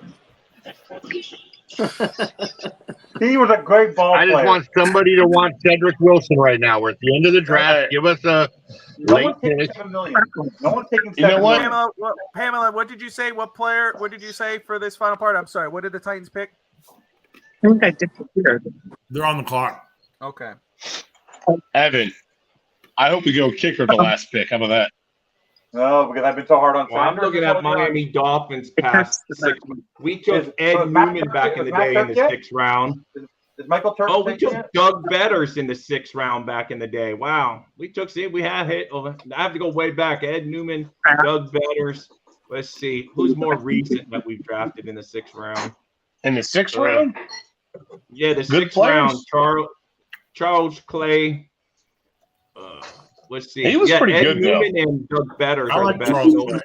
You know what I come to realize? Hey, We should got have known Isaiah that. Prince, he didn't work out. We There should have goes known that Duncan. career. What's that? Whoa. We should have known Duncan. that. Hey, Reggie Grant. Roby. Reggie Roby and Reggie Jeremiah Roby. Bell were 6th round picks, too. Don't forget Jeremiah Bell. Yeah, we did. That Reggie dude was a Roby stud. Jeremiah Bell. Wow. Hey, that dude left the, I think it was a coal mine or something, or iron mill. No, he worked in the steel mill, I think. And he gets to play football. He's like, this is actually easy compared to what I was doing. And he was just throwing dudes around with his working strength. A lot of people said he was strong as can be. Our long snapper was the Duncan 6th round Ramirez, pick. not long. And James LaSalle, we Blake need to Ferguson trade or Cedric Long and Noah. Jalen Anybody selling a Duncan, bag of Maryland, chips? for the Titans. Those were Greer disasters. I think we need to trade. And I think Cedric wants to be traded post 6-1 just because of the contract. And then put up more money then. But aren't we stuck with $7 million on the Someone's cap no matter what, even post June 1st? Yeah, but we open up more cap space post June 1st, though. Like, we're stuck with the same amount regardless, but post Here you June go. 1, I'm not an Tennessee expert. Titans take tackle Jalen Duncan from Maryland. There you go. So a tackle's off the board there. Jaguars took Parker no. Washington, wide receiver. JL Skinner went to the Broncos. And Because I'll be back in a minute. Okay. Go ahead and pull this up here. That's it. We're going punter, guys. He took Reggie Roby. That's like one of our better, 6th round picks. So, I mean, I don't know that's the punter we got now. Right I don't want to see a punter or a kicker. If I do that, I'm just bad. Just go on kicker, drafting, I know dude. a lot I'm just of people going. wanted a kicker for Miami, but Sanders did fine at the end of the year, and his contract's not friendly to walk away from this year. Yeah, So yeah, I'm not interested All in right, so any of that. Cedric Wilson, if you trade him, we lost it's Cam. dead cap. It's $7 million trade. If you cut him, it's $6 million dead, $1 million dead next year, and then $2 million cap savings this year. So you have to trade him post June 1st, or you won't really save any money. So cutting him does us nothing, but trading him saves us $7 million. Yeah, no, cutting. He's on the team. If we can't find a trade partner, he's going to make the team. Yeah. Because- Now, Yeah. if you were to Yeah. trade him now, it's $6 million in savings. Just throwing it out there. Right. And to But me, if you it's trade a worth the extra post, million to wait to June because you're not getting a pick now unless you trade him today, right now, for a 6th or a 7th round pick. But, yeah. But you can know, trade him. You still have a month to trade him before June 1st. You don't have to. If you trade him before, you don't have to designate it. So it's up to however they want to do it. You okay? But you save more money trading him. You have $2 million dead no matter what. So you might as well open up an extra $1 million in cap space because you get $7 million post June 1st. Yeah, no, you it's get better. $6 million free. Yeah, no, I agree. That $1 million will count for something. So I'd rather do that. I think he will get traded. I don't think he stays around. I think somebody after this draft and see where the receivers are, and I think they'll say, "Hey, we'll go ahead." No, I agree. If a And, team didn't we'll hit on the some team that wanted a receiver that didn't get a receiver where they wanted would make the trade. I think he's a good player. He just wasn't good for us, and I just don't see him finding. Where's he going to find playing time this year? Well, they signed him with no vision. If they had signed him thinking, "Hey, we're still going to get Tyreek and we can use him," all right. But they signed him like, "Oh, he's our number one receiver." And he asked Bobby when they signed him, it was kind of like, it's just a whatever signing. I like Cedric Wilson. I like the speed, but I'm like, okay, that's not enough. I need more. Like, I need another receiver. So I was like, he's not a number one. And then when we got Tyreek, I was like, oh, now I like the Cedric Wilson signing because Cedric Wilson can offer some variation there. And then it was like he never did anything. Yeah. No, I know. That's a shame. He never got it together. I don't know what the story is. Patriots take wide receiver Keyshawn Bout, LSU. Swing. Goes another one. I probably had to step away. So it's going good for me. That's right. Well, if we can get Zach Kuntz, I'll be happy. Yeah. So 10 picks away. Let me tell you something, guys. All right. Some people. Or the guy from Oklahoma. Some people have superstitions. All right. So Man, far, the Eagles. Is there any more Georgia guys on the board? I mean, the Eagles are about to pick again. Is there any Georgia guys left on the board? Maybe. What was your superstition, Hank? I don't know. Oh, thanks, Rob. No, just kidding. Sorry. Hey, you got to remember, I refill that bird feeder every now and then. You can't expect me to be on the money, all right? All right. So, pick is in for the Eagles at 188. We are officially 9 picks away. Right? 9 picks. Oh, Evan's back. All right, Evan, you helped Why rejog is my Zach memory. Evans still there? Somebody talk to me here. Why is Zach Evans? Memory, my son. Yeah. What's going on with Zach Evans? Why is he still there? I don't know. I'm wondering why Evans is still there. I agree with you. I'm surprised. Where do you No, guys you know how board some on people who's have still there? superstitions, Bobby? Yeah. I have something more than a superstition, Bobby. What's that? Every time I want a player, the Pittsburgh Steelers pick them. So that's how I know we're going to get somebody that I want because Pittsburgh's not in front of us this time. Oh, Finally. all right. Unless they trade ahead of us, then you know the superstition's real. Hey, Jason Myers in the comments says if Whippler's there, it's a great value. He has a point. Whippler's there. That would be Eagles a took good a pick. quarterback, Tanner McGee, Stanford. Oh, yeah. I like that. They don't believe in their quarterback. They don't believe in their quarterback. Yeah, exactly. They I'd don't like believe to in see Hurts. us pick him up. That would be awesome. You know, some smart ass will say it on Twitter that, some Dolphin fan, they must not believe in Joe. They took a quarterback in the 6th round. So, when they drafted Skyler, they didn't believe in Teddy. Apparently, McDaniel didn't want Teddy. That was a Greer thing. Greer wanted Teddy. I mean, McDaniel's kind of like, no. Wait, you're saying that Chris Greer will go after a player that Mike McDaniel doesn't want? Don't tell the guy in the middle of our thing here. In 2018, Chris Greer took Minka Fitzpatrick. Chris Greer did not want to trade up for Josh Allen, and that's who Adam Gase wanted. And then Tannenbaum wanted Lamar Jackson or Josh Allen, and they were fighting back and forth. And then finally, Greer was like, I said, I'm going to solve this issue. We're taking Minka Fitzpatrick. And I was when I saw that draft, I was like, all right, Minka's all right. I would have taken Derwin James there. And then we got Minka. I'm like trying to make excuses, but I'm like, I still like Derwin better.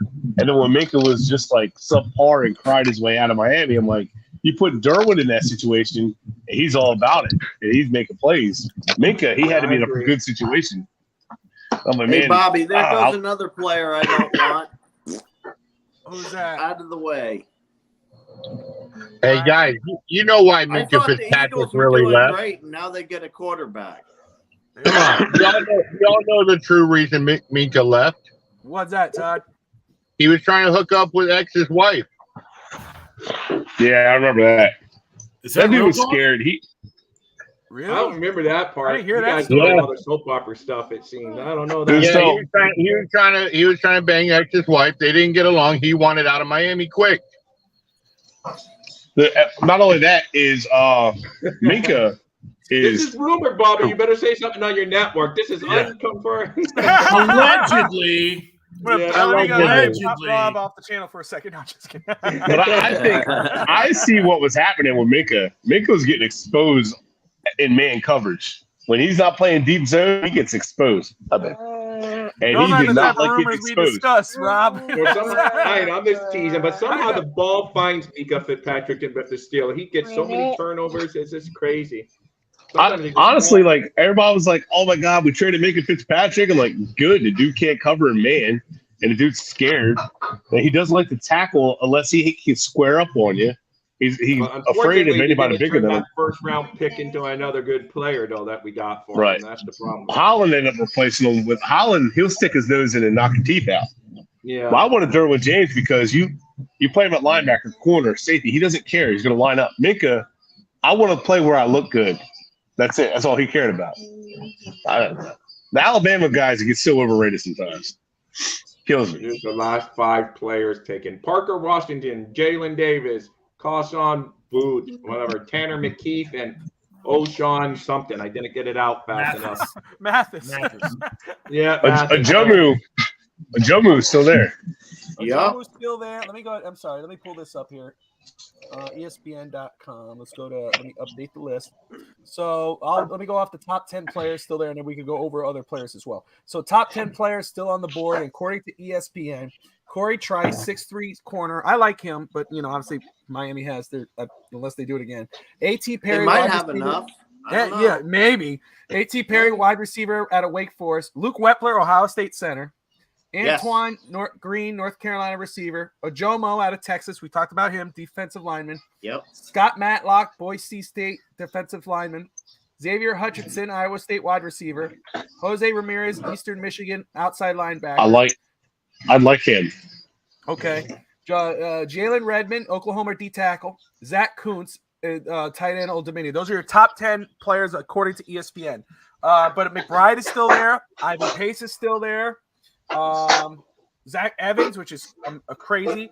Emil Akire Jr., offensive guard from Alabama. Nick Brocker, offensive guard, Ole Miss. Let me make sure I pull this. Voorhees. Hey, I like Ivan Pace. I like Ivan Pace. Yeah, I like Ivan Pace too. Derek Patterson still on the board from Notre Dame. Center guard, I like him.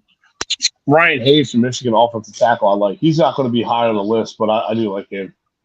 Man, there's a lot of players I like. I hope that they get somebody I like this time. TJ Bass from Oregon, another offensive tackle, pretty good player. Yep.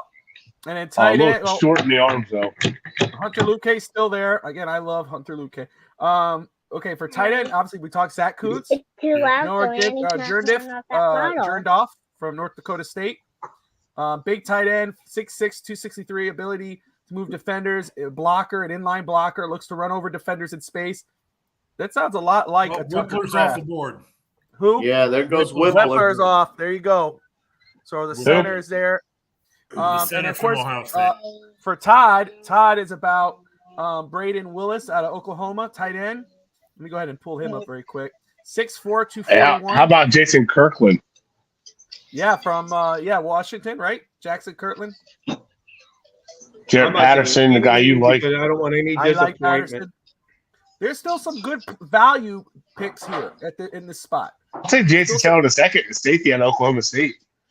Dude, have you guys seen all the running backs that are still available?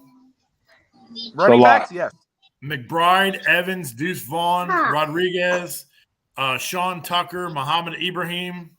Well, the Buccaneers. I swear to God, though, if we take Deuce Vaughn. Trey. Whippler's going. Damn. Okay, that's what you guys said. It kept cutting out. All right. It cut out, and you guys said it twice, and I was like, I'll figure it out.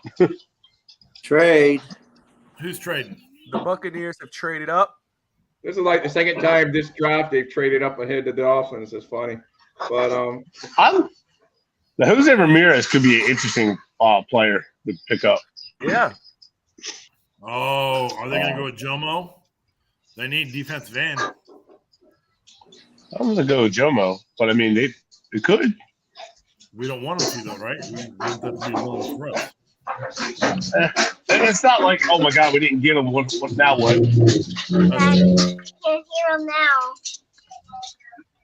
I mean, if the Dolphins are as good They as could be we trading all up for hope Zach they're gonna Kuntz, be- though. Damn. This could be for Kuntz. Yeah. Who did they trade up over? New England. New England? Yeah.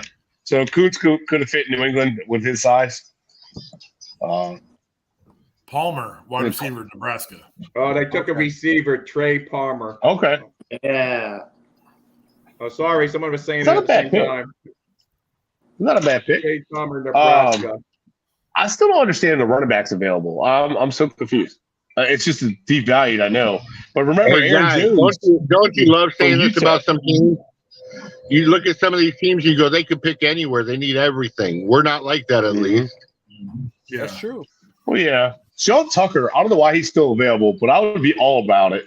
Ibrahim, I'd love to see him come over because he's got all the speed. if we Guys, get how many Tucker, running backs do you want? Then we're really going to be hearing crazy people talk. You had already complained. I like you said, the Devon on odd chain pick, but man, people are chain? really going to be. Yeah, odd chain. Yeah. but no, see, look, the thing is, though, you get another running back, you start like you could trade Wilson, you could trade Mostert, you could, you get rid of I know. Gaskin and Ahmed. You know what I mean? So now, because right now, you add a chain, but the running back room is still kind of mess. Because I like Wilson and Mostert, but they're just kind of they're good running back, not great, nothing. They don't really push a needle. So you still need to upgrade that. Hey, I And will- I would still hey, think adding another back helps. Hey, give Mostert some credit though. Last year, almost 1,000 yards. They just Him and Tampa's on the clock again before. New Right, but you England- can't rely on So Mostert. I don't know what pick. New they England traded just up took to a get. punter. Did they? Yeah. Of course, Didn't they just we took. Oh, yeah. Josh Bale. Hey, we took their punt. We already took their punter, of course. So, hey, Rob, I just want to say something very quick. So I wanted to go and you know how the mock draft simulators update every round? So I said, let me go ahead and do an update. Let me see how it kind of goes out to our pick. But what I did, I realized, like, why does it say Dolphins at the 22nd pick? I looked there. They've already have next year's draft prospects up on there. Wow. The first pick, Arizona has 2 number 1 picks. The first pick is Kool-Aid McKinstry, cornerback out of Alabama. I said, that's a badass name. I don't know who that kid is, but I'm going to find out. Kool-Aid.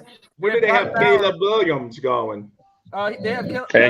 to Atlanta at number 6. Man, Cameron Peoples is still available. Yeah.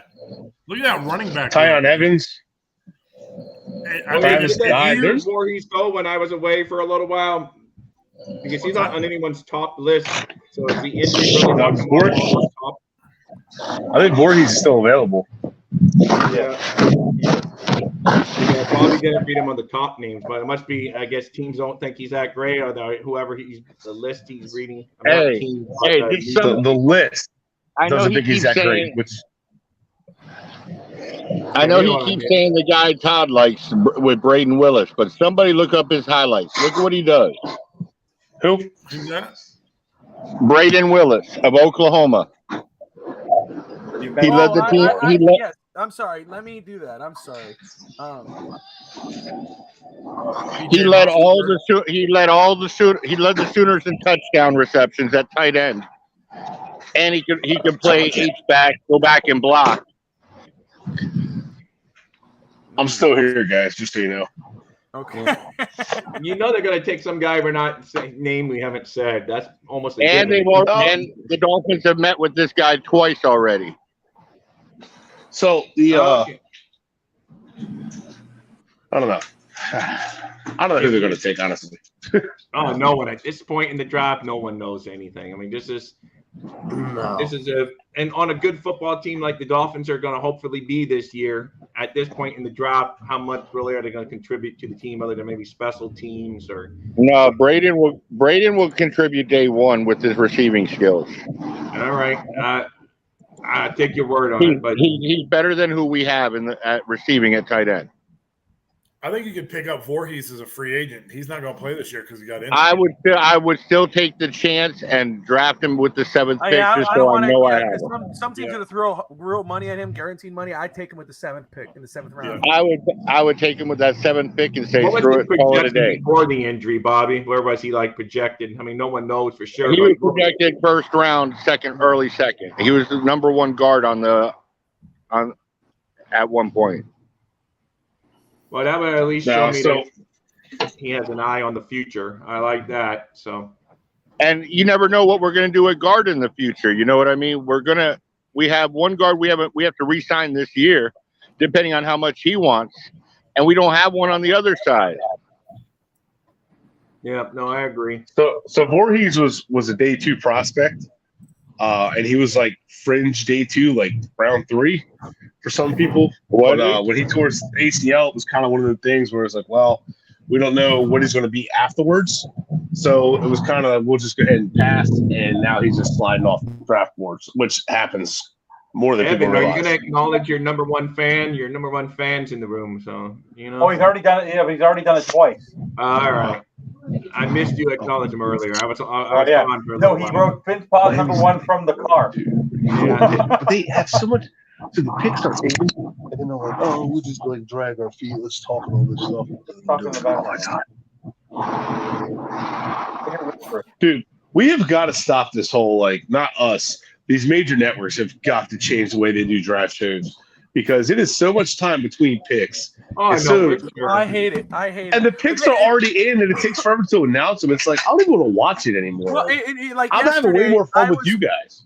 Yeah, Yeah. I know. I was Yeah. watching it yesterday, and they had some influencer on, and I don't know if he was what fan he was. He gave like love to Kansas City, even though he's wearing another hat. And I'm like, he goes, "What's up?" And nobody's cheering for him. I was like, "Why the hell? What made you think to put this jackass on television? Like, I don't even know who this guy is." Well, this is the same people that like went with Rolling Stones, and I have no problem with Rolling Stones, but you don't know your audience very well to have Rolling Stones as the halftime show. You know what I mean? Like, you guys just like the NFL has no idea how to get to their younger crowd, and they think that the way they're doing a draft is it. It's really not. Like the younger crowd still doesn't care about the draft that much.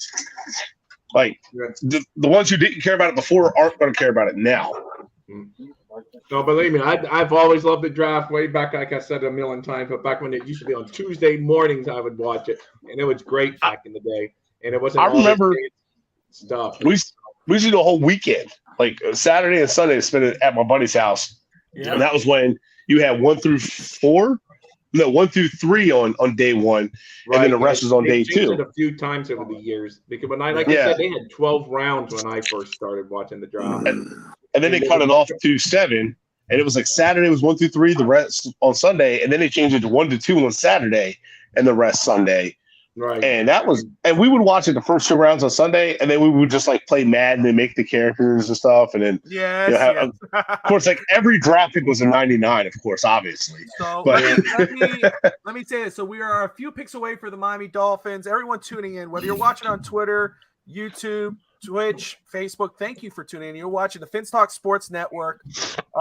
Chris Rodriguez. Do me a favor, smash that like and subscribe button. There's Alex Brown, Houston Texan fan, watching us.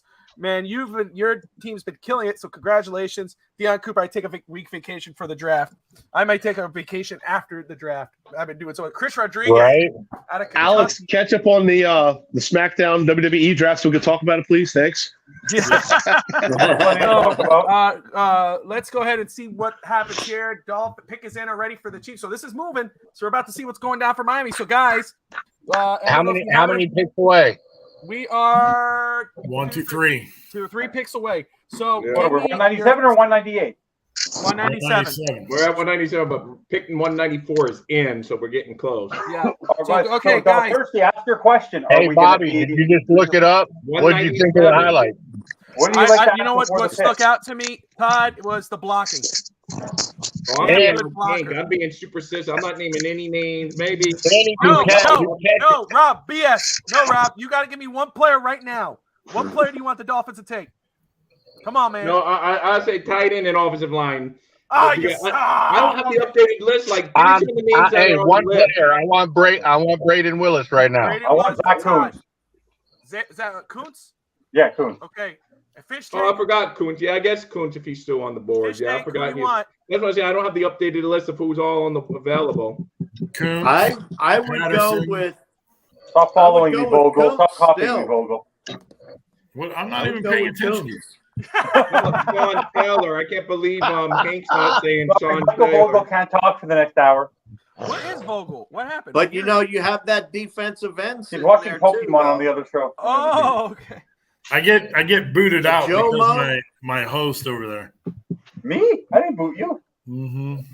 No, I just muted you. I didn't boot. Let me just say You this made your very quick. video. My son is Ivan at that Pace. birthday party. My son they asked Tristan, they're watching the Titans obviously over there. My son's over at the birthday party. They asked Tristan, what position does the Dolphins need? You know what he said? Left tackle. He's at a birthday party without me, and he said that. Isn't That's that good. I gotta give my son a round of applause. No, we need a right tackle. We need a right tackle, but I'm proud he said tackle, Michael. Hey, he said tackle. My son would have said. Hey, it's the left tackle for Tua because it's his blind side. Yeah, exactly. Good way to put Right it. tackles his blind side. Who traded up? Who's trading? Oh, No, I'm Santos. saying for Tua though, it's his version of the left tackle, so he's That's close. right. That's right. Oh, we have That's a what my son trade. meant. We're Okay. delaying the trade. Come on. Come on. It's not the Saints who traded up. No. Alex, do not share your WWE drafted reaction. The only way you should share your reaction is when I join you on No Holds Bar with Alfred. And if Brett wants to know your reaction, he has to come on the show. I think this is. I'm down. One the night. Saints, hold on. Wednesday. The Saints have traded up. It 9 looks like o'clock. the Saints have traded up. They Yeah, they traded tight end Adam Trapman to the Broncos, I think, for this pick. We could have traded for Adam Trotman. Yeah. Yep. He just got traded to the Broncos. Who's Adam Trapman? Exactly. Wow. He's a talented tight end, but like at least could have been a cheap upgrade. The pick is in. And it's going to be Zach Kuntz, I guarantee it. They had to get ahead of Miami. Well, they just traded a tight end, so they could get one, I guess. Traded They tight do end. that? Tight Oh end. no, they Did they take do that? A.T. Perry, Wake Forest. Wide receiver A.T. Perry, Oh Wake yeah, Forest. yeah. It said, Okay. That's funny. It said that was the best fit then. Good. I didn't want him anyway. All right, we're one pick away, people. All right, so the stream's all slow and stuff with the NFL to getting their shit out. So I'm just going to be live when you guys announce it. You guys are going to be my NFL network. There you All right. go. Maybe make And sure I will be your latex salesman. I don't think so. Who's Evan, picking throw right now? You want to be Evan? my Crying latex out salesman. We're seeing loud. some team Bro, what? trades ahead of Miami. What should I do? I said, throw on a wig, get some makeup, Hey, do something. hey, who's picking ahead of us right now? Rally cap. Tampa Bay again. Tampa. They need a tight end. So yeah, the Buccaneers are on the clock. The Dolphins Rally are cap. after. Everyone wear the rally cap. Hey, can you imagine how good our draft could have been if we wouldn't have just talked to Brady? Okay. What the hell? Mine are won't you go guys doing? outside. Rally yet. It's cap. still new. I Rally know, cap. but it's shit, not my bad. working. You don't bend your new hat, Hank. Don't Hey, do you know, it. hey, let me ask you something. Hey, let me ask you all something. How bad Sorry. does it bother you that another team got caught tampering, but all they had to do was trade picks? Yeah, I Total thought that bullshit. sucked. Yeah, Because I believe all teams should get punished, but they need to be get One more punished. pick, You know, if you boys. do One more consequences, pick. but we got Pick it way in. screwed more. I think Dolphins if anything, are we on should the get clock. The pick. Who did they take? Dolphins are on the Who clock. the Saints take? But yes, I agree. You We mean got the- screwed. the on receiver. Buccaneers. Wide receiver A.T. Perry out of Wake Forest. Who did The Tampa Saints get? did. We're not. They're we're waiting. Tampa They're picking Tampa's him. pick is in. They haven't made. It hasn't been announced yet. Oh, Bobby Just means it's- that's Melendez. the one I'm is worried that. about. Bobby Melendez. They just took Bobby Melendez. because Thank they you, thought everybody. Bobby- Later. Peace out. I'm out. I'll be back in a few weeks after my first concussion. That's why I stopped playing ball. Oh man. Pick is in. Oh my goodness. Yes. But of yes, the course. tampering charges weren't fairly So- distributed for sure. So whoever said that in the background. Well, some people said that what It they was did me. was I think someone needs to put an article and blast the NFL for that.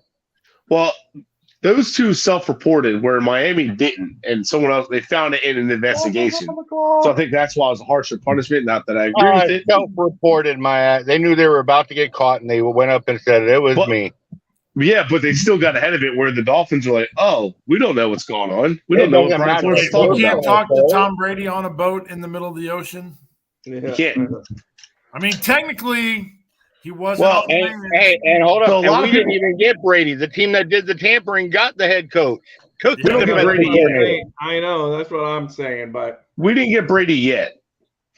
I'm just glad the Saints didn't get our first round pick. That would have been Jose that would've been terrible. Ramirez was for the Bucks. By the way, Outside linebacker. we are ending the show immediately if they take a corner or a wide receiver. Well, after this pick, I got to go anyway. Taking my daughter to see kick Monster the Truck. Miami Dolphins song up. You know, we're about to be. Did you say you're taking your daughter to a monster truck? Yeah, talking to a Monster Truck show Heck yeah, Are dude. at the fairgrounds. It don't get much more redneck than that. Oh, I thought you were a redneck. Jose Never Ramirez. Listen, Jose Ramirez, edge rusher, Eastern Michigan, has gone to the Tampa Bay Buccaneers. So This has to be Zach Kuntz. It better be. If it's Zach Kuntz, I'll be happy. I'm on. I'll take Braden Willis over Zach right now.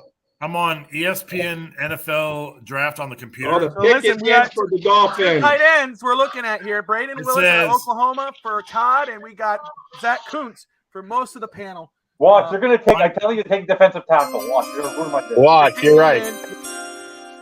Pick is in. Is in. They're gonna take a safety. Watch them take a punter. Evan, I don't want no reactions until everyone can see it. Let's see. Okay. Hold on. We get a reaction. I'll put a hat on. Ah, the glare.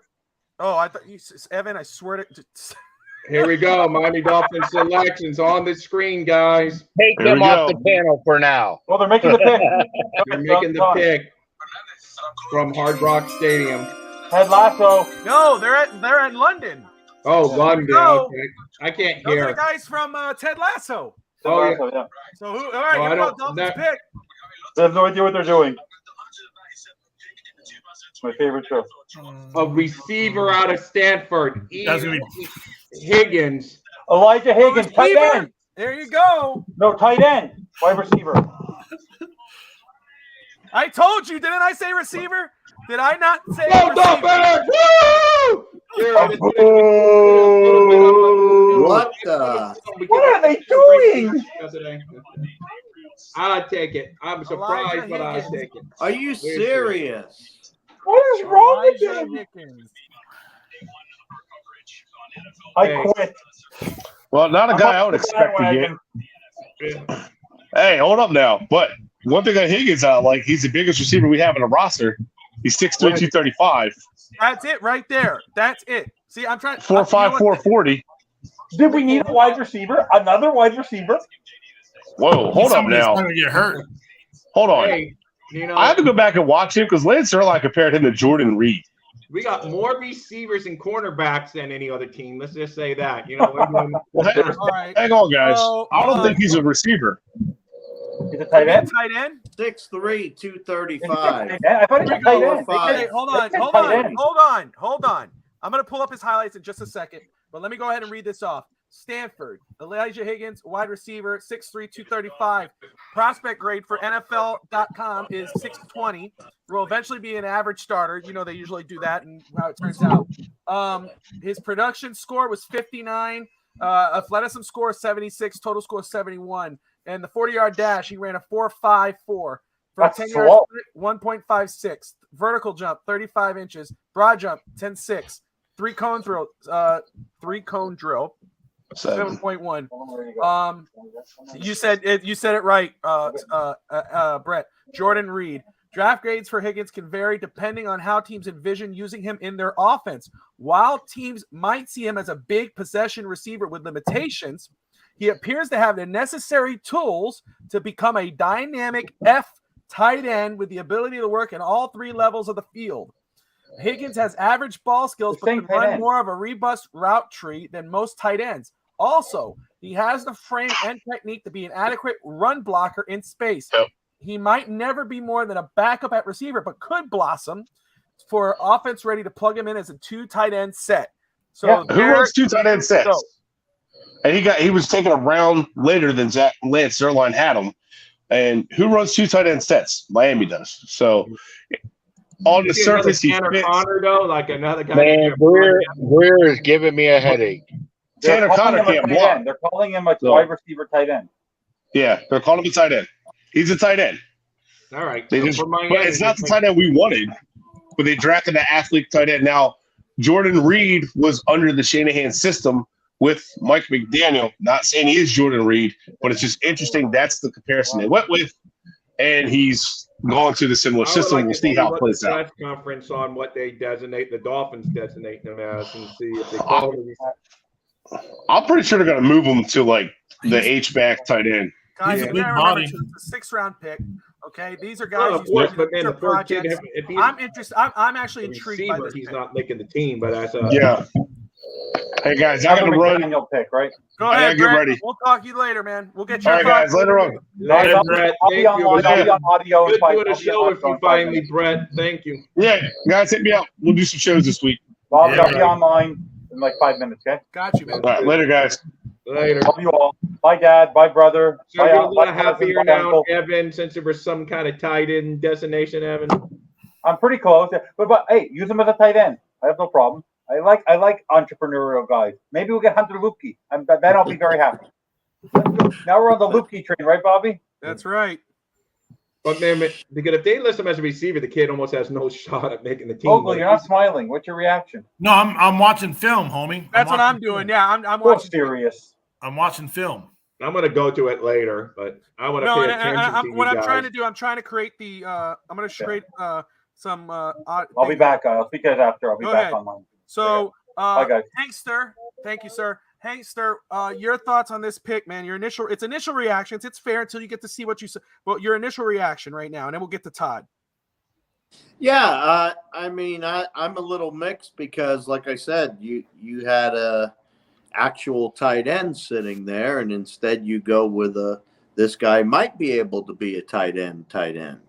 So I don't know. I understand the big body though. I like the big body. He's 6'3", 230 something. Yeah, and he's running 4.5.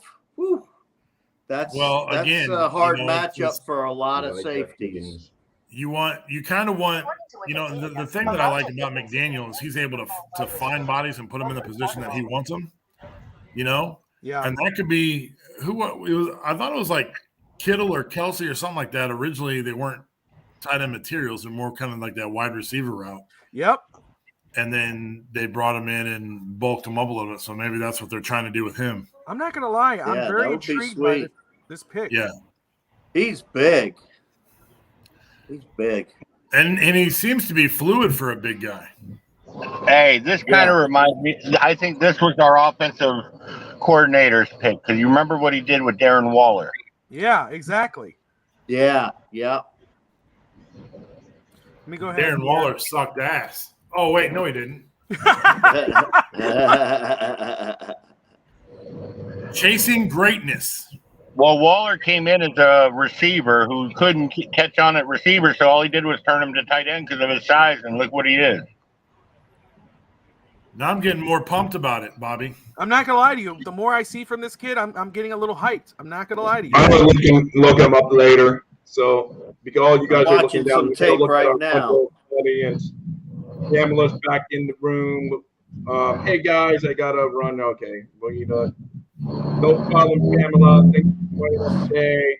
You guys are awesome. Dion, thank you, and Troy, all you guys making those comments. We're watching you and happy that you're out here watching us. Absolutely. Make sure you like and subscribe and give that big fins up, meaning thumbs up to us. Thank you. Please and thank you. Everyone tuning in. What are your thoughts on this pick? Everyone tuning in. Forgive me. I'm going to set up we're going to get him on film right here. We're going to get some highlight reel up here in just a second. That's what I'm doing. So forgive me. But put it in the comments below what or here on YouTube or wherever you are, what you think of this pick. Are you intrigued? Are you disappointed? Let us know what you're thinking right now. I'm a combination. I'm disappointed and intrigued. Okay, so there you go. That's fair. Hey, I'm with you. I mean, obviously, I'm with you too, because when I heard because on NFL Network they had him listed as a receiver, so I was like, oh, what? We're already loaded. But then when you guys started looking up a little bit, then you saw that he might be a tight end, and I was more happy with that. That's a big body. That's a big body. You could. Yeah. Hey, but remember, McDaniel like and Shanahan have done this before. What did they do? No, it's not McDaniel. More or less Frank Smith. Frank Smith, like I said, he did it with Waller. McDaniel did it with what's his name. So they both have they're a trying to combination. do it with Tanner Connor, but I guess Connor can't block as well. But we'll see. But See, that's the problem I have. I don't mind the receiving skills and the route tree and this, but first off, above average receiving skills is not great. Second, and then he's never really blocked on the inline. Here's the thing. Let me just say this. I understand that, but let me just say, there's been players and I'm not saying he's going to be this. So I'm not saying that, but there's been players. If you go back and you read up on when they were picked, and you look up at the draft card, like on NFL.com, like George Kittle, it's not very appealing. It's not a very appealing draft card. I can understand if he was our pick that then, we're going to look at him and go, him? And then look where he is now. So, and again, this is the 6th round, okay? Yeah, of we course. know, no high expectations here. But again, like Cam Smith in the 2nd round, this could end up being a home run hit. And we go, holy crap, how dumb were we to question that pick? Well, here's the difference between Kittle, though. Kittle came in as a blocker more than anything. Yeah. And I don't know if it's easier to turn a guy into a blocker or turn a guy into a receiver. Well, yeah. Because we tried like hell to turn Gesicki into a blocker, and we couldn't do it. Yeah, no, that's true. true. He just never fit. And it wasn't McDaniel's guy. Gesicki was not McDaniel's guy. So I don't even know why they ended up picking his option up. They should have got rid of him when they had the chance. And I'm not on Gesicki. It's more the Dolphins' dumb decision making. Yeah, that was a waste of $11 million. But most people at the time was for it, so we can't be. But that was before Tyreek. I wasn't for it. I wasn't. Because I was not worried though. I know. People, Garrett franchise Patterson, tag him. Center guard goes to the Texans. Texans having a very good draft. There you go. Talking about Texans. There's a Texans fan right there. You guys just got Jarrett Patterson, offensive lineman. Oh, is that the center from Notre Dame? Yes, yeah. I like him. Oh, I love it. He'll ball out. That means that's awesome because then we can juice the guy we drafted yesterday. We can probably move him to guard. You know what kills me though? Every other coach that's come out of San Francisco, what have they done with their O-lines? Fixed it up is what you're going to get to. Look, they're building them up through the draft. Right. McDaniel still hasn't done that yet. So how are y'all feeling about Elijah Higgins? We're coming around to it. I'm intrigued by this pick because it is a 6th round pick. That's my thing. You don't get starters with this pick. He's a big dude that they could move to tight end.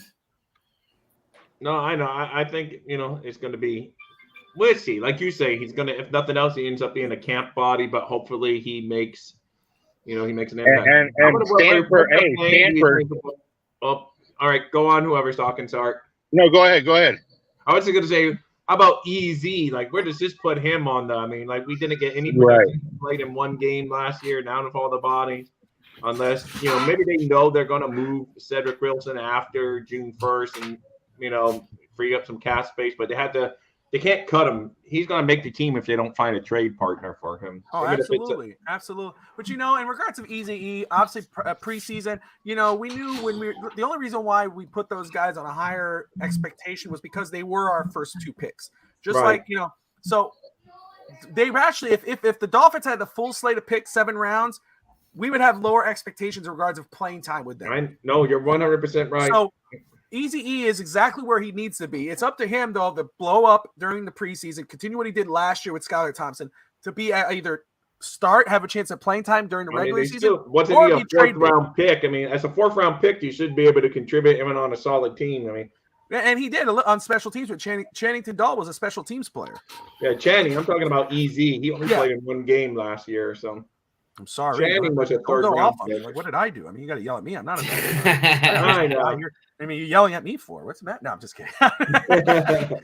I'm just saying, hey, it's good. I like this kid. We'll see. I'm going to look him up in a little while. Well, here. Give me a moment. I'm going to pull this you up. You guys are just too violent on here for me, man. I'm going to roll out. Oh. All right, Hank. Hey, Later, take care. I'm going to pull up this video. Hey, the one thing I could say is coming from Stanford, so he has to be a smart kid too. Right there. Let's go ahead and. So it'll probably be a battle between him and Tanner Connor to who wins a role on the active roster. So absolutely. Okay, so I think I got it. Bear with me, guys. I'm going to pull up his stuff now for people who have not seen it. Rob hasn't seen it yet. This was pretty quick, so forgive me. But I wanted to be able to pull this up. No, hey, Daniel, welcome to this show here. He comes to my show every so often. So thank you. Fins up, Daniel. Yeah, Daniel, meet him. He's on a lot. I appreciate him. And thank you all for tuning in. You're watching the NFL Draft Show live coverage. We're at the Las Vegas Raiders pick at 203. Dolphins are at 238, so we got 35 more picks. But we are talking about the Dolphins pick right now that was just done, Elijah Higgins. Give me a second here. I apologize. All right, so we should have it up in just a moment, guys. Bear with me. Let's see here. Brand. I'm gonna have to clear this whole page out once we get out of it. Hey, while you're doing that, I just found something. Yeah. Per PFN project, talking about him, projects at tight end considered a willing blocker. Massive college receiver with great athleticism who projects his move to tight end, comes back to the quarterback to make himself an available target, extends his hands, easily adjusts the errant throw, tracks the pass in the air, works to make the reception away from his frame, and looks the ball into his hands. Physical, uses his frame to shield away from defenders and fights to come away with difficult catch. Effectively times receptions and makes the catch in stride, gives effort blocking downfield and gets results. His weakness is displays limited quickness, does not consistently catch the ball cleanly away from his frame, does not come away with difficult grab as often as a bigger receiver should. Overall, Higgins is a physical specimen who flashes dominance, yet he's rough around the edges. His lack of quickness and inability to separate through routes will hamper him as a receiver on Sundays, but his size, movement, skills, and willingness to block fit perfectly as a move tight end. Where'd you get that information, sir? Pro Football. I was on Twitter. Per PFN. Perfect. So here we go. So let me go ahead. The Creek Freak is one who tweeted it. So he's 6'3", 235. Last year had 59 receptions for 704 yards, 2 touchdowns, and was actually 11 yards, about almost 12 yards per catch. So let me go ahead. I'm going to read off some of what they got here. This is the Draft Network, and then we'll watch their top reasons to buy in, top reasons concern. They do have it where they had him projected in the 4th round. But go ahead. Let me go ahead and get this pulled up here. And You said the Greek Freak put that up. He has plenty of time to tweet when he's home right now. The Creek Freak, not the Greek Freak. Not I know. you got your little jab in there. All right, so here is Elijah Higgins out of Stanford. This is our new tight end receiver here. Higgins has the frame and play strength to win the inside track and box out defenders like a power forward in basketball. He does a good job with positioning. He has strong hands with a nice size catch radius to snatch the ball in the air away from his frame. When allowed to free access to the field without being rerouted or bumped on the line of scrimmage. Higgins can locate and settle in spaces left base on the defensive's coverages. His speed is not overly sudden or immediate at the line of scrimmage, but once Higgins hits his stride, he can pull away from defenders. He has great ball skills. He's a mismatch. This is what they say. I can envision Anquan Bolden, A.J. Brown, Brian Edwards, Juju Smith-Schuster, and Alan Lazard. He's a fascinating prospect and case study that offers a tantalizing skill set, and he will need time to gain and plan of proper usage. Top reasons to buy in. Incredible combination of size and speed. Run after the catch upside. A creative mismatch option. Developmental upside. Here's the reasons of concern. This is coming from the Draft Network. Undefined positional role. We just discussed that. Receiver, but they're maybe looking at him at tight end. Questions versus press coverage. Slot heavy usage. Limited big play vertical threat. Pull this up here. See, that worries me, what you just said. So 4.5 grade from Parson and fourth round value. Go ahead, Todd. That's what bothers me. The one thing you said was problems against press coverage. His size, he should have no problems against press coverage. Hey, but let's not forget that McDaniel used to be a wide receiver coach. Oh, I know. He does really well being able to talk those guys into what's coming and what's not coming. Daniel Ayufusi, I don't know how to pronounce his name. Yeah. He just got off a Zoom call with Elijah and said that he's willing and excited to make the change to tight end. Higgins said he's played a lot in the slot, but has never been a true inline position. So you guys multitask too well for me. I can only listen to you. I can't be like doing all this stuff you guys are doing. Man, Vogel, I give you kudos. Okay, so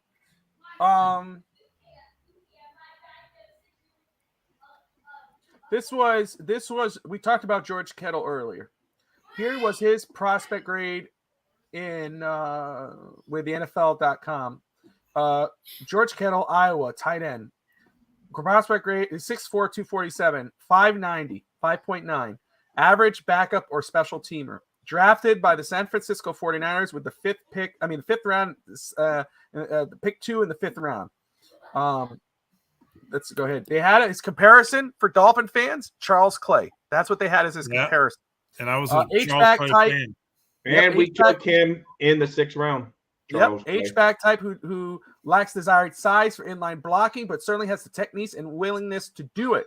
He has good hands and flashes and an ability to challenge as a pass catcher on all 3 levels. Kittle has the athleticism and blocking ability to become an effective move tight end, and if paired in the right system. So that just tells you. I mean, again, this guy was taken in the 5th round. We took this guy in the 6th round, and it's things like this where you look at this type of player. And you know, back then they go, oh, average backup, especially if you don't watch the tape or whatever on the guy. And I have to do more of that. I'm going to be honest about it. But I'm just saying, and it, obviously a lot faster, 4 or 5.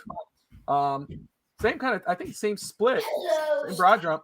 But you never know. Some of these picks could be home runs. This is not a boom or a bust where he's like, oh, he's a 6th round pick. There's little risks, high reward with these type of picks. Yeah, but you know why Dolphins are going to be pissed? Because we think we're in win now. We want players hitting the field now. That's true. That's fair. By this point in the draft, it's really hard to, I don't know. But I agree with you to 100% on the Dolphin fans. For the most Apparently, part. my Texans are on the clock again. Yeah, you guys had way too many picks. You're making up for the years. What is this like? Is this like 20 picks for you today? Jesus. Yeah, we had the most. We had 12 picks in the draft. No, that's good stuff. Man. With the 100th pick in the 2023 NFL draft. We take our 100th player, just dump everyone, just get all rookies.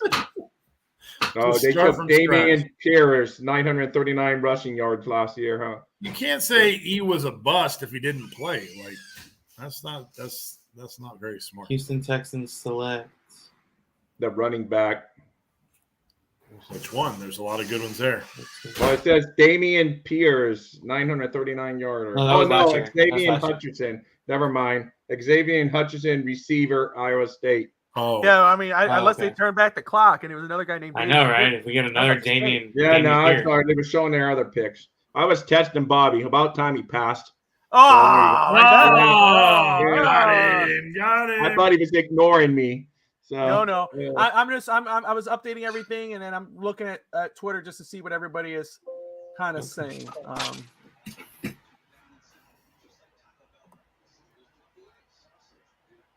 That's interesting. Okay. I grade our draft a D. Another wasted pick by Greer. Fire this man. This has been a lost weekend. What pick, Daniel and or John? But Daniel, what pick would have made you happy with this pick? Is there anyone that would have made you go, oh dang, that was a good pick. I like that pick. Or was any pick gonna just piss you off? I'd like to know that. That's a good question. Yeah, I want to know because I see value and reasons why they made each. This is a 6th round pick. Keep it in mind, it's the 6th round, right? Exactly. Yeah. I really can't get mad, but I'm more intrigued by the pick now that I've researched him. So, oh my gosh.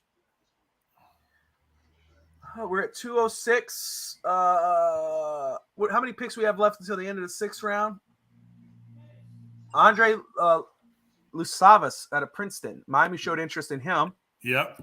6'3", 205. And that's the thing. Miami showed interest in receivers. So are we shocked? No. Pick 40, 217 overall is the last pick in the 6th. Okay. So they got 10 more picks. Yeah. Yeah. That's a great pick by the Bengals. I'm not gonna lie. I like him. I do too. So let me go ahead and pull this up here. And I'm still waiting on your guys' answers.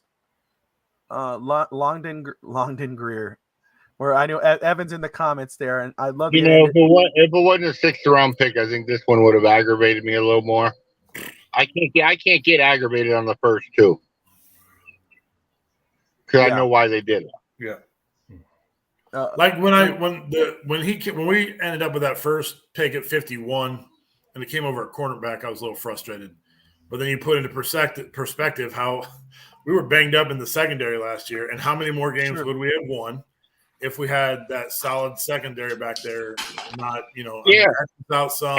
And you can't say we're completely healthy. We don't know how our guys are returning. Exactly. Absolutely, 100%. Hey, Rob, I'm going to be right back. I'm going to take a quick break. Rob, can you handle it for me? Yeah, got it. All right, I'll be right back. All right. Good luck, guys. Rob's leading for a second. All right. Not to go off the rails. Yeah, exactly. It won't. We will. Anyway, welcome everyone to the room if you're just joining us. Now, and if not, the cat is away. The mice will play. Yeah, exactly. So, hey, Mr. Vogel, now you've been doing a little more research. So you're liking this last pick the more you read about him? Yeah. I mean, I think the issue when you look at Gesicki, he was not willing to block. He wasn't willing to do that. And if Higgins has already come in saying, I'm willing to do whatever I can to make this team, and if you want me to be an inline blocker, tight end, and be able to get open from there, that's the battle right there. So, there's, for all those people that wanted Kincaid is, he is that Gesicki type. I didn't want Kincaid. All he is a receiver. I didn't either But here's my thing. I want to know one thing. What is this guy's yard after contact? Because that's a big thing that I've had problems. You look at Kittle. Kittle will truck people. The big tight ends will truck people. They won't let the first guy bring them down. Gesicki always got knocked down by the first guy. No, for sure. Gesicki, he did. He for a big dude, he went down easier than we would like for sure. He would catch it like 3 yards out, only had to get to 5 yards, but he would fall on the first, not be able to pick up the first down. So it was like, and that he played like Jane, as they say, looked like Tarzan, played like Jane, and that's how he played. He was a good red zone target, but that was his strength. That was about. Hold on a second. Let me see if I can find that out for you. These picks do not reflect any sense of urgency. So talk about our SB window. That's a fairy tale. These picks do not be. It's kind of hard to judge all these 6th round and all the picks today because these are guys that are coming in. They're already thinking, okay, I've got maybe 2 or 3 guys ahead of me already, so I'm number 4 or 3 or 4 on the depth chart. Yeah, well, so now I want Forces. I want Forces. Yeah, that'd be a good pick later. That's for sure. 7th round. So, what do these guys need to do? to show the teams that, hey, I can make it. Obviously the thing that they're going to be thinking is, okay, special teams, special teams, special teams. That's how I'm going to get in. Well, I can spin it a little bit, JM, to say this does show that they think they're winners. So they're not looking for a guy to come in with any. They're looking down the road on some of these guys. So, that they know they will have holes down the road on the future. So you could flip it around that way, too, if you're trying to do that half glass. But JM's always awesome. So he's right in a way, on some of it. But at these points in the draft, it's really hard to. They're going to make it. It's hard to make an impact on a team that we all expect to be a playoff caliber team this year. Well, listen, I like what Greer's done overall with the team, but we do know we have a lot of money looking down the road. So at least we didn't do it like the Rams or some of these other teams where they gave away all their picks too. We still have first round picks the next couple of years. Right. The Rams are going a while without it with all the picks they gave up. You look at the Saints. They're staying mediocre. They're not going to rebuild, but they don't have – Greer's doing it completely different. He's setting you up for now, but we have the picks later on to replace some people that we're not going to be able to re-sign. Right, exactly. That's what I say. So I agree with that. You want that window to win now, but you also want to keep it moving forward for the future so you can sustain some winning. So, and that's what he's trying to do. I mean, he did give up some of our draft picks. And we got one taken away. So, we would have had one this year if the league didn't nail us with the first round pick. Yeah, if they treated us the same way they treated the other team. Yeah, I know. I agree. And I don't care about that self-reporting. If anything, because they took it next year where we don't have a third round pick because of that same penalty. Man, we should. Well, no, here's the thing. It's not even about the self-reporting. It's they got the guy. Yeah, Yeah, exactly. Yeah, no, I agree. Like I say, if you do bad things, like we always teach our youngsters, it's like you expect consequences, but there should be like even. Don't nail one. Well, yeah, we always like to teach our kids. You're going to get punished the same way your brother got punished or your sister got punished. Right, exactly. You don't do it any different. Nope, that's how I say. And don't. Because to me, if I'm the dog, they won't just because they stood pat, took it, signed it, sealed, delivered. But I would petition for that third round pick back next year because we don't have a third round pick because of that next year. That's a final. Hey, so check this out. Looking on, I was just trying to figure out some information on Elijah Higgins. And it says strengths, weaknesses. It says NFL comparison, which I won't go to because he was trash. But it says bottom line on Elijah Higgins. Elijah Higgins will be curious watch on NFL draft weekend. One reason why is the options he will present to a team. Both Cincinnati and Miami have head coaches who are offensive centric. That would be a good thing for former Stanford receiver. Oh, wow. As a Cardinal, Higgins would only play in 27 games, 119 receptions, 1,380 yards, and 6 touchdowns. You got to give that guy a little bit of kudos for that was crazy that he happened to pick out Miami out of all the teams. The two teams he mentioned, one of them was Miami. Sometimes people nail it.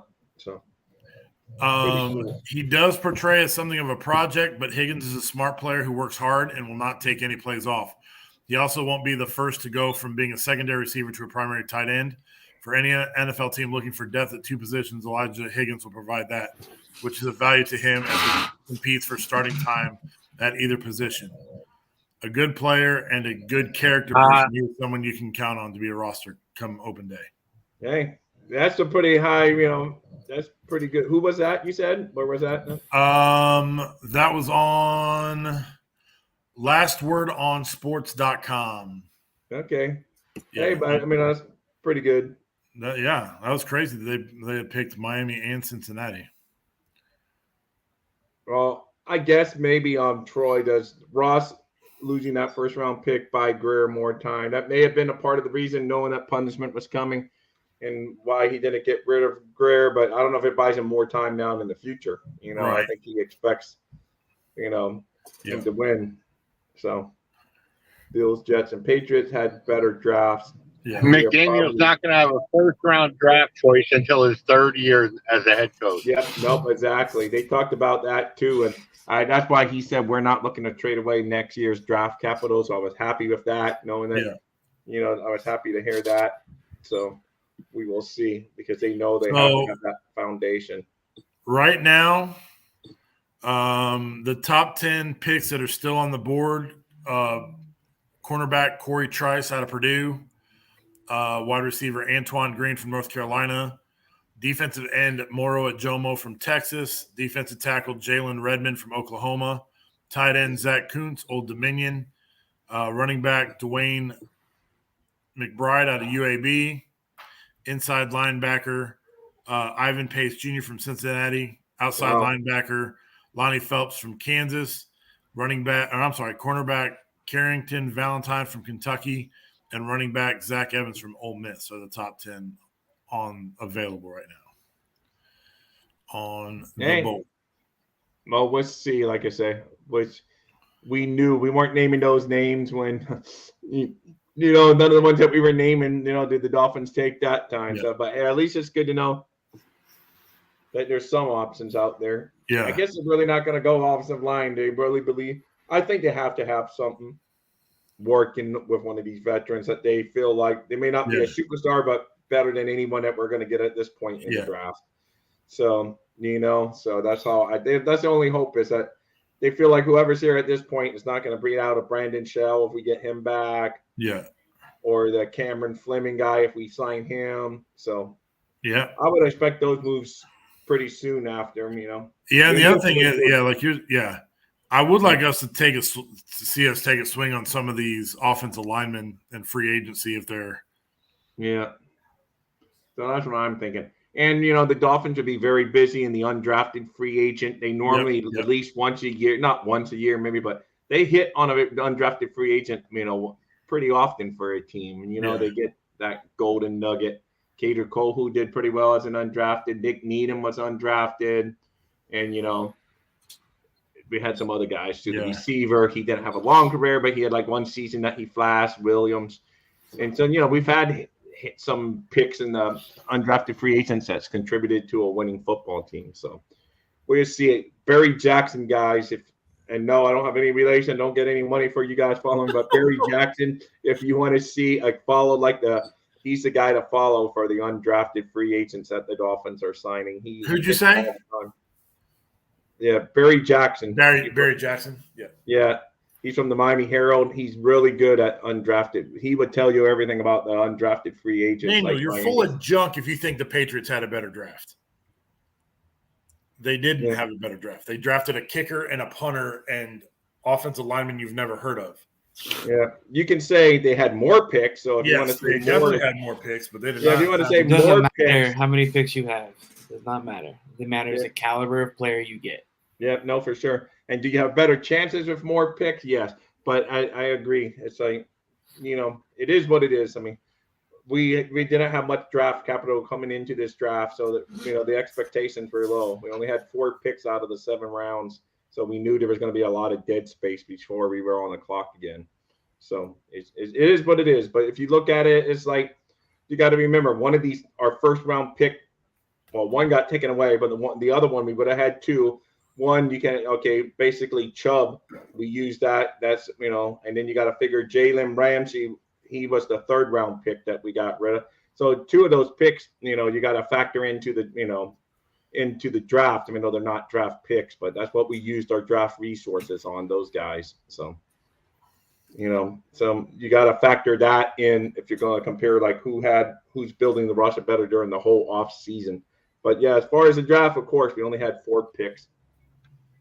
But yeah, it's not like New England's knocking it out of the ballpark. One of you guys, I think it was you, Michael, that said that they're or it may have been Brett. One of you guys that the Patriots are drafting like they still have Tom Brady back. Yeah, I said that. Yeah, that's what it feels like. It feels like they haven't drafted any weapons that makes you shiver in your shoes.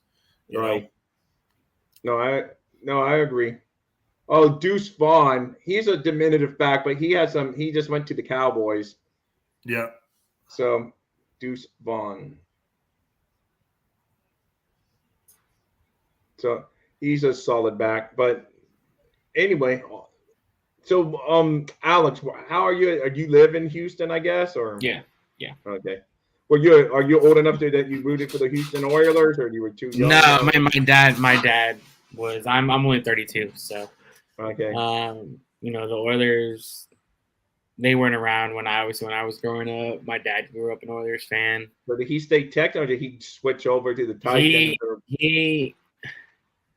So he eventually did start rooting for the Cowboys a little bit, but he still didn't care. And then once the Texans came back, he said, "Screw the Cowboys, I'm rooting for the Texans." Okay, but he was like screw like when they became the Tennessee Titans. It wasn't. My family hates the Titans. We do not support the Titans. Yeah, that's what I figured. But to me, the Houston Oilers, they should have just been able, because the Cleveland Browns left, it became the Baltimore Ravens, but they kept the name to the Cleveland Browns and stuff. That's what you guys. That's why when Tennessee wears the Oilers jersey as a throwback, I get super pissed. Yeah, I know. I'm like, how? You guys should have kept that name. I would have bargained up. Houston should have said they may move us, but we're keeping the name Oilers. I would love it. The baby blue logo with the red and white. Oh, I love it. Yeah, absolutely, I love it. Yeah, but no, I mean my team so far has done pretty well this draft.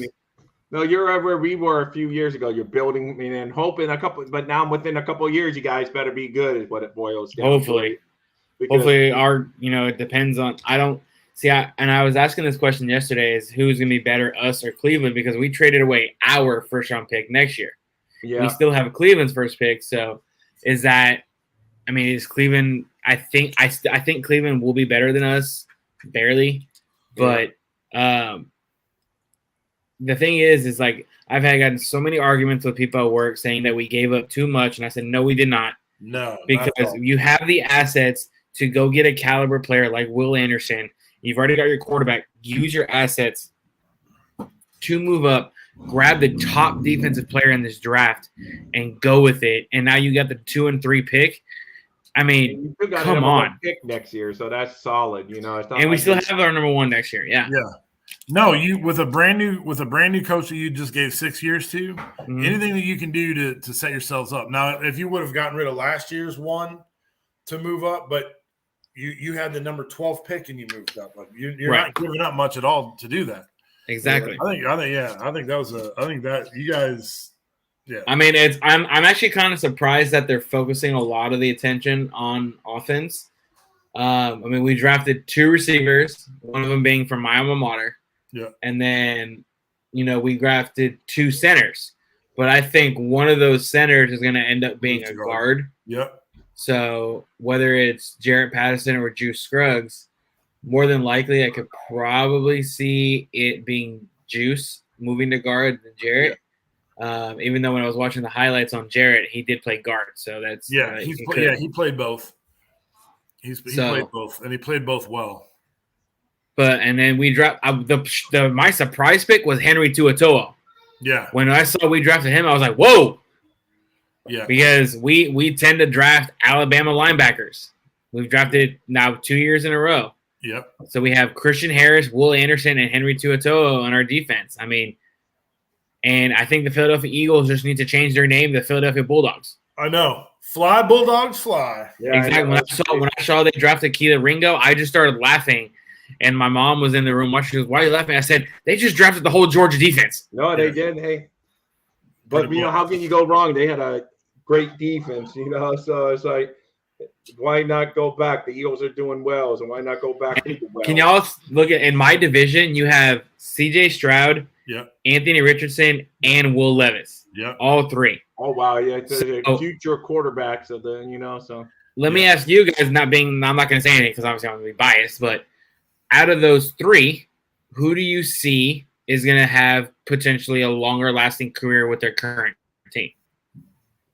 I say CJ. I might just do it because you're on the network, right? But I think you got the better pick. You had the you got it right, because to me Anthony Richardson's really he's talented. He has more skills in his pinky than I do in my whole body. But as far as the quarterback, I just don't know. I watched a lot of Gator football this year because my son goes to the University of Florida. So I always say if my money goes to the University of Florida, I might as well root for the Gators. Right, so I watched a lot of Gator football this year, and he would have some moments that were like, wow. Then even have some moments like, oh, wow, like the other wow. It's just like, oh, no. I feel like C.J. Stroud is set to start now and win now. Like I love what I. There's a lot of people that have said opposite of me, but Richardson. No. Like I have a lot. Like I said, a lot of like when I said yesterday when I came on is I had people come up to me going, "Your quarterback's a bust." I said, "How can you call my quarterback a bust? He hasn't even played it down yet." He hasn't gotten off the private jet, to do the tour of the facility yet. He was here. I did watch the video yesterday. Yeah, sure. I feel more confident. And my brother-in-law, my dad was a Colts fan before he passed away, but yeah. So he wants me to say that they won with Richardson. I don't know. I feel more comfortable with CJ Stroud. CJ Stroud gave me a body of work in college that I can see and say, hey, that translates to the NFL, where anytime that Richardson has, to me, kind of that Trubisky feel, because Trubisky was only good for 1 year. Right. Or just that, and not that Richardson's good, because his upside is astronomical, but you got to figure out how to build him the right way, where I feel like Houston has, you guys have put pieces around him on offense and defense, which is what you want. So yeah, I think you guys are, I think you guys have. Yeah. I think the one thing that people are biased, I think they have an Ohio State quarterback bias. Right. Ohio State can't produce I was that way for the longest time. Yeah. I was like, I don't want an Alabama quarterback. They're terrible. Now there's 4 of them in the NFL? Yeah, I know. Yeah. So I think that's Oklahoma. You guys are like, Ohio State's like an elite program, but for whatever reason, their quarterbacks hasn't fared well in the NFL. And I guess, there's that bias. Oh my God, Ohio State quarterback. Right. And there's some recent examples that didn't go well. One of them, of course, is no longer with us, so that's sad, of course. But it's just like some of them just didn't make it, and it's just in the NFL not making it. So I guess that bias, just like that's why there was some knock on Tua. Oh, we drafted an Alabama quarterback. They never do well. They win in college, but they come to the pros, and the debate's still out on Tua. Of course, Steve will already be saying Tua's already bad, but. During that draft, were you guys in favor of drafting? Because that third pick y'all had, that was ours. Because our GM at that time decided to, do a lot of that and give y'all, our whole future. Yeah. So would y'all have not seeing what now between Justin Herbert and Tua, but were you guys on the Tua train when that draft kit was coming up, or the Herbert train? Well, actually, that pick was because we were coming off a horrible year. It was the 5th pick of the draft. That was our pick. Your pick was because you guys were coming off an okay season. Yours was where we took like Austin Jackson, I believe. Right. Okay. So that's right. You took our pick and traded it with San Francisco and all that. Yeah. Yeah. So, but anyway, your son's back there, Captain America. Anyway, but I was on. Yeah, I was very busy at that time, working all the time. It was in the middle of COVID. I was a first responder, and so I was very busy. It was like, and so it's like I didn't do as much looking up, but I just said, let the Dolphins do whatever they think. Unfortunately, maybe that faith turned out to be blind faith. We'll find out soon enough. But I just said, I'm not going to have faith. Let them make the pick because we knew Joe Burrow was going to be off the board. It was the obvious number one choice. Yeah. So then I said, well, I liked Justin Herbert, but I also liked Tua. And I just said, let the Dolphins make the decision, and he's going to be wearing the aqua and orange, whoever they pick, and that's going to be my guy. So, but, so as it turned out, maybe we should have gone Justin Herbert because he's stayed healthy, if nothing else, that's the main thing. And then, but the funny thing is, I don't even think the Dolphins, because rumors have come out later that the Dolphins weren't, because the coach Flores didn't even want either one of those guys. He wanted Jordan Love, which is funny because we have a Packer guy. So, and he wanted to select the offensive lineman at the 5th spot and then pick up like Jordan Love at the 17th spot. So, who knows? But that's what and that's it. So. Zach Evans, the running back from Ole Miss, just went to the Rams. Oh yes. And some of you guys were liking him, Zach Evans. Yeah. But yes, Santos. So, but were you Herbert before the draft? Yeah, I know a lot of people claim JM. He would tell the truth, but there's other people that say, oh yeah. But if you looked at all the polls before draft night, 80% of them were voting for Tua. And now it's like everyone seems to come out of the work saying, no, I wanted Herbert. No, I was a Tua guy. I was a little nervous about the hip. So when it came to the draft, I could have I was like I can understand them not going with Tua and taking Herbert. Yeah, and I would have supported him just as much. But you got to support who you got. All right, worst comes to worst for the Dolphins this year, because I do think y'all are still a playoff team. Let's just say the gods hate you, and y'all have a terrible, terrible year. You end up with a top 5 pick. Is that going to signal the end of Tua in Miami, or is it going to be like, he no? may play one more year because we've picked up the 5th-year option on him. We got to pay him no matter what. If you're picking top 5, I'd definitely go after a quarterback. If he does work out, then you've got trade bait. Then because what next year's quarterback class is Caleb Williams and Drake May. Drake May, yeah. Okay. Yeah, so if you don't have a top 2 pick, you're not getting up there with either one. Right. No team's going to trade those. I mean, that's for sure. As it turned out this year, you guys you end up going with the quarterback and stuff. So, but but this year was some question whether you guys were going to trade back, and you guys put those fillers out there, but you end up doing, I to be honest, I think the Texans tried to trade up to get 1. I think they were trying to trade up to that number 1 spot. Yeah. They just didn't want to give up both 2 and 12 to do it. Yeah. I think that's probably what Chicago was asking for, was 2 and 12. And the Texans are like, no, you can have either one, Yeah. And, our 2nd-round pick and our 1st-round pick next year. And who knows, maybe they wanted both of our 1st-round picks for next year. Yeah. And because we didn't really have any player assets to give Chicago.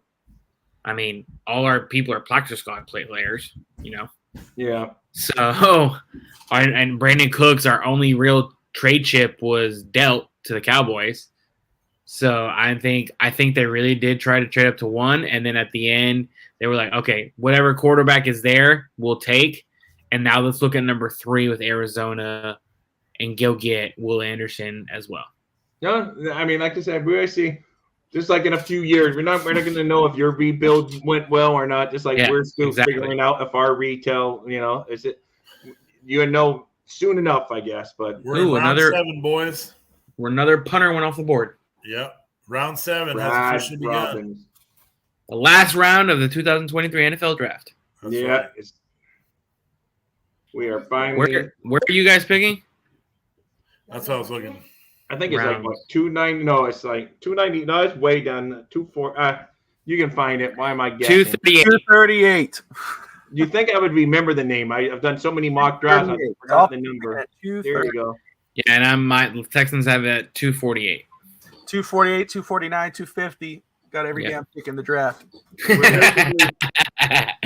We're basically 20 picks away. Yeah. With the 200th pick in the NFL draft, Houston Texans. They're just gonna they send a bus over and just gonna be like, all Texans draft picks, please enter the bus. Yeah. Let's see who's best available now going into round 7. We got Corey Trice, cornerback, Purdue. I know Vogel, you stated this earlier, but some people have just picked. So Corey Trice, cornerback, Purdue.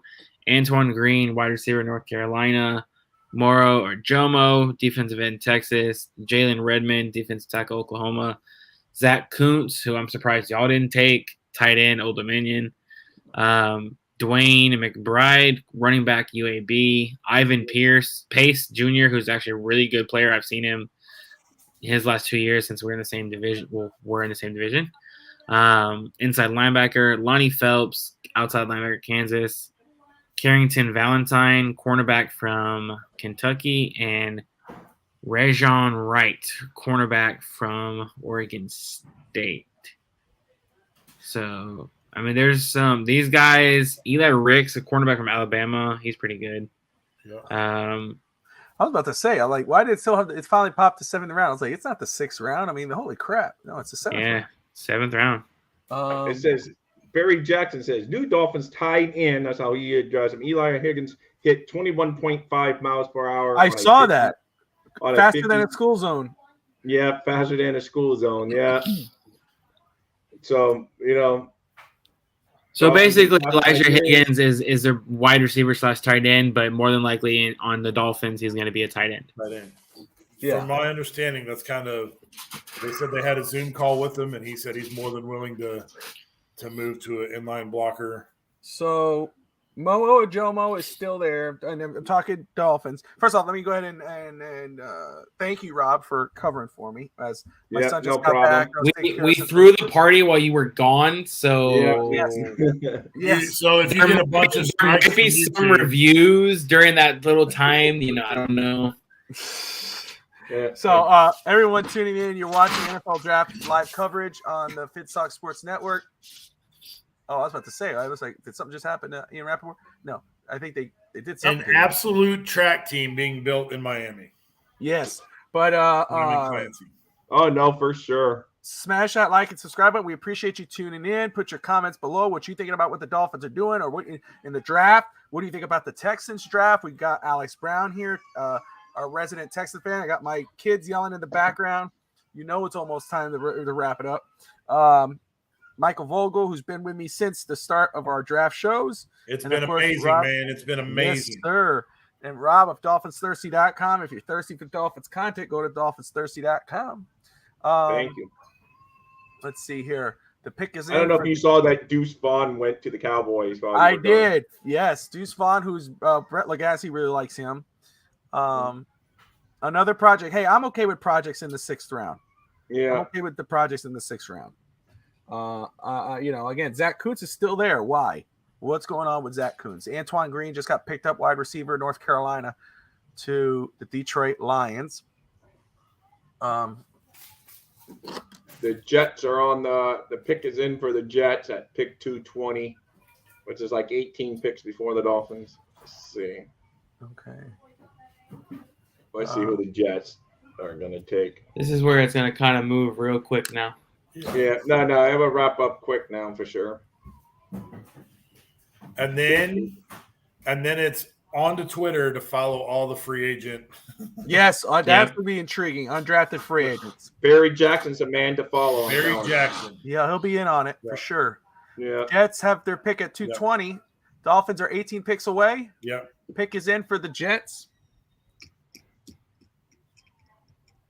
I mean, I hate to say what player we'd be interested here because you asked me earlier. I mean, it's so late in the, like you said, the kid, the USC kid, whatever. If he take a flyer, But then I can hear fans, serious, the window's closed. They don't care about But that's just a good move for the future, solidly, really. So I mean, if you get that kind of talent at this point in the day, and you got to sit them for a year, it is what it is. So, well, Ajomo's still on the board. For however long, we don't know. Ivan Pace still on the board. Zach Kuntz just went to the Jets. There you go. Kuntz has gone to the Jets. Suck it, Jets. Yeah. Let me go position by position here. At least on ESPN's board, they got 3 quarterbacks left. Max Dugan, TCU. Yep. Okay. Tyson Bagent. That's a Division II school. There you go. And then Tanner Morgan out of Minnesota. Max Dugan, I know some people were high on him as a late round pick. 6'2", 207. He'll probably go undrafted. Yeah. Running backs, Dwayne McBride out of UAB. Kenny McIntosh out of Georgia. He'll probably go to the Eagles. Keaton Mitchell, Eastern Carolina. Sean Tucker's still on the board. Yeah, Sean Tucker is what? Didn't people say that his rookie freshman year at Syracuse was really good, or was that somebody else from Syracuse?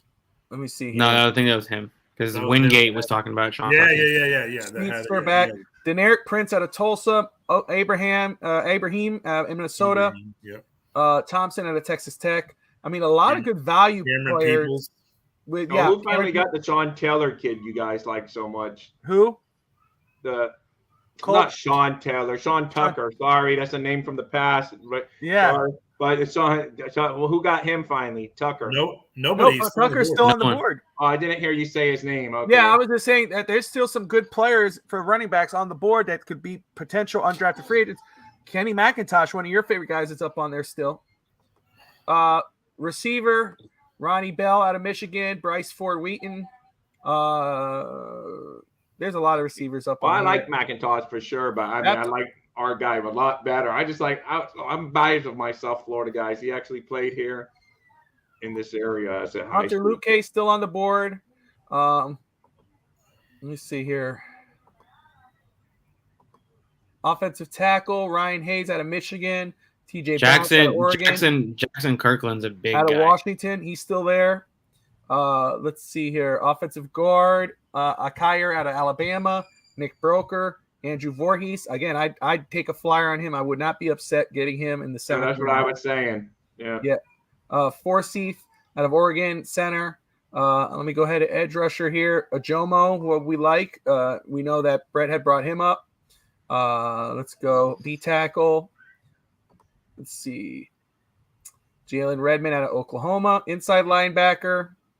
Ivan Pace is still there. Jeremy Banks. Aubrey Miller. Urgie from Vanderbilt. Cam Jones out of Indiana. Bumper Pool out of Arkansas. Cam Jones is a linebacker, right? Yes. Lonnie Phelps, who I like, is a late round pick or undrafted free agent out of Kansas, still on the board. Andre Carter out of Army. He's still on the board. How about that kid Valladay? Did he ever go, or is he? I know he was like projected undrafted free agent. Xavier Valladay, the guy that the Dolphins brought in and talked to. Oh, I think he hasn't been picked. He's still on the board. Yeah. Who's still on the board? You're talking about the undrafted the Xavier Valladay. He's like a running. I forget, man. He's still there. Valladay, yeah, he's still there. Andre Carter, interesting enough, still on the board as we talked about. Diabate, Utah linebacker, still on the board. Outside linebacker Brenton Cox Jr., Florida. So a lot of good outside linebackers. Corners, again, I'm surprised. Corey Trice, 6'3", 206, still on the board there. Eli Ricks, Alabama corner, still on the board. Wow. Mekhi Gardner. I thought Mekhi Gardner was picked Jones, cornerback, Texas A&M. Jalen Jones. There you go. Let me pull this up here. I have another list. There's the last 10 picks they're showing on the screen. So they're saying. Dolphins 239. Okay. Must have added. Somebody must have gotten a pick there. I hate when the NFL does that stupid crap. So Ajomo is the number one player on the NFL network, NFL.com board next to Jalen Redmond. Carrington, Valentine, Corey Trice. Okay, I don't care about who's been picked already. I already know that.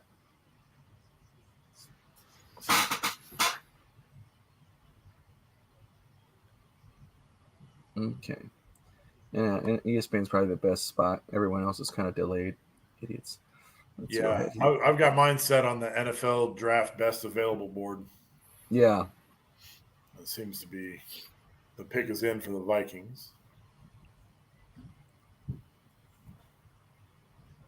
Old Dominion has had 3 players selected in this draft. It's crazy. Those small schools.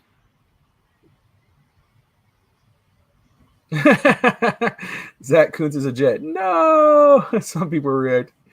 Oh man, I know it's funny though. Every year we all react to some of these people, and then these guys never go on and do much, and we're like, oh, we all have those guys. Because I remember all the time, all the time. It's funny. So Jason Sarney is saying that Zach Kuntz's heart was questioned on ESPN when they were discussing him, so he feels better about not picking him. Dante Stills got picked up. Yeah. Is that by the Vikings? Dante Stills, the defensive tackle? Yeah. I think he went to Arizona. Arizona, okay. Did Miami finally show up on the board there? Not that I see. I don't think network, so you guys may be a little bit. Seattle. I'm sorry. Seattle is. McBride out of UAB just got drafted.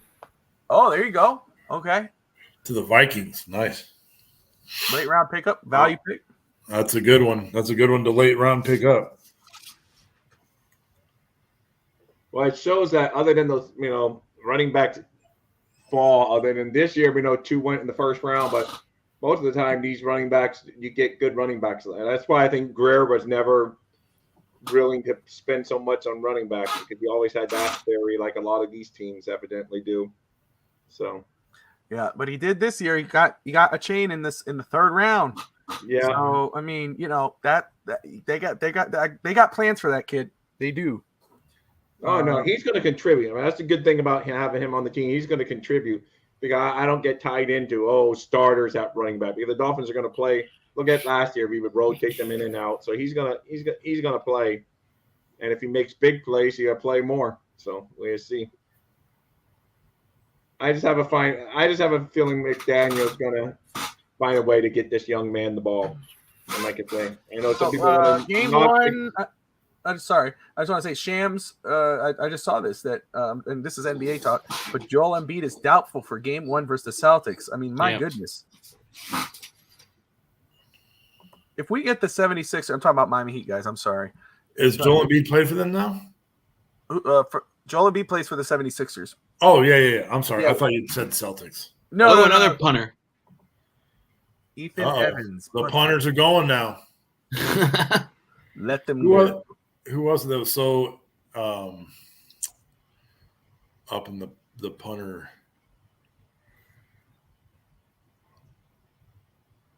If they can't, then kick off the curve. So anyway, if my the New York series against the Heat are going to be it's going to be an awesome series. I'm excited for that as a Heat fan.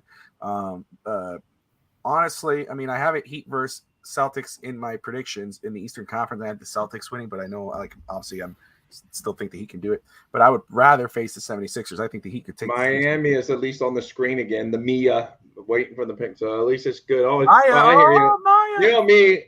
I don't know. Maybe Alex. Oh, he likes all sports. He said, "Me, I don't follow. I don't know. Even though they're my local team." Well, and let me ask you this, Rob. Hit me up about. I know you're into baseball. You like the Red Sox, but talk to me about, at least on the outsider's perspective. But you're in Florida, Miami Marlins. What are your thoughts on the Miami Marlins? Their record's like more or less like the Red Sox this year, so it's bad. Well, they got at least my Red Sox have won a lot lately. But no, they just don't spin. They don't get good crowds. I go every so often because it's a thing to do. But it's just I don't know. They just don't have. And every time they've built a couple of winning teams over the years, they traded away guys, and it's just there's no tradition of rooting for the Marlins. Well, that's my thing. I like this guy who used to run the Marlins, and his name is escaping me right now. God, what is his name? But it doesn't matter. He was running the Marlins at one point, and I know a lot of Marlins fans hates him. But he was like, "Oh, it's not really a baseball town. They need to move him out." Blah, blah, blah. The reason why, first of all, what showed is it's the baseball town is when they had the World Baseball Classic. Oh yeah, it's packed. That stadium was packed. You want to know why they have empty seats in the stadium? It's because that guy who ran the Marlins for that many years didn't give any commitment to building a winning roster. And that's why nobody was interested in it. So I like what they're doing now. It looks like they put in that sweet fish tank, though. Hey, right? They got that bullpen. They got a great bullpen. We'll see how it goes. I'm sorry, I'm talking Marlins on the draft show here. But, it's okay. It's okay. We're just filling the time here as we're waiting. DeMarco, you're getting that baseball show going. That's eventually we need to get that rolling. Yeah. You're two-time world champions. Oh. Two-time. Oh. Yeah, I do want to get. I actually have a logo and everything set up for hockey and baseball. Eventually, I want to get those two shows rolling. Yeah, I got one for my network too, baseball. I just haven't done it yet because everyone's like, "Why is this guy talking about baseball all of a sudden?" And then my favorite team's out of the market. I'm a Boston Red Sox fan. Well, mate, what you can, I don't, obviously this is, but you could also maybe do a separate, like a Red Sox channel or something if you're just talking Red Sox, right. And that way people don't get confused between Dolphins thirsty and Red Sox thirsty. Yeah, there you go. I'm thirsty for Red Sox, Yeah, exactly. So, but we'll see. I hate just starting from scratch from the beginning all over again because it's like good with the. Yeah. But it's okay. We'll see. I like baseball. So I mean, like yours, at least Finns could mean anything if people know they're Dolphins. But your Finns could be like, oh, they're just talking about fins around Finns. So So your name's fine. Again, I've told people. I've said to people, obviously, I started this network first before it was the network. It was Dolphins. We were talking Dolphins. I had Fins Talk Today, Fins Talk Overtime, but as a sports fan, I created the Fins Talk Sports Network. So Fins Talk is just how it started, but it's a sports network, and obviously we got Dolphin fans. So these shows. Well, I should have just called it. I can just say I'm Dolphin Thirsty Network. Add a net now.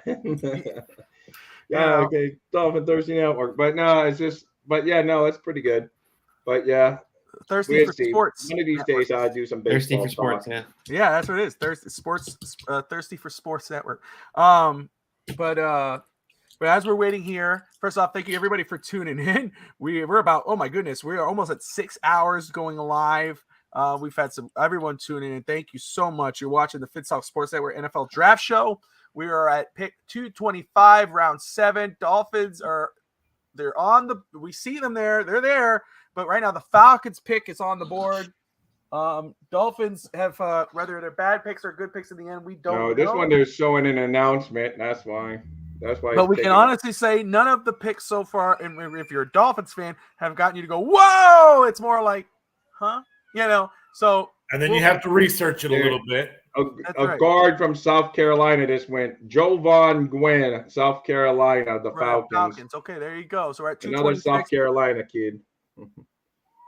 So. Elias Rick's still on board. I would not be mad at that pick. I honestly would not. I like him. Even though it's another corner, I wouldn't be mad at that pick. What are you laughing about, Texan? What are you laughing about? You draft another corner. Whatever, bro. Well, the 7th round, we're talking the 7th round. I guarantee right now they're already on the phone with guys for undrafted free agents. They're calling him right now. Yeah, 1,000%. Back It Up Binge podcast says corners and receivers drafted. Let's go for that quarterback with the last pick. Hey, you know what? I don't know. You know what? Screw it. Just draft a quarterback. Yeah. But I guarantee they're on the phone with these rookie free agents. And because every year what happens is one gets picked right in the end of the 7th round, and then they can't go to the team they were worked out a deal with because they're already working out. Because they can't officially sign, of course, until the draft is over. But, because could you imagine you being a prospect and you're like, hey, you get calls from like 6 or 7 teams like, hey, we're not going to pick you, but if you're still there, we would love to sign you as an undrafted free agent. And you're just kind of like, okay. Yeah. And you're in your mind, you're like, well, why don't you just pick me? Yeah, I know. Yeah. Let me just say, that's a great point. Troy, man, thank you for watching. He says, how much influence did Tyreek Hill's comment about retiring in a few seasons, couple of years, have on Finn selecting a speedster like a chain, if any? I honestly don't think it had any impact whatsoever. I don't think it has any pick, especially 2 to 3 years. I don't think it had any impact. Rob, do you agree or disagree with me? Yeah, no, I agree. I mean, that's way down the road, so I agree. So yeah, I understand your thought process, Troy. Yeah, no, it's a good. I don't think it did. This was the running back. If they would have got a speedster wide receiver, But again, I think it's a 2-year window with him anyway. I always thought that. But you have Jalen Waddle sitting there. You've got other guys on that roster already who kind of. But he's here to stay until that 2 or 3 window. Maybe next year or the year after, if they draft a receiver, then they're prepping for him. But I don't think it's anytime soon. Hank Kappen, thank you for watching. Says Tua is going to get killed. Man, another Hank. That's a little harsh. Yeah, it's a little harsh. I assume where he's coming from, though. I mean, but again, the Dolphins have been saying it. I brought it up a few times, but fans didn't want to listen, is that they are comfortable with the offensive line. Now, they could get some undrafted free agents, but that's exactly what they are, undrafted free agents. So let's say – Cooper Hodges, tackle. Cooper Hodges, Appalachian State, goes to the Jacksonville Jaguars. Yeah. So hey, Evan's favorite punter is still on the board. I don't want to hear anything about a damn punter. If we draft a punter – I really don't. I like Anthony keeps always bringing it up. Bigger receiver or wide receivers. Well, that's who it was, Anthony. Yeah, Anthony Manzano. Dion. Yeah, that's what I like is that we needed a big body wide receiver, even though he'll probably play tight end. But I did like that we got a 6'3" guy. Yeah, like Barry Jackson pointed out, it's another. We like working with big receivers and try to turn them into tight end. It's almost like a project. I know this is, but I do that in Madden all the time. I'll grab a receiver who's like 6'3", 6'4", who's at the bottom of free agency. And this is, of course, this is guys who play video games. So see, but I'll turn him into a tight end. Also, he jumps into an 80-something. And I got like a secret weapon. So maybe that's McDaniel playing Madden and try to it says, oh, this might work. Maybe that's why the Dolphins try it again. Yes. I have more info on Elijah Higgins. In Mike McDaniel's 2 drafts with Miami Dolphins, they've taken 2 pass catchers. Wide receiver Eric Azukanama, I can't pronounce his name, and Elijah Higgins. Those 2 combined for 28 broken tackles and 777 yards after catch on 106 receptions in their final seasons. Yeah, Mike McDaniel has it. So there you go. So let's we'll recap here. Dolphins at 197. Man, the Jaguars just picked again, man. Jeez. There you go. Between the Jaguars and the Texans. The Titans are the clock. Elijah Higgins, here you go. So here's your new project in the 6th round. 6'3", 200 some up, a big bodied wide receiver, but he is projected to be our tight end, one of our in our tight end room. So watching this though, he doesn't go down easy. Look at the moves. You know, this is highlights. We got to look at the film, and I'm going to do that. But willing blocker. Look at that catch. Look at the attention to the ball. Good awareness. Let's go ahead here. Look, this is Tua throws out, or excuse me, Skylar Thompson here in preseason. There you go. Bam. Sideline catch. Clock is running out. Here comes Skylar Thompson. Looks, aims, fires. Bam. Oh, there it is. First down for the Dolphins. Look, that's the way to do it. Skylar Thompson looking. He keeps saying Skylar Thompson. It's 18. He's look. You can't go. Touchdown Dolphins. There you go. All right. Every time, that's how I say it. Rob, you remember Mad Dog? Remember that Mad Dog back in the day, man? God rest his soul. Of course, I miss Mad Dog on the radio. I love when the Dolphins won with Cleo Lemon, against the Baltimore Ravens when we were. Oh yeah, he was saying. I know he was saying the old name instead. I know. So but funny. he goes. The Dolphins aren't going in the record books for that one, baby. But every time you go, it's like Jimmy Suffalo and those guys. Touchdown Dolphins. That's how I say it. Touchdown Dolphins. Yeah. Hold on. Bye, babe. Lance Zerline said Higgins is an awesome value pick as a big slot F tight end who Mike McDaniel can have some fun with. There you go. Yeah. See, I'm invested. I have a good wife. Watch this channel. She's just left to work. This network, so they can learn some stuff and not be so upset. But they got to come at it with an open mind, or they're just, again, it's a 6th round pick, guys. These are the picks where you could go, okay, let's research this guy, let's see who it is. I can understand the 2nd or 3rd round pick getting, kind of your, pissed off because you're like, wait, man, we just waste. I can understand questioning those picks, but when it comes to 6th, 7th round picks, those are your needle in the haystack picks. Those are your practice squad, special team player picks. This is where you do project picks. This is where you make your project picks. Stop going, we should have got this guy couldn't, we're not going to the Super Bowl because we didn't make a right 6th round pick. Shut the hell up. Come on, guys. Yeah. Brandon Joseph is still available. The Ravens made a trade into the pick. I don't know who they're jumping, but I want to pull up Houston. Tennessee? No, Tennessee. Tennessee just picked Colton Dowell, wide receiver from UT Martin. Okay. So let me go over this draft class very quick while we have him from Cleveland. The Houston Ravens are on the clock right now. Houston. Yes. They start the draft off. Bryce Young goes to the Carolina Panthers. They get their quarterback, CJ Stroud. Bam. So instead of waiting till pick 12 to get their guy, they trade up to pick 3, which is with still a lot of picks left.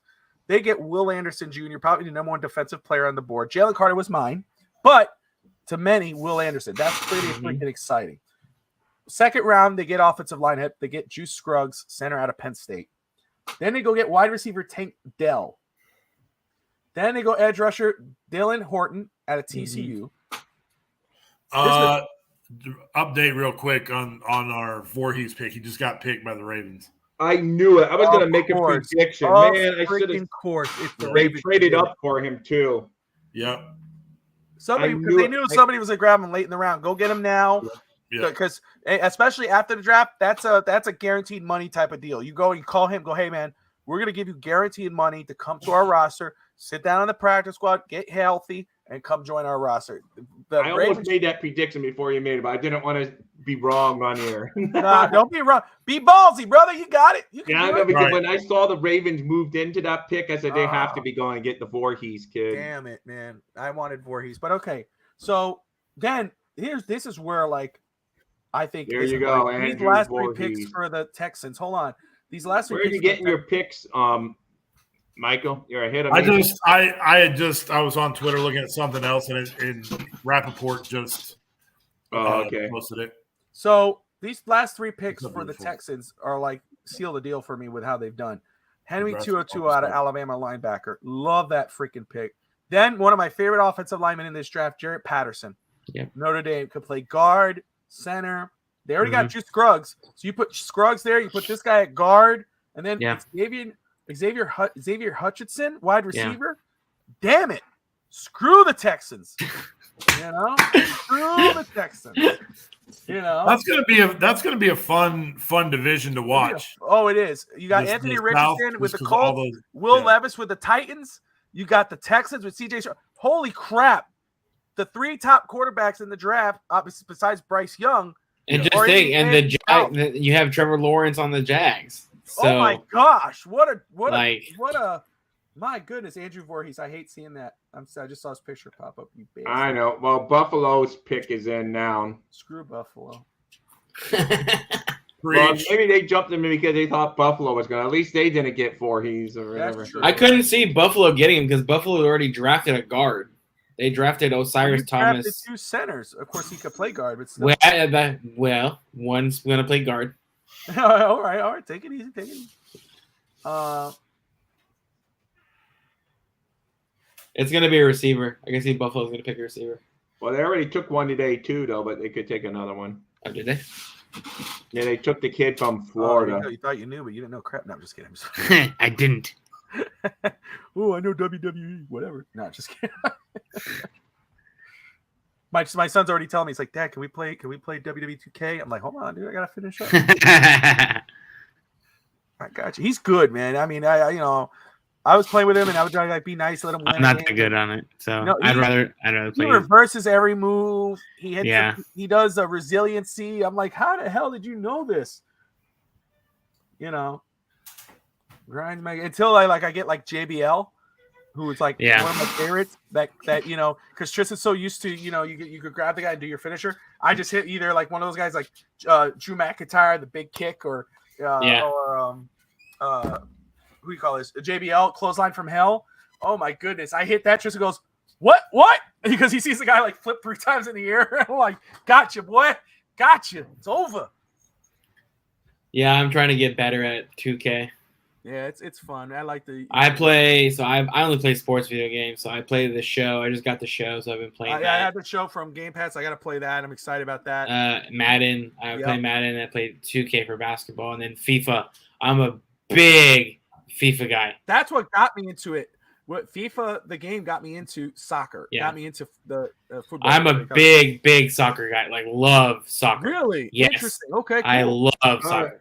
I have no clue other than football and baseball, man. You guys are way too out there, man. You got too many things. I don't know how. I'll tell you what. The video games, just like football in the day, would taught me like. I'm talking about real life following. No. Video games are one thing. No, but I'm saying that taught me a lot of this stuff, or got me into it. Where it's like I didn't know much. Like, golf. Oh, Nick broke him in. Oh, Buffalo did take a guard. Nick, I like that guy too. So that's Nick why they Roper. traded ahead. There you go. We're 7 picks away, boys. Oh, yes. Nick 7 Roper. picks for another. Going, who's that? Yeah, it's gonna be a who's that. That's my prediction. It's gonna be a who's that. Punter. Who dat?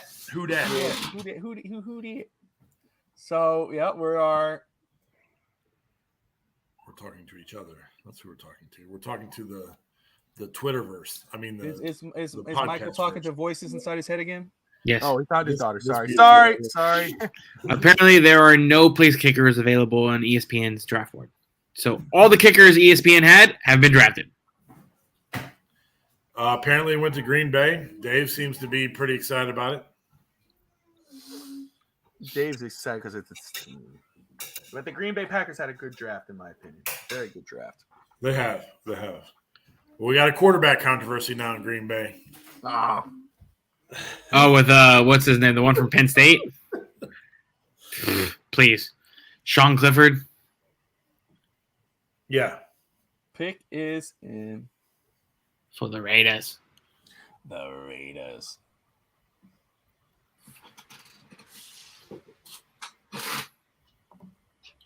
Raiders are on the clock. So the ESPN has Corey Trice as the best available player on the board and best fit for the Raiders.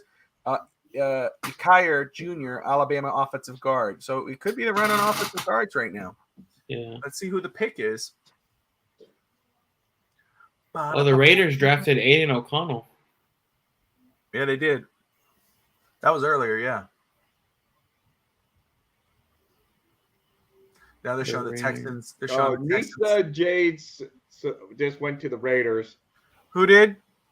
Nisa Jade. Oh, whatever. Sylvia. Yeah, from the tackle out of Arizona State. There I you took go. him a couple of times in mocks just because he was there at the top of the board in the 7th a lot of times. I didn't even really follow him. I was like, well, I'm not going to go watch him, but he has a cool name and why not? So, oh, man. I still impressed, though, with however they do those, man. Whoever comes up with the algorithm of those draft simulators, man, that's like a lot of brain work has to go into. Do y'all watch the XFL at all? No. I'm gonna tune in. I have not though, to be honest, but I will. Because my Roughnecks, number 1. Oh, really? Houston Roughnecks playing in the South Division Championship game today. There you go. The Packers pick is in. Packers play Arlington. pick is in, so we're getting closer and closer. Who do they play? Arlington Renegades. Oh yeah. Who we've already beaten twice this year. Yeah. You could be making up all this stuff, and I would have to believe you because I don't know. I didn't even know any of their names. I did watch the USFL way back in the day, though, when they actually had USFL is a joke. XFL is where it's at. No, USFL way before you were born. Oh, yeah. Jim Kelly and all these guys. With the Houston Gamblers? Yeah, Houston Gamblers. That was my favorite team in the USFL back in the day. So they were actually very good. Some people say they played in the greatest football game never seen. So it's like, I forget the whole story about there goes the Voorhees. They're talking about him on the NFL Network. They're talking about ESPN too. So yeah, Packers on the clock. They say best fit is Lonnie Phelps, outside linebacker, Kansas University, who I like out of Kansas. I like him. I'd like him if it's from Miami. The pick is edge rusher and linebacker. Packers fans. Well, Green Bay loaded up on weapons, at least. I mean, they did what the Dolphins did with Tua. Yeah. Get the kid some weapons. Yeah. Getting two really good tight ends. Yeah. Tucker Kraft, Lucas Musgrave. They drafted a kicker. Yeah. His combine numbers were slow, but Elijah Higgins, his tape so far I see speed. And they're just showing right now that 56-yard touchdown, Rob, where he went 21.5 miles per hour on the GPS. Yeah. And I mean, that's intriguing. I'm intrigued by that project. People can say whatever the hell they want. 6th round is project. 7th round is a project pick. So he sounds speedy, and hey, what did McDaniel said? They like speed around there. Like so. speed. Yeah. There you go. Hey, it would be good. They got to say. See, I don't see. This is the thing. I say projected. Green Bay just took Tarleton Valentine, Kentucky cornerback. There you go. Okay. Let me just say this. I don't say I hate. Possible steal. We say possible steal. You don't know if somebody's going to be a steal. I hate when they got a steal. We don't know that until right. Because sometimes we say, they got a bust before they even hit the camp, like, and then we got a steal, and the guy that we thought was a bust turns out to be a great player, and the steal, you never hear from again. So,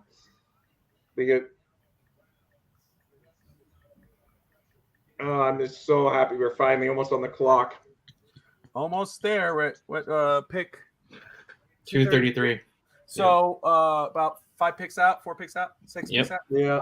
So best fit for the Washington Commanders is tight end Wilson at CMU. Carrington Valentine for the Packers, corner out of Kentucky, as Rob has said. 119 tackles, 2.5 sacks, 3 tackles for loss, interception, 16 pass breakups. All right. Well, the Commanders pick is in, so we're really getting close.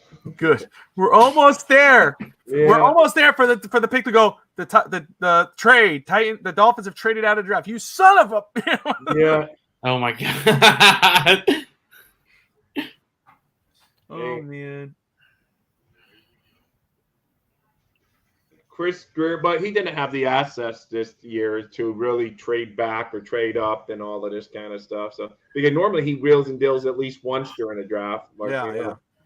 But the last 2 years, he's kind of lost a reputation just because lack of picks. So, next year at least we're set with the first 2 rounds. So that's good. We can start building that youth again that I like. I can't believe Corey Trice is still on the board. I know. I'm surprised Corey's That's still crazy. sitting there. He's I thought been he on was going to the be at board least a for 5th round pick. I like how we traded. So we had 2 4th-round picks to start out the draft today, and we traded one of them to Philadelphia for their 3rd rounder next year because we lost our 3rd rounder to Arizona. So we gained back basically. No, that's smart. I like it when teams fill in the drafts. So I think we'll be pretty set next year. Yeah, we don't have a 3rd or a 4th next year. So, Bobby. Yes. Ajomo's still on the board too for the I see defense him. man from Texas. Yeah, the names I'm looking at, of course. Maybe I need to keep my mouth shut before these other teams. I know, exactly. I feel like these other teams have all that of you're our saying anyway. He's going to be on the board, and they won't take a name. If you have your phone hacked, if you have your phone next to you, they can hear you talking. That's why I left my phone on the counter right now.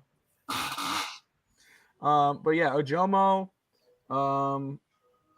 Ivan Pace, Lonnie Phelps, Elias Ricks, Andre Carter, edge rusher linebacker from the Army, Kenny McIntosh. That's surprising. Okay, Andre Jones, edge rusher.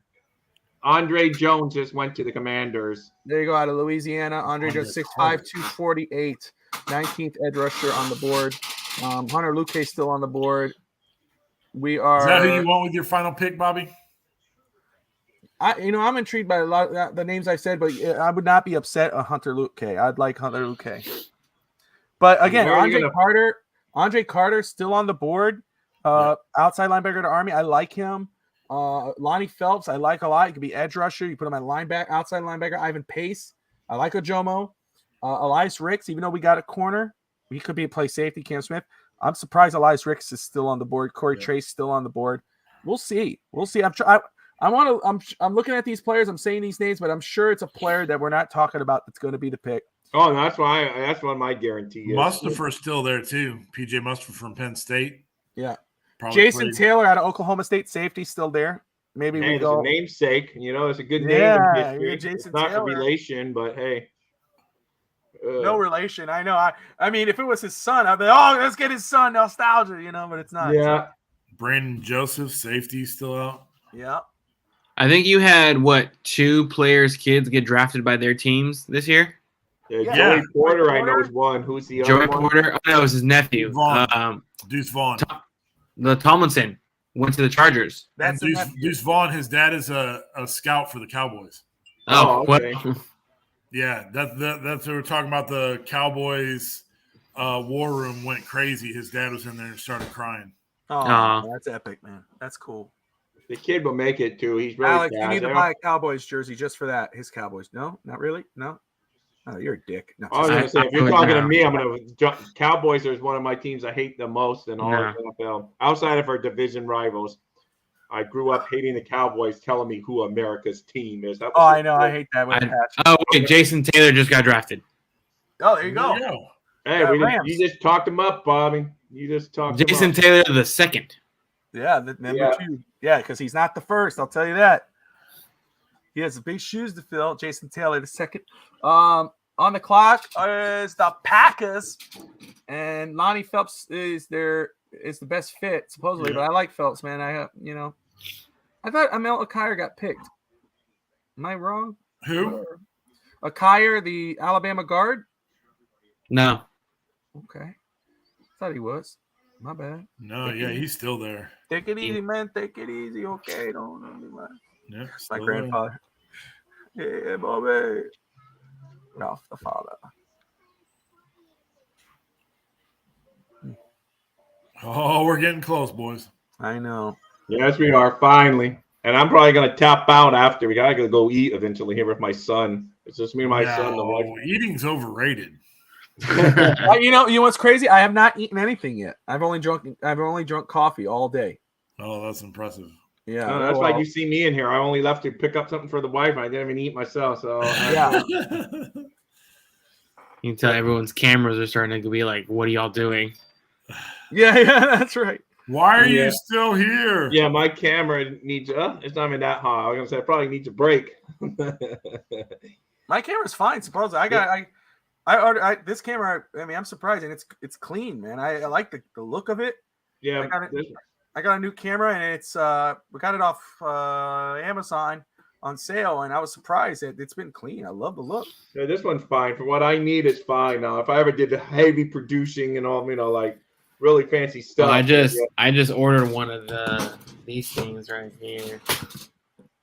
Oh, there you go. Oh, big boy mic, huh? Yep. There you go. There you go. Yeah, I got a mic too. Nice. Is that supposed to make things crisper and cleaner? Yes. I see Bobby's hanging there. Yes. Yeah. What? No, you're talking about the other. No, what are you talking about, man? It's supposed to. It's not that type of show, brother. How do you think I pay for all this? I got the other webcams.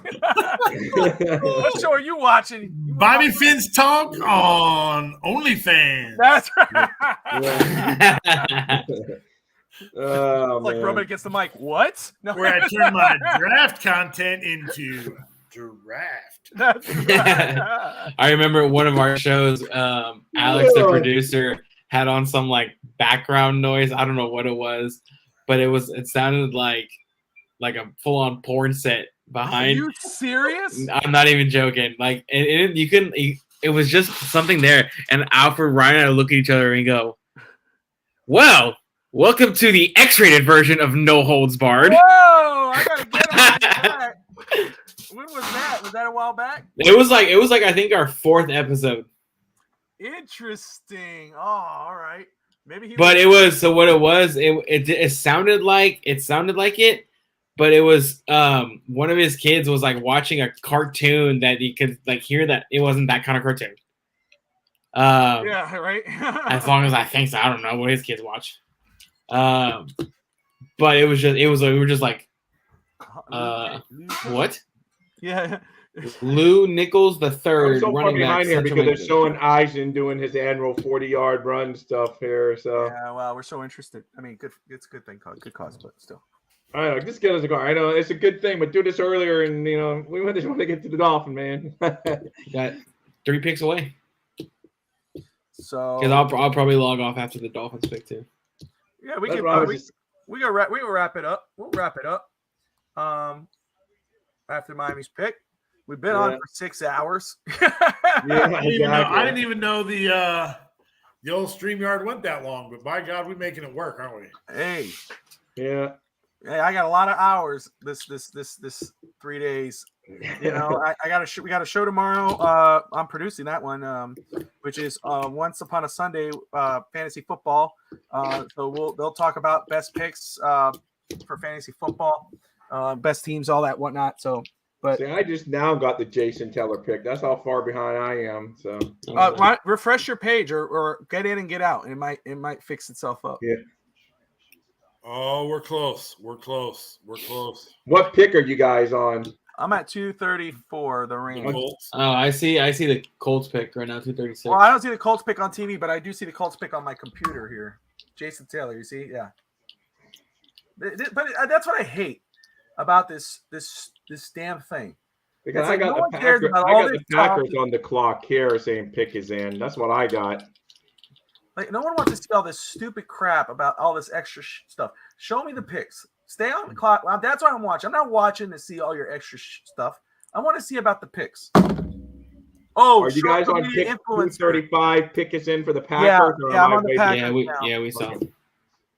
They drafted a running back. Oh yeah, Lou Nichols 3. Okay.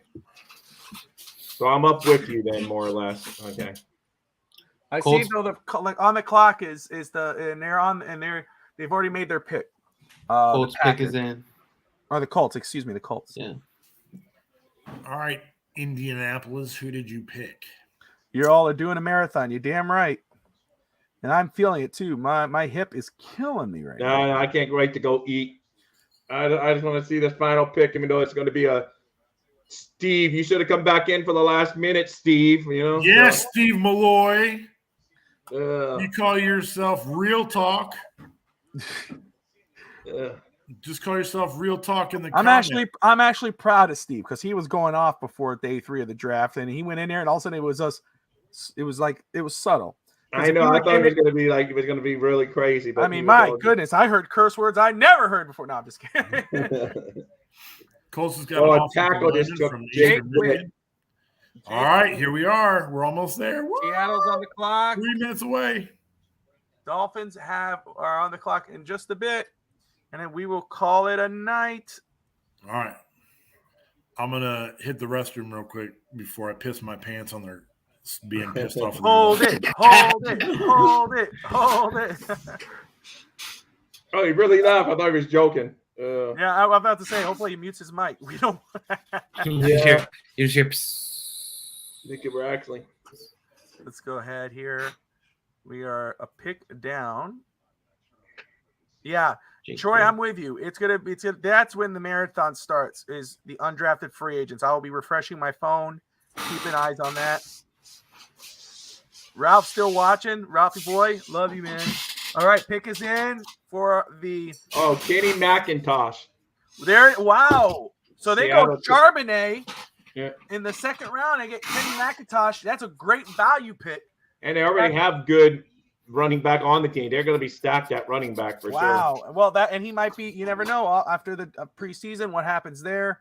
We'll see. So the Dolphins. Pick is in for the Dolphins. Miami has the Dolphins. Miami has the Dolphins football team. We take the ball from goal to goal like no one's ever seen. We're in the air. We're on the ground. We're always in control. When you say Miami, you're talking Super Bowl because we're the. I sing that with my kids in the car. My son loves that song. I play it in the car.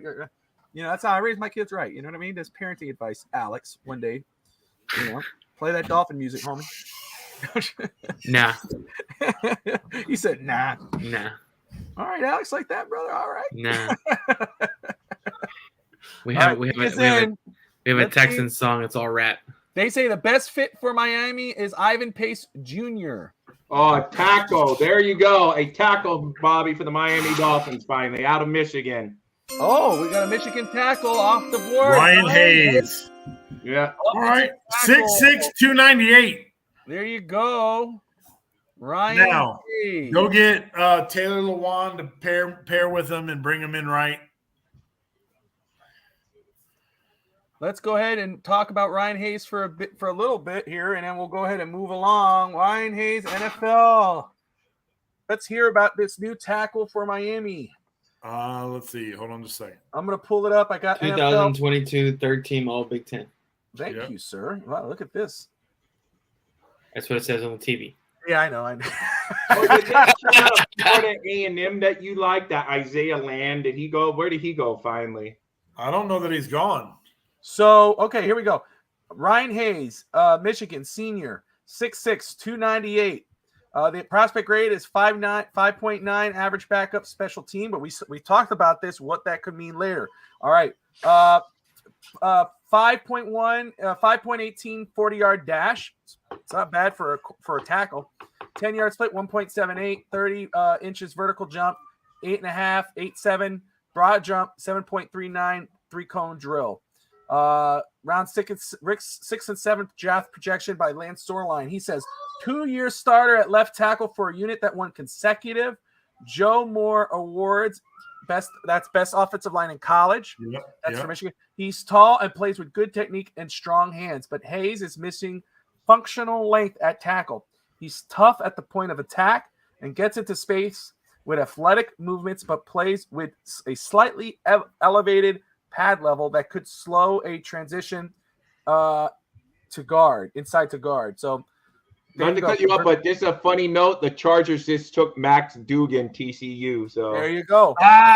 Quarterback controversy. Yeah, exactly. But anyway, he's so solid in pass protection, but he plays with an average anchor. It might not have the range to keep speed rushers from tormenting the pocket. He could become an average player at tackle or guard in the pros. So here, before I read his strengths and weaknesses, this is from is he Lance a Burley. right tackle? Did it say? I know Miami. No, left tackle. Oh. But this is what I like about what I hear from him. Obviously, we're taking a 7th-round pick here, okay, guys? So take it with a grain of salt. Right. But to play tackle or guard, that's versatility. That's depth. That's cool. I like that 7th-round pick. Plays with this is the strength, okay? Plays with above average technique, athletic with pulling into space and hitting moving targets, strains through the echo of the whistle, torques hips and kicks out his edge blocks, stiff punch, clinch, can gather and collect the rush, resets hands to find opponent's frame and pass protection, adequate redirection to slide to mirror the inside move. Here's the weaknesses according to Sorloin. Might lack desired length to play or stay at tackle. Mechanical getting off the snap and into his blocks. Pad level rides high into contact at point of attack. Bounced back into the pocket by bull rushers. Recovery movement is heavy-legged and slow. Lacks ideal athleticism and length to protect his edge against speed. Okay. I got to follow up real quick, Bobby. Yes, sir. I looked up at another side. His strengths: an impressive run blocker with a mean streak you want in an offensive lineman, intelligent player who understands where the rush is coming from, does a good job of getting in the second level, and chooses violence. Footwork and drive are exceptional. While he may be kicked inside to guard, his experience at tackle gives him the versatility to fill in when needed to. And then you've already covered all the weaknesses. So, and let me just say again, this was pick 238. This is, I could see him being moved to guard. I don't hate this pick. I know Elias Ricks was there. I like that pick. Elias Ricks, if he was to pick, it's like another corner, but still, you needed offensive line depth. He could play guard. He could play tackle. I will say is this 238. Oh, of course. Yeah. Ryan Hayes. Let me say, who was the last 238 pick that I said that was very good? Zach Sealer. Just saying. Yeah. Just saying. So let's hope that could be that pick, but it's a project pick. So it also says he is best suited in a system that is run heavy so he can continue to punish defenders at the next level. He'll likely be a late round pick. That will be something of a project initially, but could be a great depth piece for any offensive line. So there you go. Rob, your thoughts? No, I like it. I mean, hell, we've all been crying for offensive line. Yes, it came in the 7th round. Finally. We got an offensive lineman. We've taken a tackle. It's funny because we took a tackle with the very first pick of the NFL draft one year out of Michigan. Now we're basically ending our draft with a tackle out of Michigan. A little bit grades different on them, but of course, Jake Long was a Michigan guy. And let me talk about the grade. It said 5.9 grade, 5.90 grade on him. We just talked about a 5.9 grade on a player who's one of the elite players at his position when he was drafted, which was George Kittle. Now look at George Kittle. Crazier things have happened. I'm not saying what was that. This round projection was it? You said late round, so 6th or 7th, I guess is what I saw 5. Oh shit! I saw 5 to 6. What happened? One of my UH players just got drafted. One of your who? Oh, I see. Cougars. Okay. Yeah. There you go. All right. Derek Parrish. That's a big boy. Oh, they put him at fullback too. Interesting. Okay. There you go. So now, guys, if you're a Dolphin fan or even Houston Texans, since we got a Texan here, the draft is closing up. That we got our Dolphins pick. Now becomes the marathon of undrafted free agents. Yeah, so Barry Jackson. I don't get Barry paid for him. Jackson's I'm not gotta follow. That's Barry Dolphins Jackson. fans. Turn into He's Barry on Jackson. Florida. It's like Flaw Sports Buzz or something like that. So he's really good. So he's like you say, I mean, Ian, all of them have it, but they do all the teams. Very good because he just concentrates on the Dolphins. So absolutely. So, any final thoughts for everybody? We'll start with you, Alex. Texans, how you feeling about your Texans? I love it. All right, CJ Stroud, Will Anderson. It's gonna take some time for the Houston team to develop, obviously, but I like what we did this year. I like all the additions we have. We beefed up our offensive line. We beefed up our receiver core. We got our quarterback. We got the best defensive player in the draft. I mean, what more can you ask for? I'm proud to be a Texan. There you go. The Houston Texans. All right, Michael. Any final thoughts for you, sir? Man, this has been an awesome podcast to be a part of. I appreciate you guys bringing me on. Yeah. Made some new friends, and hopefully we can keep this thing rolling. Absolutely, brother. Hey, Vogel, do you want to come on my show? Hell yeah, dude. With Talk the some wrestling wrestling? show? Yeah, man. What time do you start? Wednesday at 9 o'clock for you, 8 o'clock for me. Okay, yeah, that works. I got football starting next week, but that's over, and I'll be home. So there you go. Sweet. Yeah, we'll Awesome. give All it. right. Yeah. Rob, final Let's thoughts, roll. my friend? Awesome. Thank you for having me. It's been a fun few days, and getting to talk football all the time, Dolphins, and we know it's what we look forward to. In the past, we used to really look forward to the draft because the Dolphins always stunk, and we were talking about the draft by the midpoint in the season. Like, so it's good to be actually with a good team, just trying to fill in some final holes, hopefully, to look forward to a brighter future.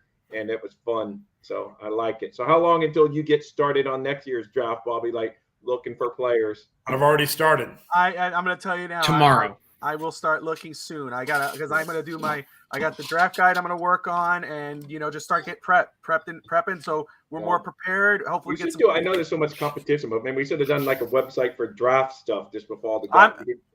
Rob, I'm gonna talk with you because I think we'll work because I'm thinking that with you, my man. It's already on my head. I got so many little things. I'll say the draft guide and maybe a website and just information. All the information, yeah, just playing it out. O-line pride, baby. O-line guys like Brett and all you guys, we could all, some of you guys are really talented. Yeah, that breaking down these talent, because I'm more like the viewer, watch football, like it, but I don't sit there analyzing like you and Brett. I give like kudos to you guys. Really break down the film and look. I'm like more like just tell me what the Miami Dolphins are doing, right man. from a fan's perspective. Yeah. That's what I like. So I love, and I could do it if I want, but I just like just watching the games, and so. But that'd be great because every week we could do something different. Looking for certain prospects. And we'll be ahead of the curve. We'll figure it out. We'll discuss it. There's a lot of. I know we got some great people, like you said. We got Michael Vogel, Brett Lagasse, Josh Wingate, Stager, yourself, me.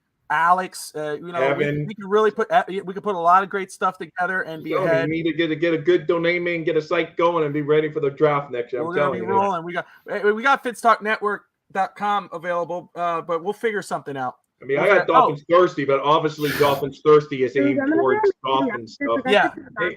Hey, Evan, for a minute. Before you go to bed. Easy, Evan. You What don't you doing need back to wash your hands. I'm here. Okay. Evan, your final thoughts before we close it out? My final thoughts are at least they took a big guy on the offensive tackle. Hope he can start next year because we could use him at guard instead of Eichenberg. Yeah. You hush your mouth about them Notre Dame boys. Yeah, I know. But all I can say is at least in the end they did take a tight end and they took a lineman. Yeah. That's true. That's true. They finally at the end they did. Not the guys we were talking about, but hey, that's cool. Yeah. It's all good. They're project picks, and that's what you do with the 6th and 7th round. So, hey, you know what? I want to thank everybody who's participated in this. First of all, from Rob, Steve, Hank, Brett, Evan, Michael, Alex, Miss Finch, who joined us, Stager, everybody. Of course, like I said, Michael Vogel. I'm trying to. I hate to miss people here. Alfred was on the first day. Alfred, the first. Everybody. Even to the people that joined today. Pamela joining today was cool. Pamela, everyone. Yeah, that was really cool.